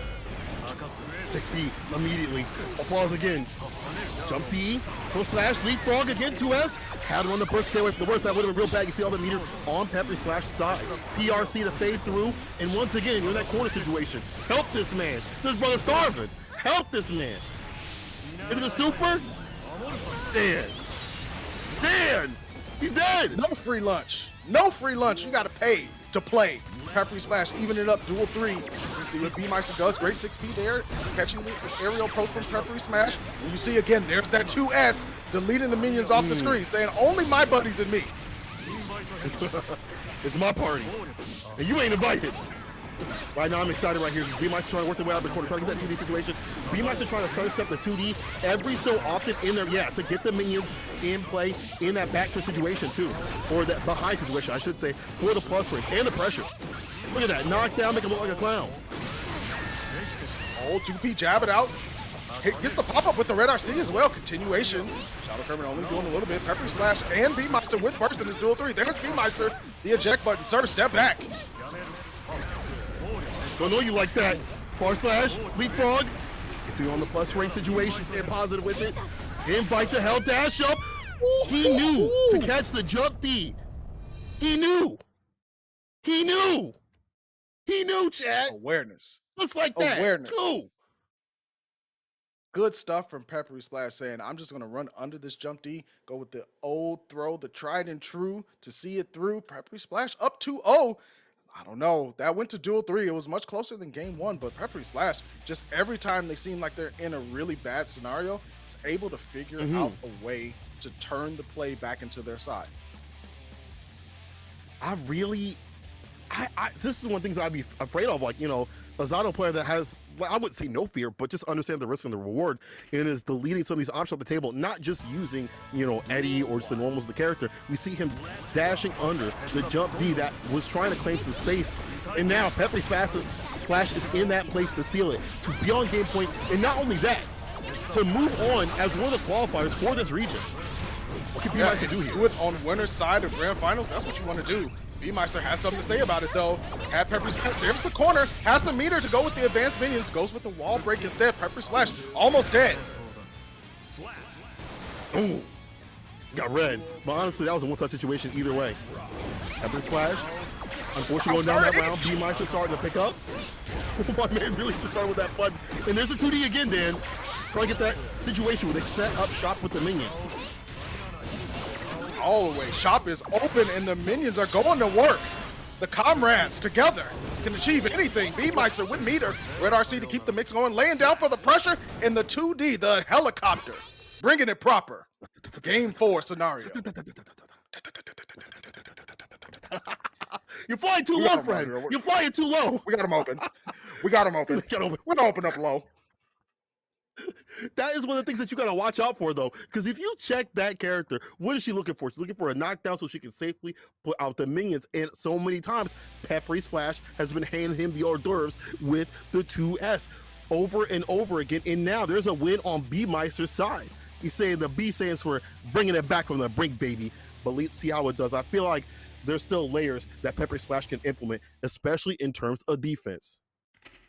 Absolutely. I mean, we saw Peppery Splash close out a game with a throw, but they've been on point with the defensive throws as well. And that's one of the keys you need to have as a Zato player. Lift them up with the D, Shadow Kermit, usher him over to the corner. The Snapdragon going to counter hit in the 2H against the wall. Going to make him fall. B-Meister in a lot of trouble in game 4.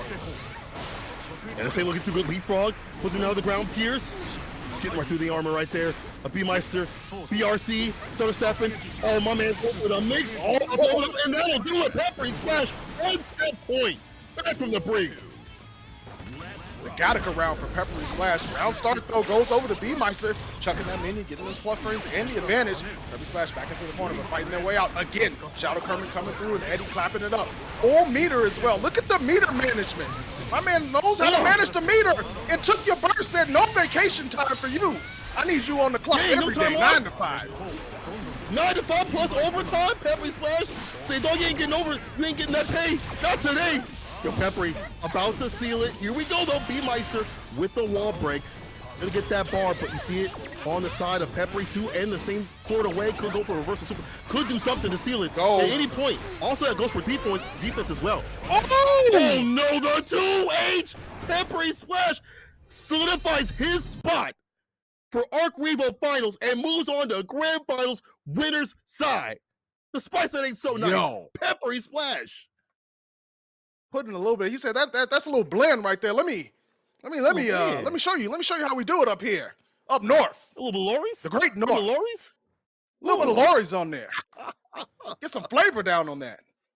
Speaking of flavor, Peppery gonna like the flavor sitting in Grand Finals winner's side, qualifying, the first person qualifying out of the Canada region for that March 19th final. So hats off to Peppery Splash getting the job done against B-Meister, and it was certainly not easy. Not over yet for B-Meister. Still has the loser finals, but Cola, it ain't nice down there. Those waters are dark and scary. There's some monsters down there. There's some megalodons down there. Megalodons. I like how you said megalodons. Them big sharks right there. That ain't the little small ones that you see up on the beach. Those are big boys. And especially if you getting through this bracket, you a big dog out here. You got Remy Celeste, who is the CEO, top placer out there, going up against J-Ring, who's taking down names with a lot of fame. You know what I'm saying? We've seen him take down Justin Wong and quite a few other people. Unfortunately, CD Lime had to go down to 2. And it's just that switchback, the gorilla with the silverback. Get a little bit of that thinking power, got that Jane Goodall going. You think he's all about the big swinging, but he puts the thoughts behind it every so often, and that makes him hard to approach. We've talked about this before. Leo players that are smart, that get a little bit of thinking, a little bit of wrinkles in the brain, is difficult to deal with. It's like, bro, would you stop DPing? Terrifying. I thought that's all you Terrifying. like. What? You like, yo, are those reading glasses? Oh, hold up. Wait a minute. I thought you were just gonna, oh no. Oh no. You literate? Damn. Sure. But that's not to take anything away from Remy Celeste. They know how to make them chains sing, and they have been doing a fantastic job of keeping the Axel gameplay at the top tier level. So listen, this one is going to be a rough one, hard to call for sure. But J-Rain on the Leo, if they get in, they like to run the schmicks. However, Remy Celeste is, I'm certain, well versed in the Leo matchup by now. Yeah. I mean, if you lose to somebody in a tournament, you're definitely going home, or maybe as soon as you lose, back up to your room and say, I gotta lab about this dang character. Immediately. This Leo dude, I gotta get up in the lab. So we've already seen them in this tournament have, experience, show the case their experience, but J-Ray's something different. J-Ray's something different in terms of the experience that they've gained, not only in this tournament, but prior.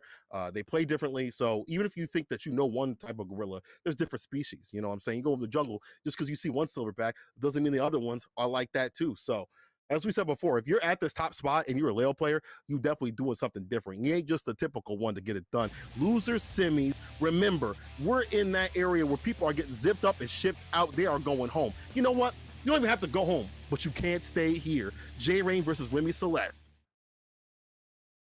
I cannot wait to see this one.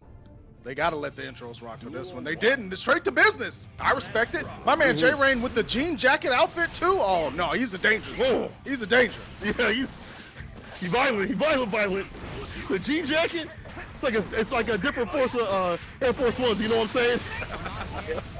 Different sort of flavor. Hits the same way though. He's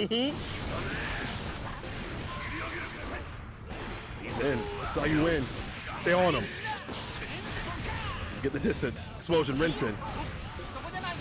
And let him in. You gotta keep him out. Oh, tried to jump. Had to burst immediately. Remy Celeste running out of that situation. There's the burst though. Back into the corner. J-Rain almost had it with the 2D, but Remy Celeste reaching just a little bit farther. Mine sliding a little bit longer. Ooh, side switch with it. Berserker Barrage. Gonna cancel. Goes for the 2S. Was put to rest by the 5P. Yo, Remy Celeste, that could have been real bad, but they made it look easy, even with that health differential. Caught up in the corner 2K, didn't get the 2D, but still get some distance to it. It's not you, it's me. Gotta just space it out a little bit more. 5K as well. The defense on Remy Celeste is all-star caliber at the moment. Wow, blocked the flash kick on the way out. Said, pardon me, I see you need to talk to yourself. I'm gonna be over here until you're done. Oh, they're a different area code for the DPs. That's the thing, you try to do these reversals against this long-range character, you gotta be close enough to do it. J Rain losing too much health in these situations. Chrissing the cranium with that overhead and finishes it with the Axel Bomber. Celeste, with the first one, gets it done. You think I won't come in? Think I won't go in there? You don't know the meme? I'm an Axel player. I got a huge life lead. What if I just went in? What if I just went just once? We talked about that, you know, Axel players being aggressive, like they're gonna do that, you know? And when they do that, it's like, dang, y'all play like this? Y'all live like this? Dang, I thought I was approaching you. Oh, that's a decision. That's a life choice. Oh, you're approaching me? Oh. Willingly walk up to a gorilla. That takes a lot of confidence. But someone like Remy Celeste, top level placer out here, it makes sense. Certainly does. And Remy Celeste trying to get all the dollars possible, but still has to do 2 more games to get through. And that's not count out J Rain. Open the defensive sequence though for Remy Celeste, going to establish that screen space where they want it. And here we go, the JS button. J Rain looking to get in, has the dash block, anti-air the moment they take to the skies. And look at the pressure that Remy Celeste is putting on. Wow, a YOLO 2D gets the counter hit. I heard that one from all the way over here. Counter. And that's what they're looking for. J-Rod's looking for these knockdown situations just to get going. But Remy Celeste resets back to neutral, 2S counter hit, rinse explosion. And I like these situations right here from Remy. We saw them get really aggressive with it, and now they're stutter stepping their movement and smoothment for J-Rain, making it even harder for them to read.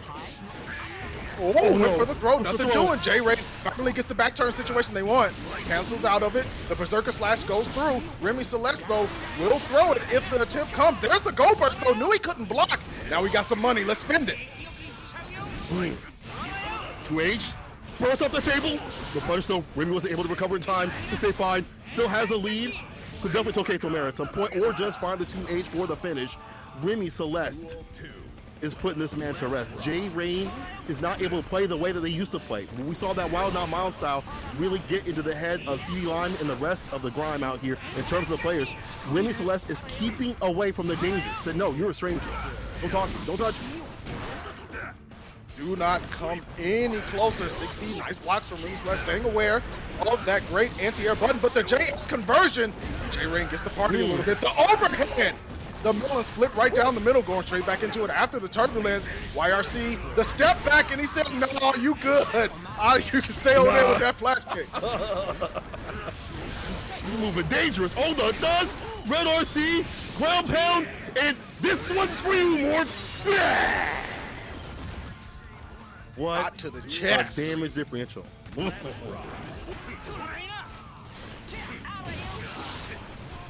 Celeste going back to the game plan of keeping that space. Berserker Slash closed the range and a bait on the burst. Went for the throw option, did J Rain. Huge flush frames on the overhead. Great punish from Remy Celeste with the knockdown, setting J Rain back to full screen. Huge counter hit on the 2H, and another one just to let him know he meant it. PRC at the wall, the bomber keeping them and making them fall. Bro, he said this is personal. So I took that personally. Oh, the fadeaway of play. It's a throw push, jump H, off the backboard, into the super, gonna reach. And the health he gonna leech.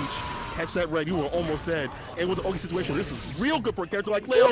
And again, the Berserker Barrage for the win. J Rain stepping it up in this matchup for game 2, really cutting off a lot of their own movement of trying to dash in from the skies, taking the grounded approach and using that Berserker Slash to close the distance, and that really changed the game. I feel like J Rain was like, okay, cool. You want to keep me from approaching via the air? That's fine. I'm going to use my other tools. And being able to scoot step and dash block to get into position where Berserker Slash can cross up really paid off. That's a nasty part of fighting this character. Now we're seeing a lot more of those dash throughs, and you got to be ready and staying steady. Got to get the the normal throw to check that on the approach.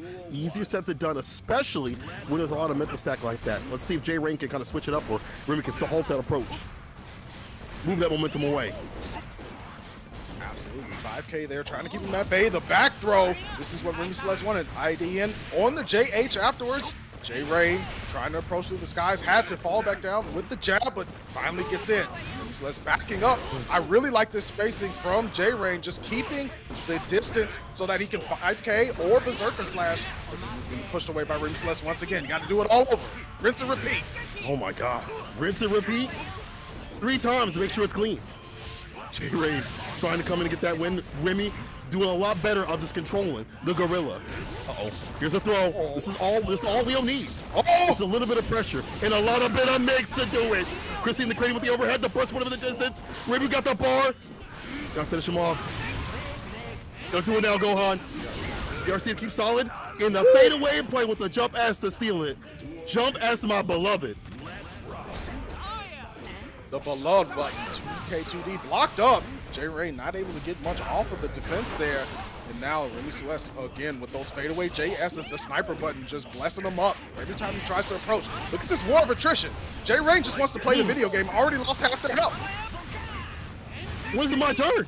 How do I get in to get this win? Remy's economy of buttons has been a lot better. Interruption of the 2K2D knockdown. This is what you need for defense. Catch them coming through. Now you see this movement in terms of stutter stepping. J Rain from coming through. Red RC, that's the victory. Remy Celeste putting J Rain to rest once again.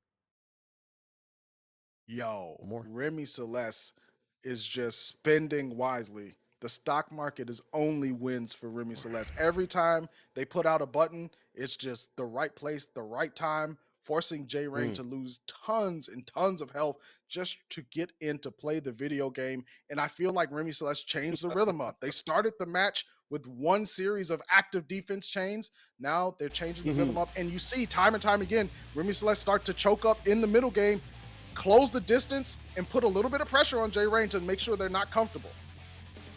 That's right.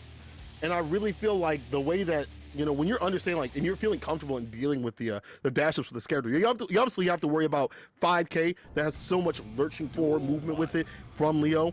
But we see Remy Celeste checking that approach to 2K2D knockdown to reset the situations. And the more they reset and put them back to square one, that's how Remy gets it done. Game point for them if J Rain don't do something different.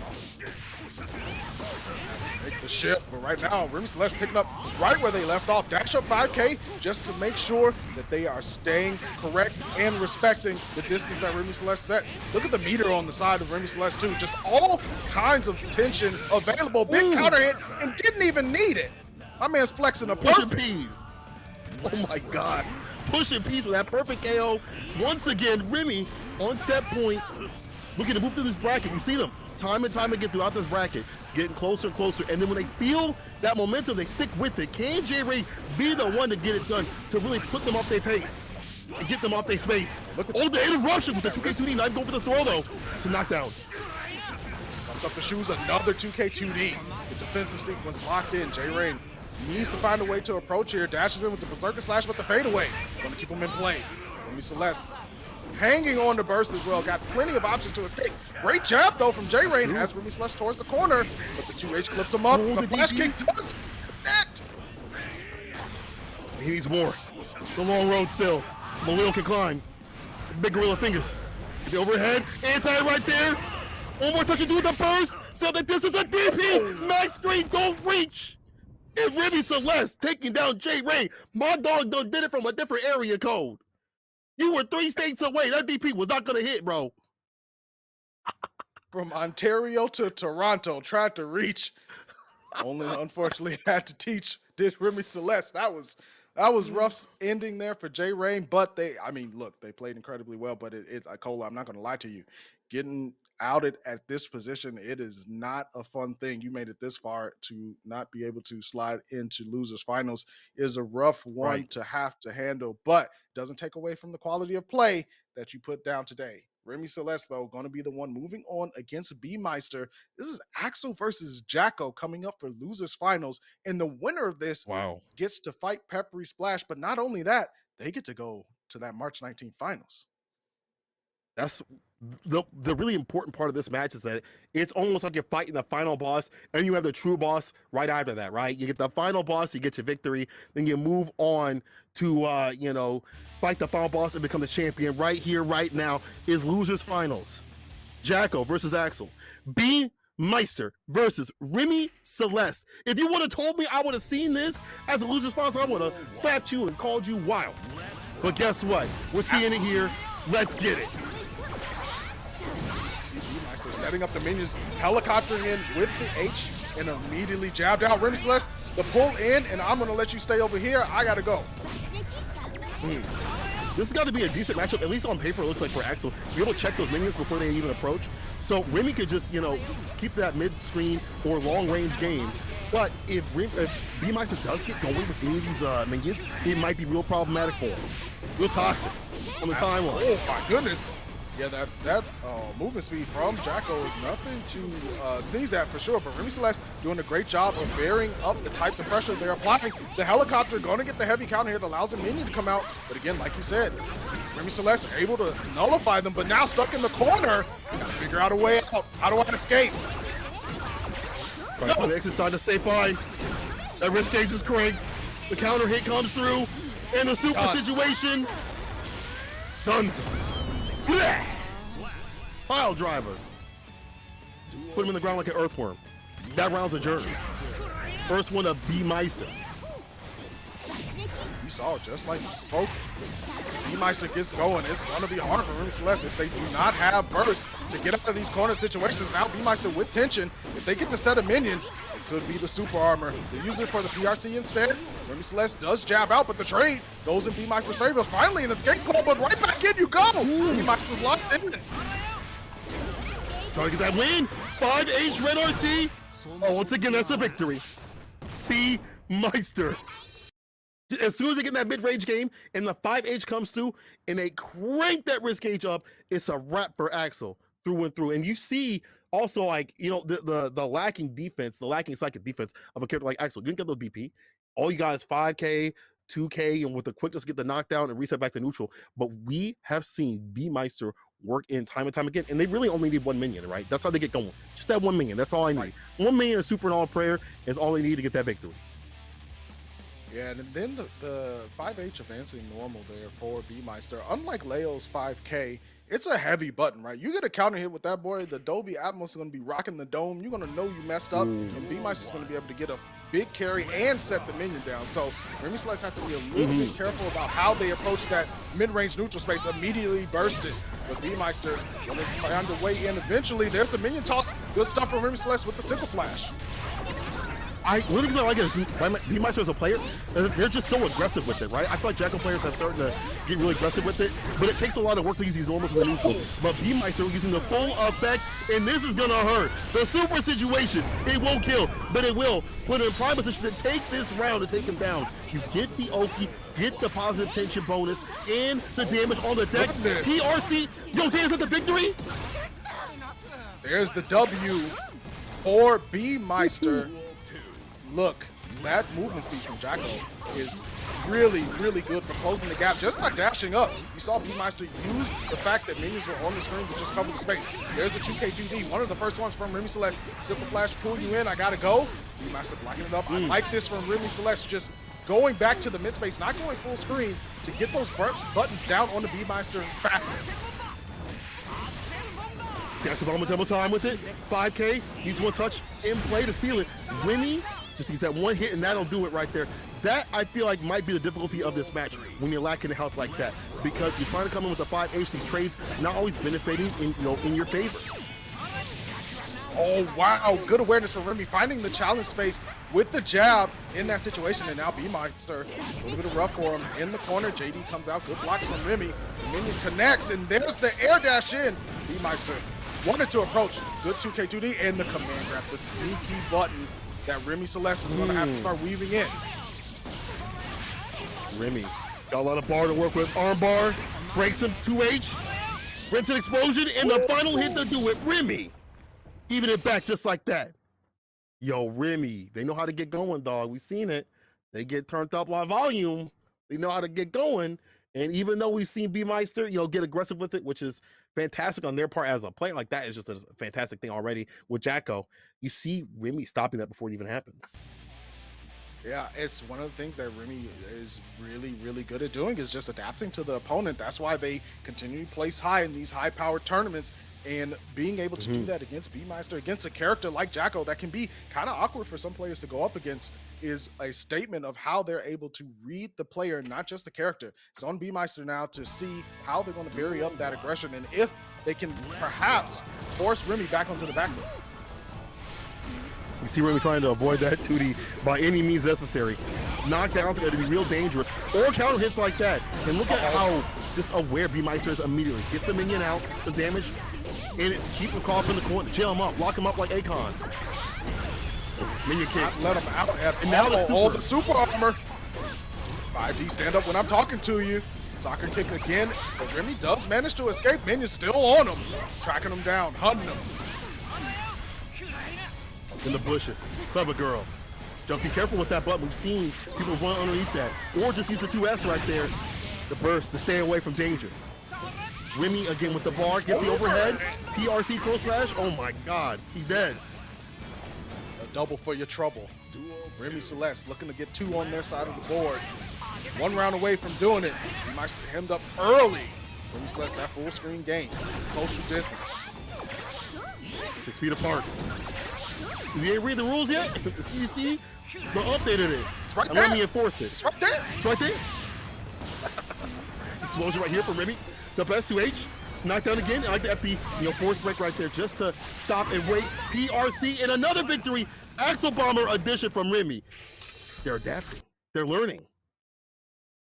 It's all about the times where Remy gets a really strong floating hit at a very long range and then dashes in immediately into that mid-range space. It eliminates the time that B-Meister has to recover and to either chuck a minion or try to use Jackal's speed to approach, because Remy's already there by the time B-Meister is waking up off the ground, and that is just such smart play. It's turning B-Meister's rhythm against them completely. And I feel like that as you're pointing out, the dash up pressure that B-Meister love to have. Dash up 2D, dash up 5H, just not working out. Remy having these better round starts is working out to full effect. And the fact that their corner defense has been real good too. We've seen the knockdowns at the 5K 2D knockdowns and things like that has been fantastic. Just stopping the approach. The more they do that, the harder it is for B-Meister to stay solid. This is game point Remy Celeste to move on to grand finals, and not only that, solidify their spot as one of the players for Canada in the finals. B-Meister's last chance to really make a way to the dance. Minion pressure coming up. Remy Celeste FD forcing B-Meister off of them, but B-Meister not done yet. The PRC continuation. Change the station. Remy Celeste with the burst. Right, 2H. Once again, still set these 2Hs. 5P. Remy again switching up their economy of buttons, making it hard to read the trades. Double time to make it fine. B-Meister doing everything to do the duty in terms of getting in to get that win, to start the oppression, to start the Yuki session, but it's not happening. Look at Remy just moving and grooving.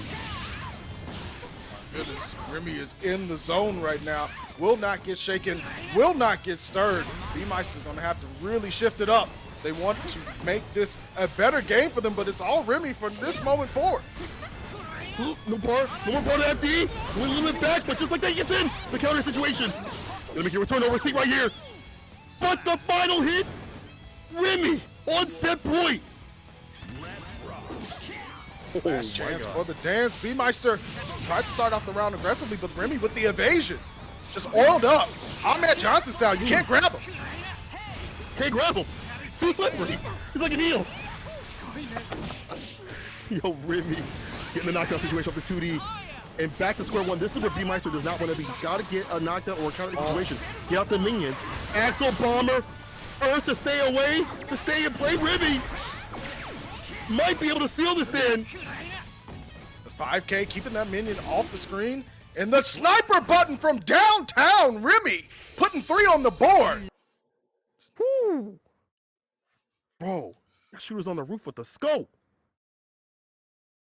And just like that, he snipes his way into grand finals and is your second competitor for ARCREVO Canada. But we ain't finished yet. We know Yet. it's not over yet. What we know right now is there can only be one champion of this tournament. Only one gets to walk away today with a W. Everybody else gets the L's. It's been a fantastic bracket, but we at the grand finals, baby. We at the who we got? Who we got, brother? Talk to the people. We for a got second. Peppery Splash on the winner's side, adding spice to every match they showed up in, putting down that flavor and letting it savor. And then coming in on the loser side of grand finals, Remy Celeste with the best Axel we've seen in this bracket, making the adaptations, always changing the stations. But this is it. They got to do it 6 times in a row. You need 6 games to claim your name in fame. A tall order to do against someone like Peppery Splash, but we've seen Remy Celeste hang with the best of them. Let's see if he's going to be like the rest of them. I mean, the fact that they've done so well without entering like a million tournaments and stuff like that, to really have their name out there, not be a household name in the Guilty Gear fame, out and strive. The fact that we saw them at CEO through winter side clean up multiple people has, been just maybe a statement to the grinders out in the game that are playing this, maybe behind the scenes. And when they finally go out to tournaments, they're just the killers. But then you have Peppery Splash, who has pedigree. You've seen them time and time again in the previous game, and they haven't maybe made those big tournament moves consistently in this game yet. But this right here is that return of the old guard. It's like the old versus new. We've seen this a lot with Guilty Gear, right? We've seen the old guard, versus the new young guns out here trying to prove who's the best. And it's just now, at least with this game, it's a tale as old as time. And right now, this is ARCREVO Canada Grand Finals. Peppery Splash versus Remy Celeste. People, let's go. I cannot wait for this match to begin. Let's see if they let those intros rock in proper fashion, or they're going to get straight to business. I knew that they could. Give me the anime. No, they're getting in. Oh, they hungry. Time to get down. No more time to clown. Remy Celeste starting off early, keeping Peppery Splash at bay. Got to establish that chain game. Splash trying to get in. He says not today. Trade. Like the FD break on these situations again. Tries to away from that 2S that starts the Zato gameplay. Or the 5H too. With a fadeaway rainwater. Sprinkle it on him. No God, no gutters. Just a little bit of drip for the trip. Remy Celeste fading away, but the shadow current got him in the corner. YRC, the jump over and the sniper, the fadeaway. My man's nothing but net. No bricks. No bounce right here. Remy. Remember, this is this is a run back. Remy will sit down and lose by Peppery Splash. So, if you're Peppery Splash, you got a lot of people to worry about when you're waiting up in the winner's side of grand finals. Someone like Remy is just like, I'm gonna get my revenge. I'm gonna get my win. Peppery undeterred. Shark Week. Take a bite. All right. That quarter push. No go. Remy busting that dome. All wide open. The lows too. Immediate burst from Peppery Splash. Shadow Kermit interrupted. He said, no. I seen that episode. I'm good. I don't even like the Muppets. Skip. He says skip. And now, that was looking explosive a bit, but we've seen the layers for both the players, you know what I'm saying? When both of them we've seen throughout the brackets, the minute they lose, immediate adjustments. The next rounds go way different. It's like they hand the control off to somebody else. Say, Mom, Yo, can you beat this up before I need some help. Something similar to that. Need some help. But these are just champions. That's champion level mentality right there. You got layers like an onion, to keep going and do something different. So what we might see from Peppery Splash is a little bit more defense on the deck. I feel like they get really aggressive and they tone it down and go back to the zoning. So see what it do. Remy with the first one, try to get that reset bracket. Can Peppery Splash stop them before that even happens? 6B, this is the way to get it started. The drills, Eddie clapping it up. A fantastic show. Full conversion here for Peppery Splash. No wall break just yet. PRC keeping that aggression going. Remy Celeste attempted to escape there, but did not find the space. Only a tap. And the back throw. What an incredible sequence from Remy Celeste. Woo. Defense. Back at him though. This is where you live.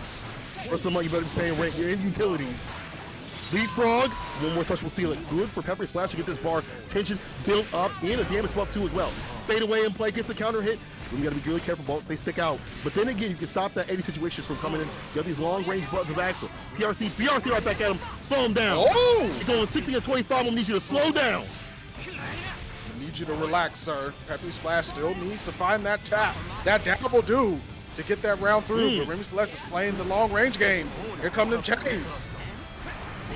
It's a bit to do it. And again, the applause. Clapping hands. Seem clapping something else. But I'll tell you one thing. Peppery Splash, the aggression has been great. But Remy's defense in the corner, you can tell they know this matchup. Like, definitely have been labbing up the gaps like that. Well, let's see what happens here. Once again, corner sin. Same day delivery. 2H, wall break.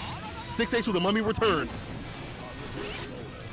Peppery Splash trying to keep that pressure going. Remy Celeste backing up immediately. The chain gang has not been able to be established though. You see Peppery Splash just avoiding it. Finally, Remy Celeste with a good long range conversion here can set up the sickle flash, but 2H, lessen the shins. Now let's begin. Side switch with it. I like that, get that positioning. Put your positioning. Remy Celeste trying to find the finish. Oppose, cover the approach, watch my 6. Peppery still got a lot more tricks. They got the bar at the bottom to cook with. What's on the menu? 2S, red RC knockdown. 2S again, and the leapfrog situation to lock him down. Woo! Yo, eat him up! Like Thanksgiving turkey, red RC, the victory with the leapfrog, Peppery Splash. Gobble him up! Immediately. Get him with the big squeeze. Command grab. We eating out here. And just like you said, that adaptation immediately from Peppery Splash, it was a completely different game than game one. Despite Remy having that incredibly strong defensive sequence, Peppery Splash had the defensive back throw and said, I dare you to do it again. I dare you to block everything again. I wish you would. Call me a lumberjack, I wish you would. Right now, Peppery Splash, evening things out. But again, this is a back and forth. We've seen both these players when they fight their opponents, right? Well, I'm going down around the game, no big deal. That was data. It was all according to plan. But you ain't got that many more games to play to let them go, though. If you're Remy, you want to definitely get up in the lead and get that reset bracket, get that heat going. Already lit up and losers run. See if they get it done. And once again, Peppery Splash with the aggression. And Remy just a lot more movement, trying to stay out of the corner. He's like, I know what to do in terms of win condition character. Let me get out of here. Stay my zone. That 2v1 is not looking fun, but gets a huge 2H and closes the distance again. I really like this from Remy, being able to do that. No anti-air, but gets the 2K2D and forces the burst out of Peppery Splash. Remy looking to close out this round with the hit, has meter on board. Oh my goodness, just slid in a raw 5D. That's how we feeling? Uncooked, unflavored. A lot of seasoning though for Peppery. He needs to find the finish though. I feel like you need a lot more off these conversions, obviously. Because you've got the bar at the bottom. It is time to cook. Gotta put butter in the pan. Remy keeping them out. That's the plan. Counter hit. And the final finish right there with the Rinsen for the win. Remy say, hey, relax. Slow down like that. Remy, they are doing just a fantastic job of slowing the game down for this game 3. Oppose comes out, but Peppery Splash says, I'll talk to you myself. Eddie's just the hype man. It's all about me. All about me. I'm the one with the bars. Okay, command grab, eat him up once again, Shark Week. No, it was on Wednesdays. R/, lockdown again. And this situation is looking real bad for Remy. Super. Unvoid. Positive bonus for Peppery Splash. The PRC to keep that thing going. And he's flowing straight into Duel 3. He's showing, too, the power of this character once he gets going in the corner. 2S counter hit, pick up, leapfrog once again. And look at Peppery with this corner pressure situation. Another fadeaway. Break the law. Look at him. Waiting for him to whiff and miss and get hit. Oh, burst off the table. By Eddie. He said, I got you. Don't worry about it. You do what you're going to do. I got your back. Just like that. It's all of that. He's like, no. Leapfrog max range. Takes off Eddie off the screen. Like Remy is doing that 2K right there to take Eddie off the screen and deal with it. But still, the dash-in situation. Peppery, so aggressive. Another dash, no run RC. The victory. Dude, are you kidding me? The double dash. Oh. Mario Kart style. He said, let me put my hands on my mans. I'm only a fan. my god. Hits it 2 and 10 for the win. Peppery on game point. Game tournament point. Peppery splash. Bro, this is who does that? Who's a name a Zato player gonna double dash on you like On that? Zato. You ain't got the Right, health on of Zato Zato. to play with. You good? Peppery, you moving different. Might as well call you a stranger, dog. And this is danger right here for Remy. They gotta work it right back to even get that reset point. Listen, this is it's tough to get Peppery Splash to go into one type of offensive rhythm. We've seen it time and time again through this bracket, and they are continuing to do so. Remy, they've got a huge mountain to climb if they're going to force Peppery into a situation where they can start that active defense in any kind of regular way. You ain't lying. Peppery doing a fantastic job of reading the room and the rhythm of these buttons from Remy. Gets a 6-speed knockdown, 2S, and of course, the Pierce to get that full push to the corner. Jump D opens him up. 2H, this is a bad round start and a fantastic send by Peppery Splash. Gets that bar back and then some of the positive tension. Just scoot him on in, like, yo, let me throw. There we go. 2K2D though from Remy Celeste. Not a lot of life to live. Gonna have to make every second count because time is not on their side. Peppery Splash looking for a dab. The jab canceled out and he went in. That's not enough. Shadow Kermit coming through. And looking real blue is Remy Celeste. The sadness might be applied. Tournament point for Peppery Splash. Can he make it? Can Peppery Splash end it here against Remy Celeste? I feel like if you're not ending it here against Remy Celeste, it may go down to the wire. Like Remy, this could be a turning point. The return over C could come through. Peppery trying to get that knocked off the 2D. Now the opposed leapfrog puts him in the corner. No bar to F, and damn near no bar to FB. You gotta block this whole sequence. Oh my god, for the command grab. Eat him up. It's a call for the corner, Dan. Another throw. Ain't no way. Here we go. Ain't no way. Okay, 2D. 2D. Oh my god. The counter hit. One more hit will do it. Peppery Splash. He's gonna hit the ceiling. Oppose. And there you go. Peppery Splash is your ARCREVO Canada champion. Oh my god. Wow. Let him play. I mean, Let this man play. just no playing. Took the controller, the arcade stick, the hitbox, whatever he said, give me that. All right. Give me that. This This is one player game. you can't play with one of these anymore. This ain't yours. You're done. Get out of here. Peppery Splash. I mean, just the unorthodox rhythm of every offensive option was ridiculous. Absolutely silly with it. And Remy Celeste played incredibly well this whole bracket, but Peppery Splash was just ready. That was someone who said, you know what? I know what I'm going to do against Axel. I had my eyes on the prize, and I will not have any demise on my side. Well, I definitely can't wait to talk to Peppery about this, bro. I've never seen such a confident, dash up sort of aggression style of Zato. I've seen, confident Zatos. I've seen aggressive Zatos, but ones that will go with the dash up like that, on when that person can come back, even though they had to reset the bracket. You want something different, bro. You want something different. I can't wait to talk to you. But going back to what to do, check out this bracket. It's been stacked like that. If you miss anything, please go back, hit the VODs. Peppery taking the victory, but not for nothing. We have Remy Celeste out here, CD Lime, B Meister, and J Rain. Now, Peppery Splash and Remy are your two movers and shakers going on to the finals in a couple of weeks. And the winner overall is Peppery Splash himself. Oof.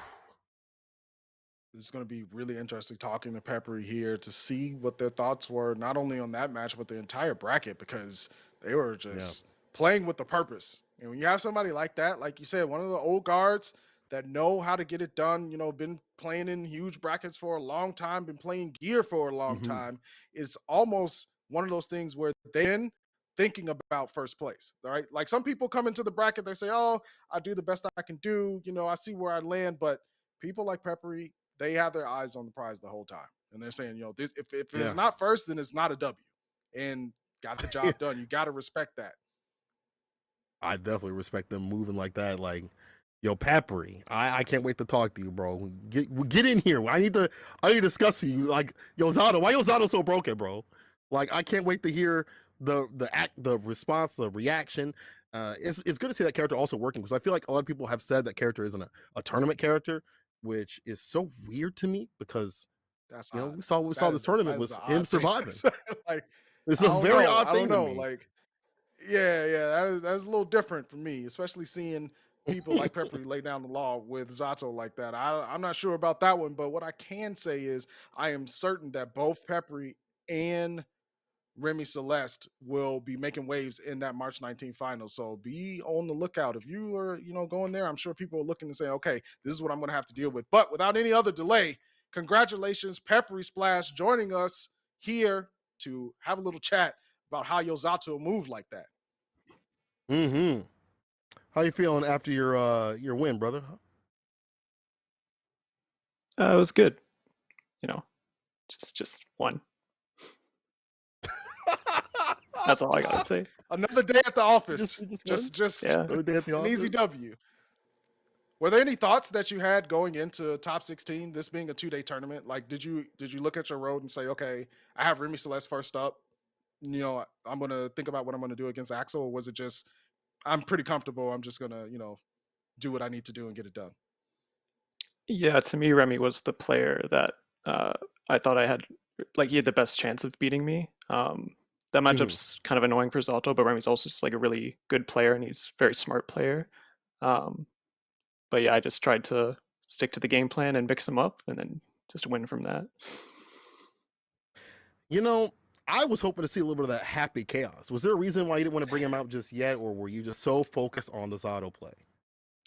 I considered playing Happy Chaos against Jacko. I'm not too comfortable playing him against Axel just because I don't have that much experience with it. But I just kind of decided against it since I figured that, my Zato was working. So might as well just keep doing what was working. Speaking of that Zato match against B Meister, I saw you using a lot of 2S in the neutral space to go up against the minion setups and things like that. Are those one of the characters that you really have to think about going, or is it something that you've kind of got comfortable with now that the character's been out for a while? Sorry, I don't understand the question. 2S to. To stuff the minion approach from Jacko just to kind of claim your Oh, space I see. back. I saw you, yeah, nullifying it a lot. Is your experience with Jacko really high or is that just something you were like, okay, this feels like it's the right thing to do? I was just guessing. I don't know what Jacko does. So I was like, just going to hit her. I know my spacing. So just try and not get hit from 2S's extended hurt box. So, it's just basic footsies.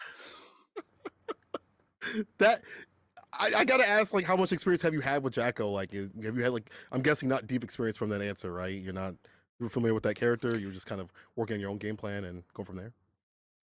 The last time I played Jacko was against Lost Souls Jacko back in like a really long time ago, like a few months ago. So I was just trying to recall That's eons. what I remembered from that. I didn't get the opportunity because I was missing quite a few like IBs on stuff because there are gaps in her pressure where you can like throw her if you IB her like 2D into kick, but I was missing that. So, but it didn't matter anyway.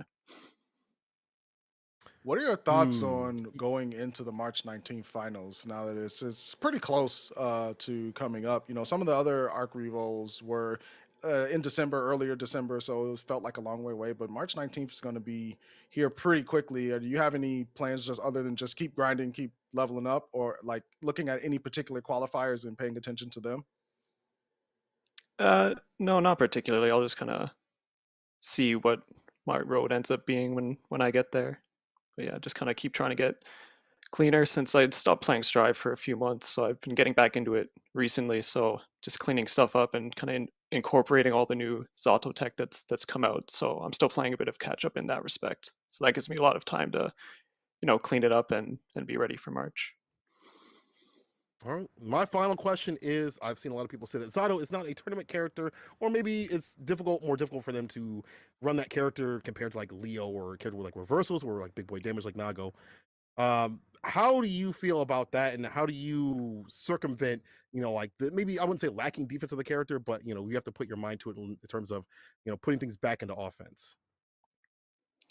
Yeah, well, Zato's he's like a good and a bad tournament character. If you can like get started with him, then his offense is like so ridiculous that you can just win off that. But you have such like a small margin of error against a lot of characters in neutral because the risk reward at like mid range is really rough. So you really kind of have to get a handle on your opponent's habits early on.